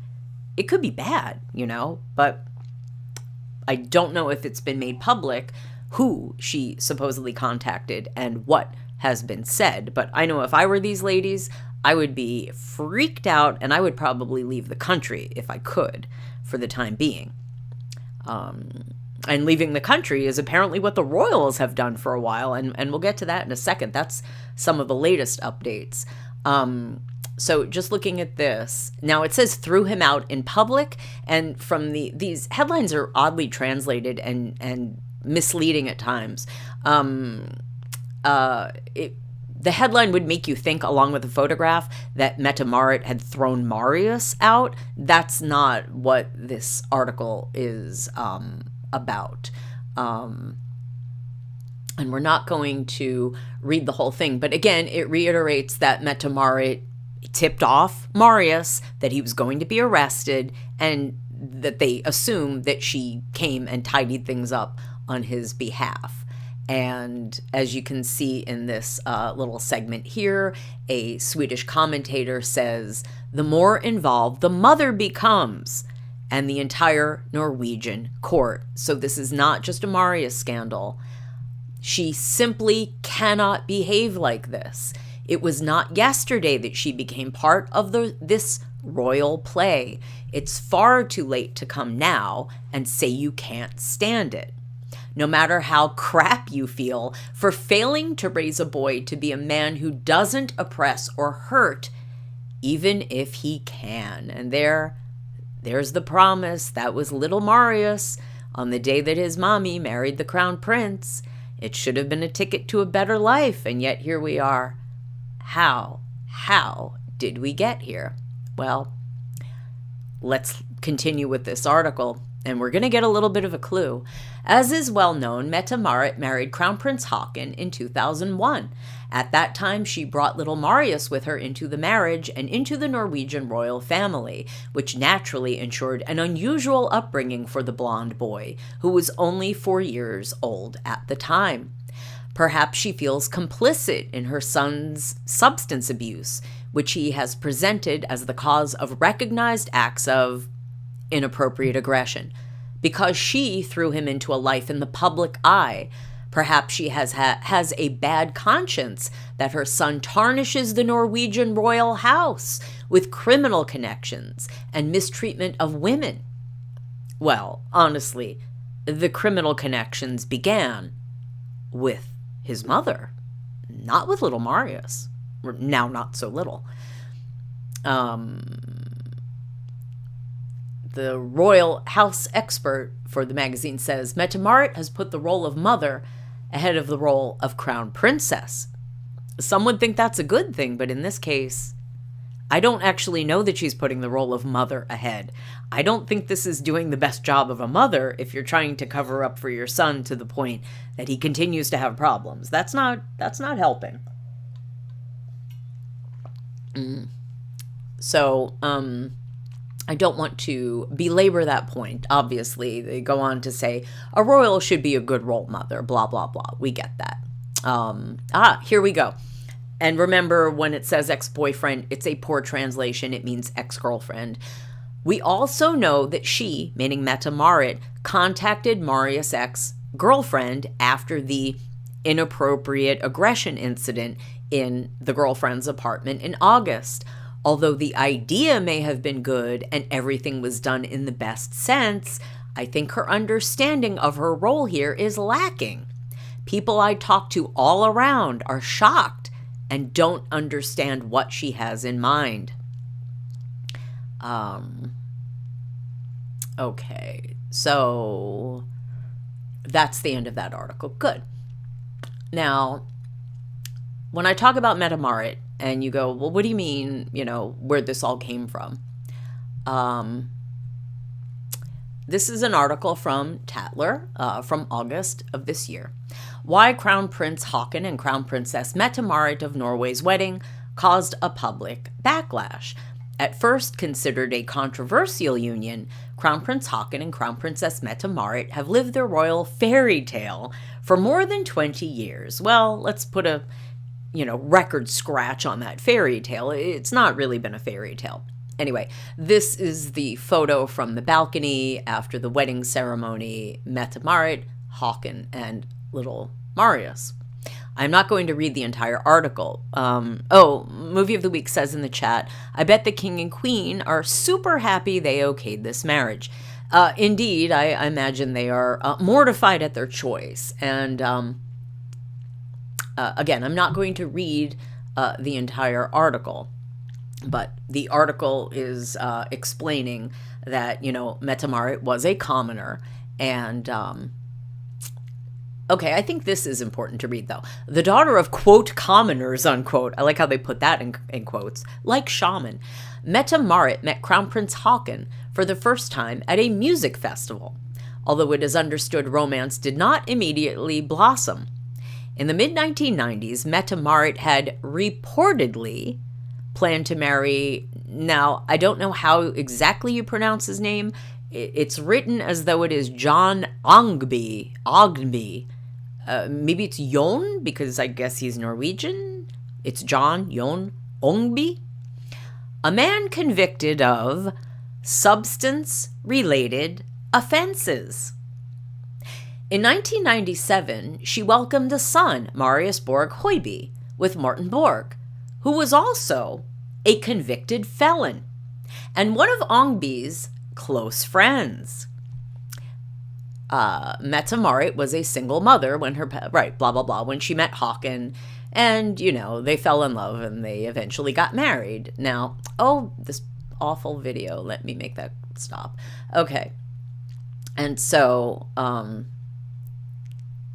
despite the initial public backlash to Crown Prince Haakon's choice of partner, her lack of formal education and royal pedigree, and previous association with criminals. And this is an aside and a little breadcrumb for something that will come into the future. Shockingly, perhaps, Mette-Marit is not the only married in to a royal family of Europe that has weird, substancy, criminally connections. And one wonders why the European royal families either aren't vetting the royal brides that well or don't care.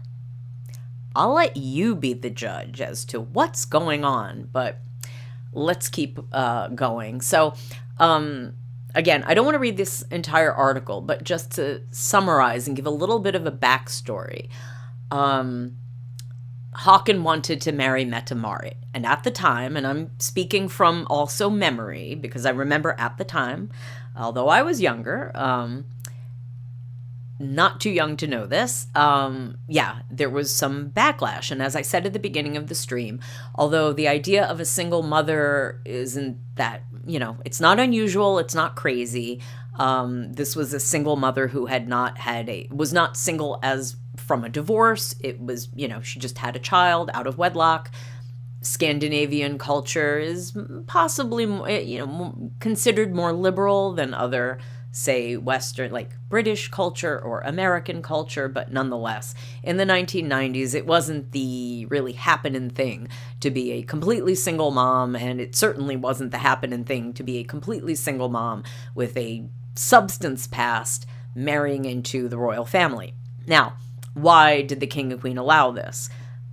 Largely, I am assuming because Haakon said, I want to marry this woman, and I will quit. I will not be the crown prince if you don't let me do what I want. And as it's been previously explained, he has one older sister. Women for a while were not allowed to succeed to the throne. His sister married a writer and had 3 kids that were not princesses. It was a whole thing. So probably easier to go along to get along. And so Harold and Sonia, the king and the queen, eventually accepted this union. And yes, it did seem like, difficult start, but everything's fine, more or less. There have been rumors over the years. There have been infidelity rumors on her part, not his, as far as I've heard. I don't know if they are true. I've heard that there has been trouble in their marriage, but nothing really publicly has come out at all. And another reason why the king and the queen probably had less of a time resisting Haakon's desire to marry Mette-Marit was that Harold the king himself, when he was crown prince, he put up a massive fuss so that he could marry Queen Sonia, who was born a Norwegian commoner. And King Harold's parents were both royal. His father obviously was the Norwegian king, and his mother was a Swedish princess. And the king, Harold, being full-blooded royal, his parents also being royal, did not want him to not marry a royal. And there seems to be this weird thing where perhaps marrying a commoner might be acceptable, but marrying a commoner from the home country is less desirable, presumably because it's a double-edged sword in the sense that the family of the married in, if they are local, they can become embarrassments for the royal family if they do anything inappropriate, and also they can become problematic for the royal family if they, take advantage of their proximity to the royal family and they end up grifting or something. It can cause problems. That was the stated reason, allegedly, that the Danish Queen Margrethe did not want her then Crown Prince Frederick, now the king, to marry his commoner girlfriend, although being a lingerie model might have had something to do with that, probably. He ended up marrying a commoner, but she was an Aussie. So I guess that solved that problem for them. King Harold, as Crown Prince, waited 10 years to be allowed to marry his Queen Sonia. So when Harold put up a 10-year tantrum to marry his beloved, Håkon really was coming from a position of, well, you did it, Dad, so, and even though Harold could sit there and say, yeah, but your mom wasn't like a single mom who associated with substance convicts.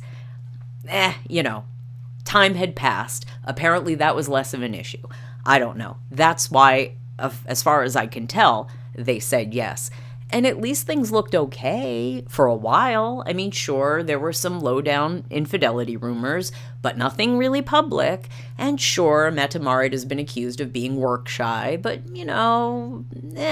she still shows up from time to time. So anyway, this just goes into the wedding and blah, blah, blah. There's Mette-Marit and her weird bouquet, which is kind of cool, but kind of weird. Håkon looking happy and la, la, la. And there's Martha Louise, and they talk about the shaman a little bit, but we're not going to. That's King Harold and Queen Sonia back in the day. So he's always had a little bit of a sleepy eye, droopy eye kind of situation. I don't know what you want to call that. But you can tell, much healthier looking than 30 or 20 odd years ago. And little Marius. All right, and we don't need to see all the party pictures from the wedding. Now, this French website is a little gossipy, but it's the one that has more of this sort of dirt on Mette-Marit's past. The title of this article is The New Profession of Mette-Marit of Norway's Son. We're not going to read that so much. Although, motorcycle, look at that. His passion, motorcycling. Mette-Marit's son works in a small motorcycle repair shop. Now, this is not going to last. Marius, as far as I know, has never had a real steady job. He's bounced around. One of the articles, which I think is coming up soon, mentions that he worked for his dad's friend at a London magazine. It's all very, whatever. He's not a serious anything. He doesn't have a serious pursuit of any particular, business or occupation. So, a mechanic in a motorcycle garage. I wonder whose motorcycles he was servicing. So anyway, it was claiming, what year is this?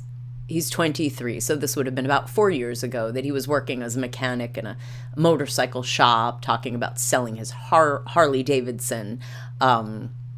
Yes, see the different professions of Marius Borg Hoiby, and it mentions, yes, Tempus magazine. That he was editor-in-chief of a magazine. That was the one in London that his dad was running. Do you think he has editorial experience running a magazine? No. Worked for a dating app. Worked for a real estate company, all over the place, never lasting anywhere for very long, directionless. Okay, but that's not the most important thing. Here. Oh, goodness. He had gotten into the habit of listing items he no longer used, meaning he was like selling stuff like his Harley Davidson, not realizing that the classified ads publicly displayed his geolocation, phone number, and private data, which could compromise the security of the royal family. And they had no one. And okay, is it just me, or does he look ill in this photograph? I don't know if movie of the week you're out there and watching, but she's obviously, you know, suntanned or reddish from the sun. Maybe it's a bit of an optical illusion because Mette-Marit has almost always dyed her hair a little too white, a little too blonde. Marius looks ill in this photo. I know he's a tall young man and lean anyway, but he looks sickly. He looks sickly. And Movie of the Week writes in the chat, wow, he's really not the brightest, is he? No, he looks pallid. Yeah, he looks like he's looking to have a great day. He looks like he's got dark eyes and just pale and too thin. Like, ill. As opposed to her, just big smile. Ew. Okay. Now, here's where we get into the tea. After a tumultuous adolescence, Mette-Marit Hoiby became pregnant by Morten Borg, a man who had been in prison in 1992 for, get ready, inappropriate aggression, inebriated driving, and substance possession. Morten Borg was one of the best friends of Mette-Marit's long-term boyfriend, John Ongby. Mette-Marit and Morten Borg separated 5 months before the birth of their son Marius in 1997. After looking for love on TV, Mette-Marit met Crown Prince Haakon at a festival, blah, blah, blah. Okay, and you might go, wait, after looking for love on TV, what does that mean? Well, here you go. One sec. This is from the same French website, histoireroyale.fr. When pregnant Mette-Marit of Norway looked for love on a TV set.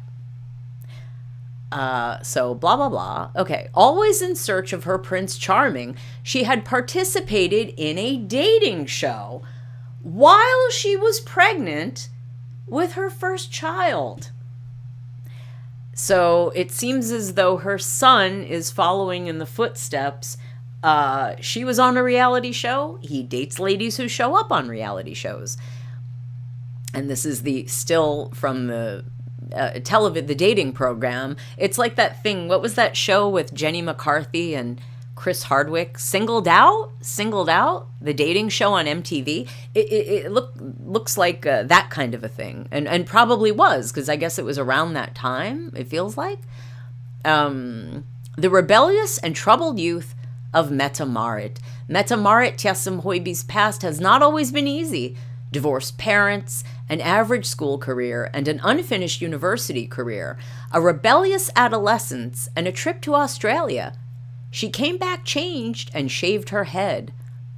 I don't know if it's going to say this. It may have been in a different article that I don't know that I have pulled up. And this is kind of disturbing. There was an article that talked about her trip to Australia. She came back and changed and shaved her head. I'm disturbed by that because another article I read, which I don't know if I have up, said that when she went to Australia, the host dad was like giving them alcohol, which is not okay. And coming back changed when a grown man is providing a underage girl who's how many miles away from home in a completely different part of the world, alcohol. And then when you come back, you're changed and you shave your head like Britney Spears when she went, off. Sounds like something I'd call a, quote, precipitating event, so to speak, if you know what I'm getting at, but I don't really know. Oh, Movie of the Week in the chat says, yeah, I remembered when that happened. Well, okay, great. When what happened?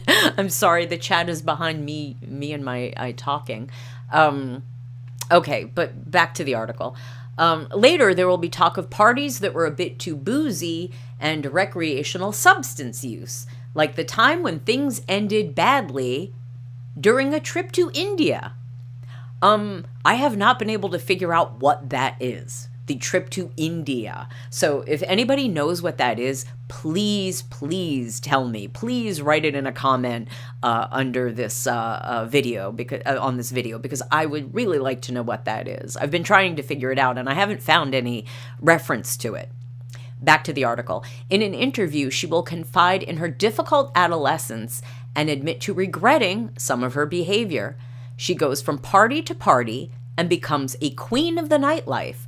She becomes pregnant by Morten Borg, a man who had been in prison in 1992 for, and we mentioned this before, and we mentioned John Ongby and blah, blah, blah. Okay, that's redundant. While pregnant, Mette-Marit took part in a television show for singles on the set of Lusthuset, the House of Pleasure, a sort of tournée manège. Okay, I guess that's a French show, perhaps. She showed herself to be wild in front of the suitors. In her search criteria, she admitted during the show that she had a weakness for bad boys. Crown Prince Haakon is not exactly what I would have described as a bad boy. And these are more apparent stills from the TV show. Mette-Marit with some kind of like party mask on her face. And here she is sitting in a chair, I guess as the single guys walk a parade in front of her. It looks like she's wearing some leopard print pants, perhaps. And pregnant. She was pregnant while she was doing this. That's so incredibly odd. And why on earth would a woman want to appear on a dating television show whilst pregnant? I don't know. Maybe it was a way to make some money. I'm not sure. Oh, Movie of the Week in the chat says, wow, she's super classy. Hey, you're talking about the future Queen of Norway. Maybe. I'm starting to doubt if Mette-Marit is actually going to get to seat her backside on an actual throne. But anyway, yes. Okay, so continuing with this article, in an unauthorized bibliography, they mean biography, of Mette-Marit, we learn that her former longtime boyfriend, John Ongby, or maybe it's Jon, I'm sorry, has a compromising video and photos. The latter has received offers of several €100,000 to sell her video. But John Ongby has always been faithful and refuses to broadcast the video, not wanting to hurt her. Maybe that's why he's doing it, if he indeed does have this material. And there may very well be reason to believe that he does have this material. And there are a couple articles that support this, just to prove that this isn't just like rumors from a blog. This is one article, and again, I don't want to read the entire article. Oops. I do want to translate it, though, if I can get the translator going. Here, 1 second. Let me move over here so I can do this as quickly as possible, hopefully very quickly. Where is my translator? Where is my translator? Well, for some reason, my browser does not want to work with me right now. Well, that's problematic because I can't read Norwegian. However, I remember what was in the article, and so I will just tell you. Here, I will put it on screen so you can at least see what I'm talking about. And here, let me get my cursor back. All right, so it was a, this is the title of the documentary that they're referring to. It's like Princess Against All Odds or something like that. And it was basically, you know, how Mette-Marit's bio. However, as you can maybe kind of figure out, even if you are not a Norwegian reader or speaker. The video that, there's supposedly video out there that involves scenes of spicy activity and substance activity. You can see the name John Ongby, because this is about him and his involvement with her. Supposedly he was a like photographer, videographer, I guess by trade. It's very difficult to find much information about this man. It appears he's still alive. If you look, if you do a Google image search for his name, you will come up with some images that appear to be artistic photography, I suppose. They are a bit racy. Let's say women unclothed from the waist up, but looks like it's meant to be artsy, but you know. Anyway, it does kind of support that perhaps this man might have some kind of material that could be considered compromising. In this paragraph, if I remember correctly, you notice the 2.5 million kroner, that this man has been offered a lot of money to out this material that could be bad for Mette-Marit. One way I've heard it described is that the scenes are of a spicy and substancy nature, but that it does not show Mette-Marit in any spicy or substancy personal situations, if that's... Am I clear? I hope I'm clear. I apologize for speaking like a simpleton, but I'm trying to get around YouTube, restrictions. However, if it were merely the future or current crown princess amongst scenes of depravity, but not actually engaging in those activities, it wouldn't be that bad. Everyone understands where she comes from.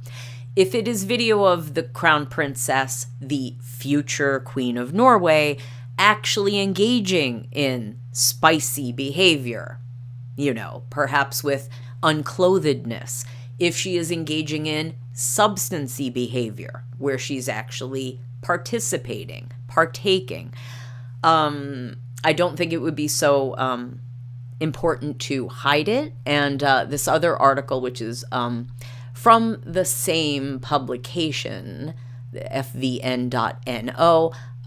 Okay, this one actually is translated. Notice it says no scandals in the documentary. No actual scandals. This is from this article from 2011.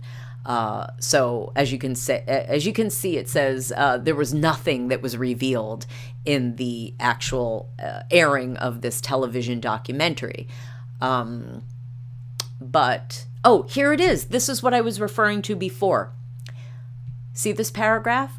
It says, and I quote, "The host gave her the first drink."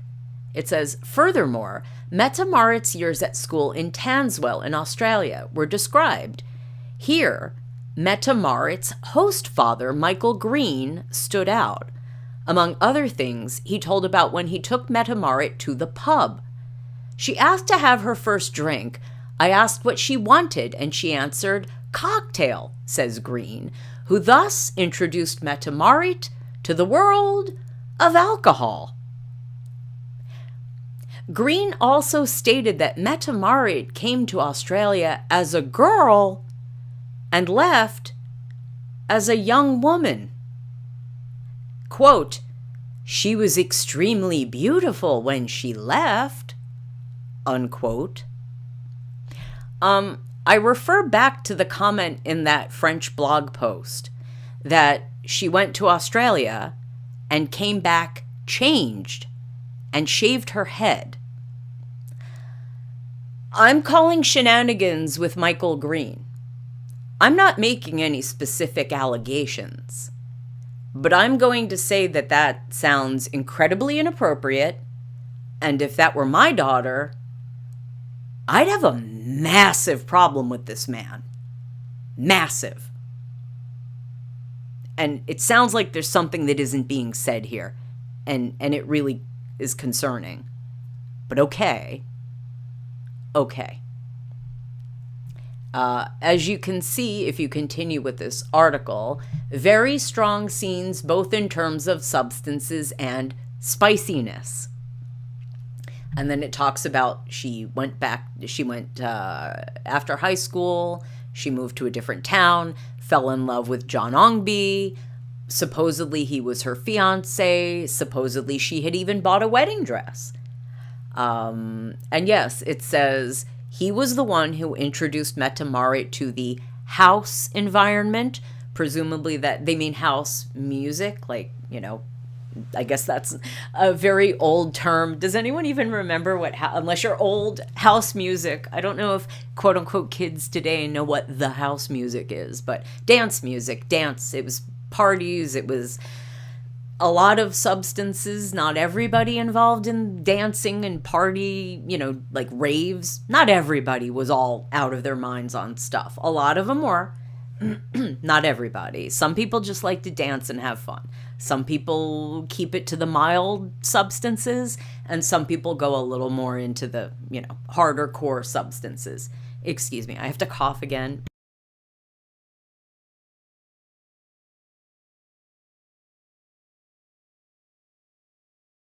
So, the indication is that Mette-Marit was part of the scene that was a little bit into the harder substances. You know. It was very of the era, I suppose. As we continue with the article, it says that Ongby was an amateur photographer, which that feels euphemistic-y to me, if you catch my drift.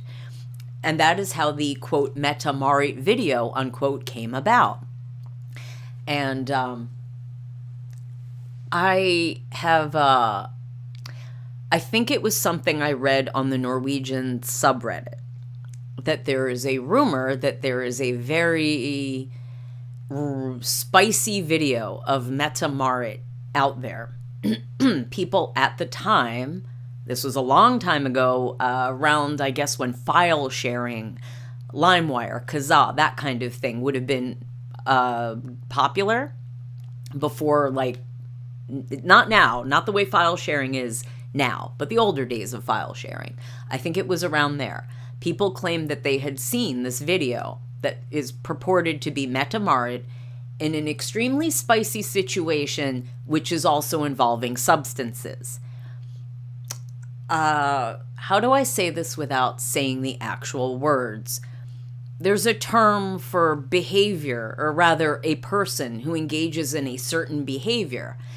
I guess you would say trading spiciness for substances, if you catch my drift. Let's just say that Marius probably enjoys dating women like dear old mom. It's kind of a thing, right? You understand what I'm saying. So supposedly there was a video out there once upon a time, but also I remember from the old file sharing days that there were also a lot of videos that purported to be, you know, oh, it's so-and-so, famous person doing spicy stuff. Maybe it's just someone who looks like famous person, not actually famous person. That happened a lot. So maybe there's a Mette-Marit video. Maybe there isn't. If I had to put money on it, I'd say there probably is something out there somewhere. Maybe Ongby has it. Whether that actually showed up on the internet for randos to see, that's more doubtful. And I don't know which article it is. It might be this one, because obviously I haven't finished it. But the question of whether Ongby is such a gentleman that he would never want to hurt Mette-Marit by releasing any incriminating material about her is challenged, and I don't know if it's in this article or if it was in the one that would not allow me to translate it for you. But it said something about how he may have withheld selling it previously because he was waiting until she became queen and he could get a lot more money for it. That sounds more like the kind of environment that we're working in here. But I don't know this man, and I have no idea. Perhaps he is just operating out of chivalry. Now, I'll mention another rumor that I read, and I can't remember if I read it on the Norway subreddit or somewhere else, that, and I don't think it's definitely not mentioned in this article. Okay, you know what? I'm going to read down a little bit and then fit it in there because I think that is a good place to express it. If you notice, it says there was a lot of, you see, substances and spiciness. Mette-Marit broke with Hoiby and moved to Oslo. And then they're talking about all the parties and the dancing. This is her former friend. 90% of those who attended the parties had taken substances. Oh, yep. Mette-Marit is said to have been with many of the DJs in the house scene, which gave her status and access to, quote, all the darkest corners, unquote. What do you think that means? What do you think that means? I know what I'm thinking. What are you thinking? Tell me. Then she became pregnant with Morten Borg. Well, with Morten's son. This is, again, improperly translated. She did not give birth to Morten Borg. She gave birth to Morten's son, Marius, one of her former boyfriend John Hoiby's best friends. Mette-Marit then withdrew from the party environment, but not before appearing on a dating show whilst pregnant. Very odd. Anyway, I think the rest of this article is just kind of, you know, blah, blah, blah, Mette-Marit and Håkon, yada, yada. Yeah. Sorry, I'm just scanning really quickly to make sure. Yeah, the whole line about Håkon considered, well, it wouldn't be abdicating the throne, it would be giving up his place in the line of succession for Mette-Marit. And then, you know, you can kind of see that this, everything was sort of shut down and by, like, the government, and everything sort of worked in the favor of let's make Mette-Marit acceptable so that, you know, Håkon can marry her. They lived together for a while at first, and then they got married, and then, you know, this just kind of goes on about her as crown princess. Okay. The thing I wanted to mention is, where is it? Okay. It says, first she broke up with Hoiby, moved to Oslo, met Morten Borg, and became pregnant and left the party scene. Now, what I've heard is that Hoiby was away, and the mouse decided to, while the cat was away, the mouse decided to play. And the mouse, Mette-Marit, decided to play with her fiance or boyfriend's best friend, Morten Borg. And that is how she actually fell pregnant with Marius. It was an oopsie, because she allegedly cheated on her boyfriend / fiance with Morten. What I've also heard is that Morten Borg, Marius's biological father, had a habit of doing just that. Hooking up with his male friends' girlfriends. And there would be a reason, a substancy reason why he might be willing to, the women might be willing to cheat on their boyfriends. I think you're getting the picture, correct? Now, this is a rumor. I don't know what's true. I've never met any of these people. As far as I know, they're all saints, except for those convictions and whatnot. But, so that's the story. And I also saw a weird comment about after, that the way that everyone knew that it was Morten Borg that was the father and not Hoiby was because Hoiby allegedly was infertile, that he'd had the snip and he could not actually impregnate anyone. So when his girlfriend turns up pregnant, it was obviously not his. And I saw another comment, and this is totally wild, that someone Now, there are three people in this situation, and I don't know who was doing whom to what, or if this even happened. It could just be a crazy rumor that after it came out that Mette-Marit fell pregnant with Morton's baby, not John's, that someone chased someone down a street holding the type of thing that Marius stuck into the wall at Rebecca's apartment. A blade that you would find in your kitchen. Now, that's a crazy story and a wild, like, imagine that picture. That's wild. And I have no idea if it's true. It may be completely false and made up, but this is the scenario. This is the milieu.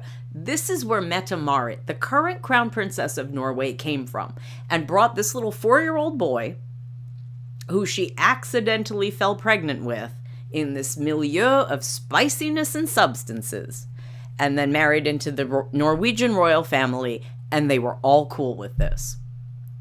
It all seemed fine until 20-odd years later, and here we are, right? With Marius being arrested and in all sorts of trouble and connected to cartels, mafia, I mean, you know, a blown investigation, the biggest investigation in Norwegian history for marching powder, all blown because of this kid, right? It clearly did not start with him.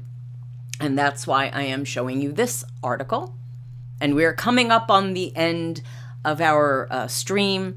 I have been here for some hours now, and it took even more hours to put this research together. So if you've been enjoying it, if you appreciate this information, please do me a favor and hit the like button, subscribe to the channel. This is French Dip Empire, and I am the Empress presenting this information for your enjoyment, I hope. So getting back to this article, which again, this is a Swedish publication. The Secret Life of Marius' father, Morten Borg. 2 years in prison for substance offenses. This is Morten Borg, Mette-Marit, and little Marius back in the day. This is one of the few photographs I've actually seen of Morten with his son. I don't know if he is just very, private. I do know at one point he remarried and I think divorced his or not remarried, I apologize. He was not married to Mette-Marit. He married a woman and I think they had a kid or two together and maybe divorced, and that I know was covered by the press, but haven't seen a lot of Morten with his son. I have no idea if they have any closeness or connection at all. So just scrolling down briefly. Let me stop that video. Okay. Okay, that's just a recap of the Marius stuff. And I just am using this to point out, okay, yes, it says Morten Borg has worked as an entrepreneur since the 90s. Yeah, I would say entrepreneur is one way of describing the kinds of activities these people have been involved in. That's one way you could, I'm in sales. Sure you are. And as a licensed financial analyst. Yeah, he got married to a lady. It says became a surrogate mother to Marius. I don't believe that that's the case. Here's Morten Borg with his wife and their baby. But I thought they had broken up, he and the wife, but not really. Yes, they divorced in 2019. So this isn't like super relevant, but I just wanted to point out, here you go. That's kind of awful. Something Morten and Marius have in common is involvement in substance scandals. That's not me, that's them saying that. Morten was sentenced to 2 years in prison in the early 90s after being caught with 50 grams of marching powder, according to Aftonbladet. Marius had marching powder in his blood when he was arrested by the police. Like father, like son. And here's Morten Borg at Marius's confirmation. The last time Morten Borg was seen in public was in 2012 when the son was confirmed in Oscar's church. What their relationship looks like today is somewhat unclear, but judging by Morton's Facebook account, it seems that they meet at regular intervals. In 2022, the father posted a picture of them eating at a restaurant together, and that's Marius, and that's Morton. Excuse me. Yeah. So, have no idea to what extent Morten Borg is involved in his son's life. Obviously, yes, they do. But, one photograph at a restaurant, I don't know if they talk regularly. I don't know if his father has anything, Movie of the week in the chat says he's a coffee achiever. Yeah. Not coffee. Hey, movie of the week in the chat. How is my volume? Because I can tell you my mic has been going into the red range an awful lot. And I don't know if that's actually loud on your end or if it's just looking loud on my end. But anyway, we are basically at the end of our stream. We've covered Marius's arrest, the kind of cover-up nonsense that's been going on with the police, with his mother, a look at the milieu, this netwerk, the Marius network, which honestly he seems more and more like an insect trapped in a spider web than the spider sitting at the center of this web of intrigue and criminality and substances. And I obviously think that the criminal activity that surrounds Marius seems to be an even bigger, more serious subject than the, I don't know how to put it exactly, the issue of him having his own substance issues and the issue with his inappropriate, and obviously I'm using a very light term, massively inappropriate behavior with his girlfriends. Which is terrible enough, obviously, for the women who have, unfortunately in a situation with this guy, terrible. And also, he just seems like a completely lost soul. And obviously the greater sympathy would go for his victims, but this seems like a man who has been raised in a very inappropriate environment. It seems like not a lot of guidance. And one wonders, a Skrillex, the words of wisdom coming from the drag artist, where are the parents? He's got a mom, he's got a dad, he's got a stepdad, he had a stepmom for a while. Where's the guidance? And I mean, yes, I know people can be, try their best, and sometimes people fall off, and go a little on the, off the deep end. But this isn't out of character for the adults that he has been raised around. So to very quickly wrap up what has been happening just in the last couple weeks. And I'm not going to read these articles in full. I'm just going to sort of show the headlines and kind of give a little update as to what's going on.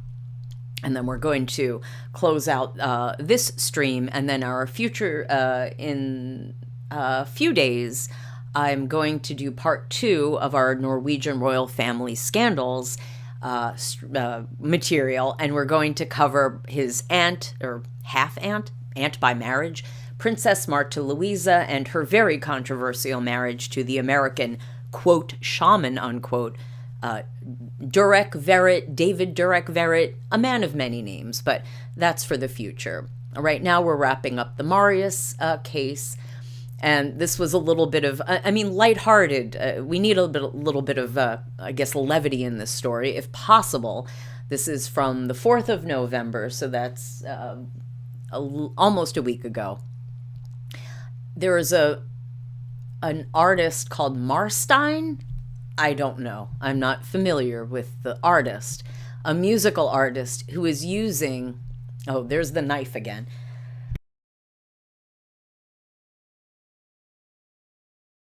Pardon me. There's the picture of the blade again that you can see a little bit more clearly. Oh, and if you look, this is the cell that Marius was placed into. I guess this is, what did they call it? A clean cell or a cold cell or something like that. It looks like no bed, just a little like mat on the floor. Anyway, there is a musician who is using Marius's picture, that awful picture of him from the motorcycle, to promote his new album or single or whatever. You're not allowed to, he's not allowed to do that. You're not allowed to use Marius's image without his permission. So there's been a court case, and as you can see, it's against Universal, and they've had to pay him money, 96,941,000 Norwegian kroner, for his court costs, because they inappropriately used his image to promote this album, I guess. It says, "Freedom in Chains, out now, Marstein." And it's not a picture. Oh, it's a rapper, of course. It's not a rapper. It's a picture of Marius. So there you go. That must have been a little weird to have these posters all over Oslo. Then more update. This is just reiterating deeply worried, the Marius Borg Hoiby scandal, deeply worried about Ingrid. The Crown Prince couple are afraid of Marius' influence on his little sister. That's Ingrid. She's 20, I think, now. And this article was from October.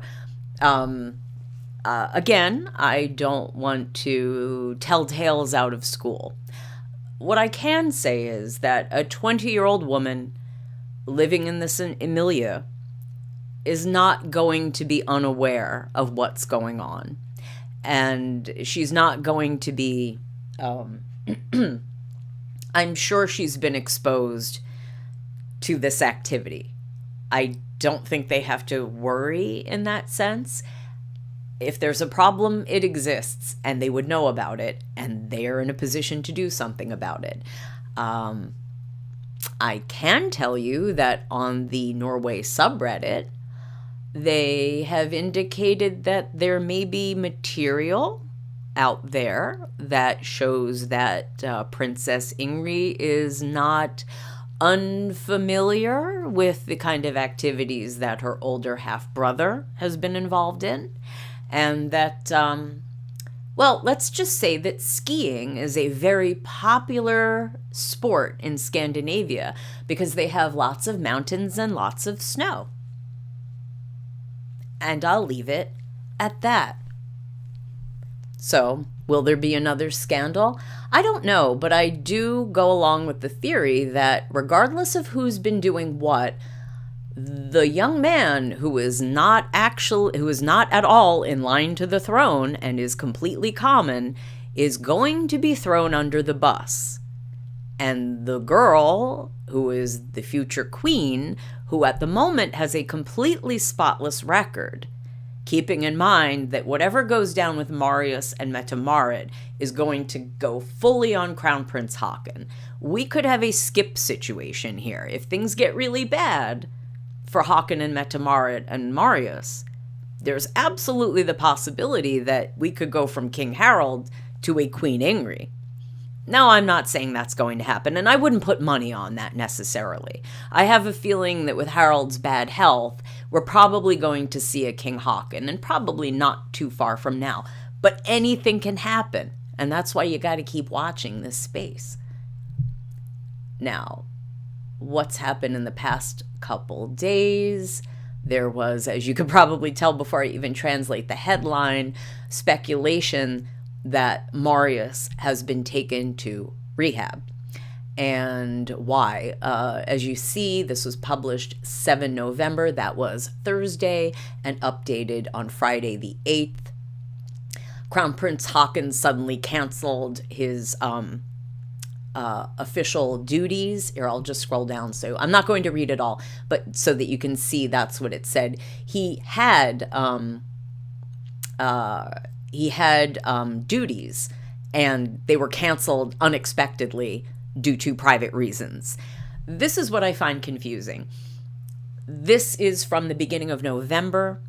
Marius was first arrested at the beginning of August. So August, September, October, now it's November. That's 3 full months that they had time to put him in rehab.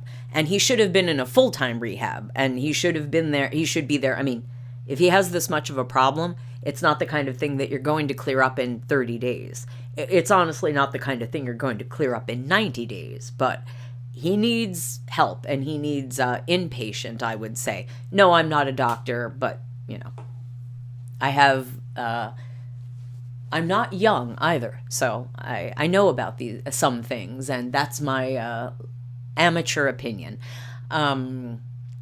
If it has been 3 months and he had not been put into a residential facility for rehabilitation purposes, I would say maybe that wasn't going to happen at all. I don't know why it would wait.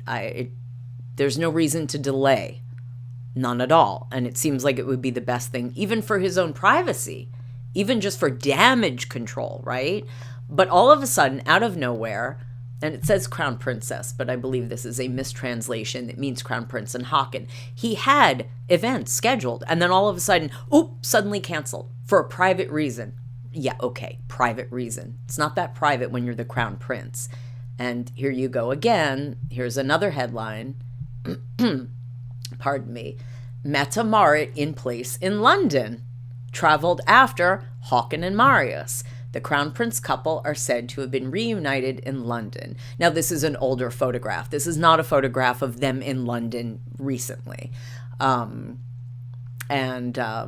again, Crown Prince Haakon and Marius had traveled to London, and because of last minute? Again, what does this mean? Why last minute? Why did they have to take his driver's license away from him? What is going on? And yes, Mette-Marit in London. And then here, did you take Marius to rehab? See, same photo. Okay. And updating. Hold on, I'm translating to English. Marius Borg Hoiby, no faith in that happening. Public assistance lawyer Mette Ivana Larsen, who's representing his ex-girlfriend Rebecca, who's got attacked and had a concussion and had a blade stuck in her wall and her apartment trashed in August, wants to question Mette-Marit and believes the royal family could have been more open in handling the Hoiby case. And this is from Saturday, 9 November. That's yesterday as I am recording this. And now this is getting more serious. Now remember, I said earlier in the stream that not long ago, it was announced that Mette-Marit was going to be stepping back from her public duties because of her health. They were blaming it on her chronic pulmonary lung disease, or I forget what pulmonary, I forget, her lung disease. Now that sounds like nonsense, doesn't it? It really looks like a bunch of BS. She's having so much trouble with her health that she can travel to London with Marius. No, she canceled because she was dealing with Marius and the damage from all of this publicity. Haakon canceled because of Marius, this alleged taking to rehab.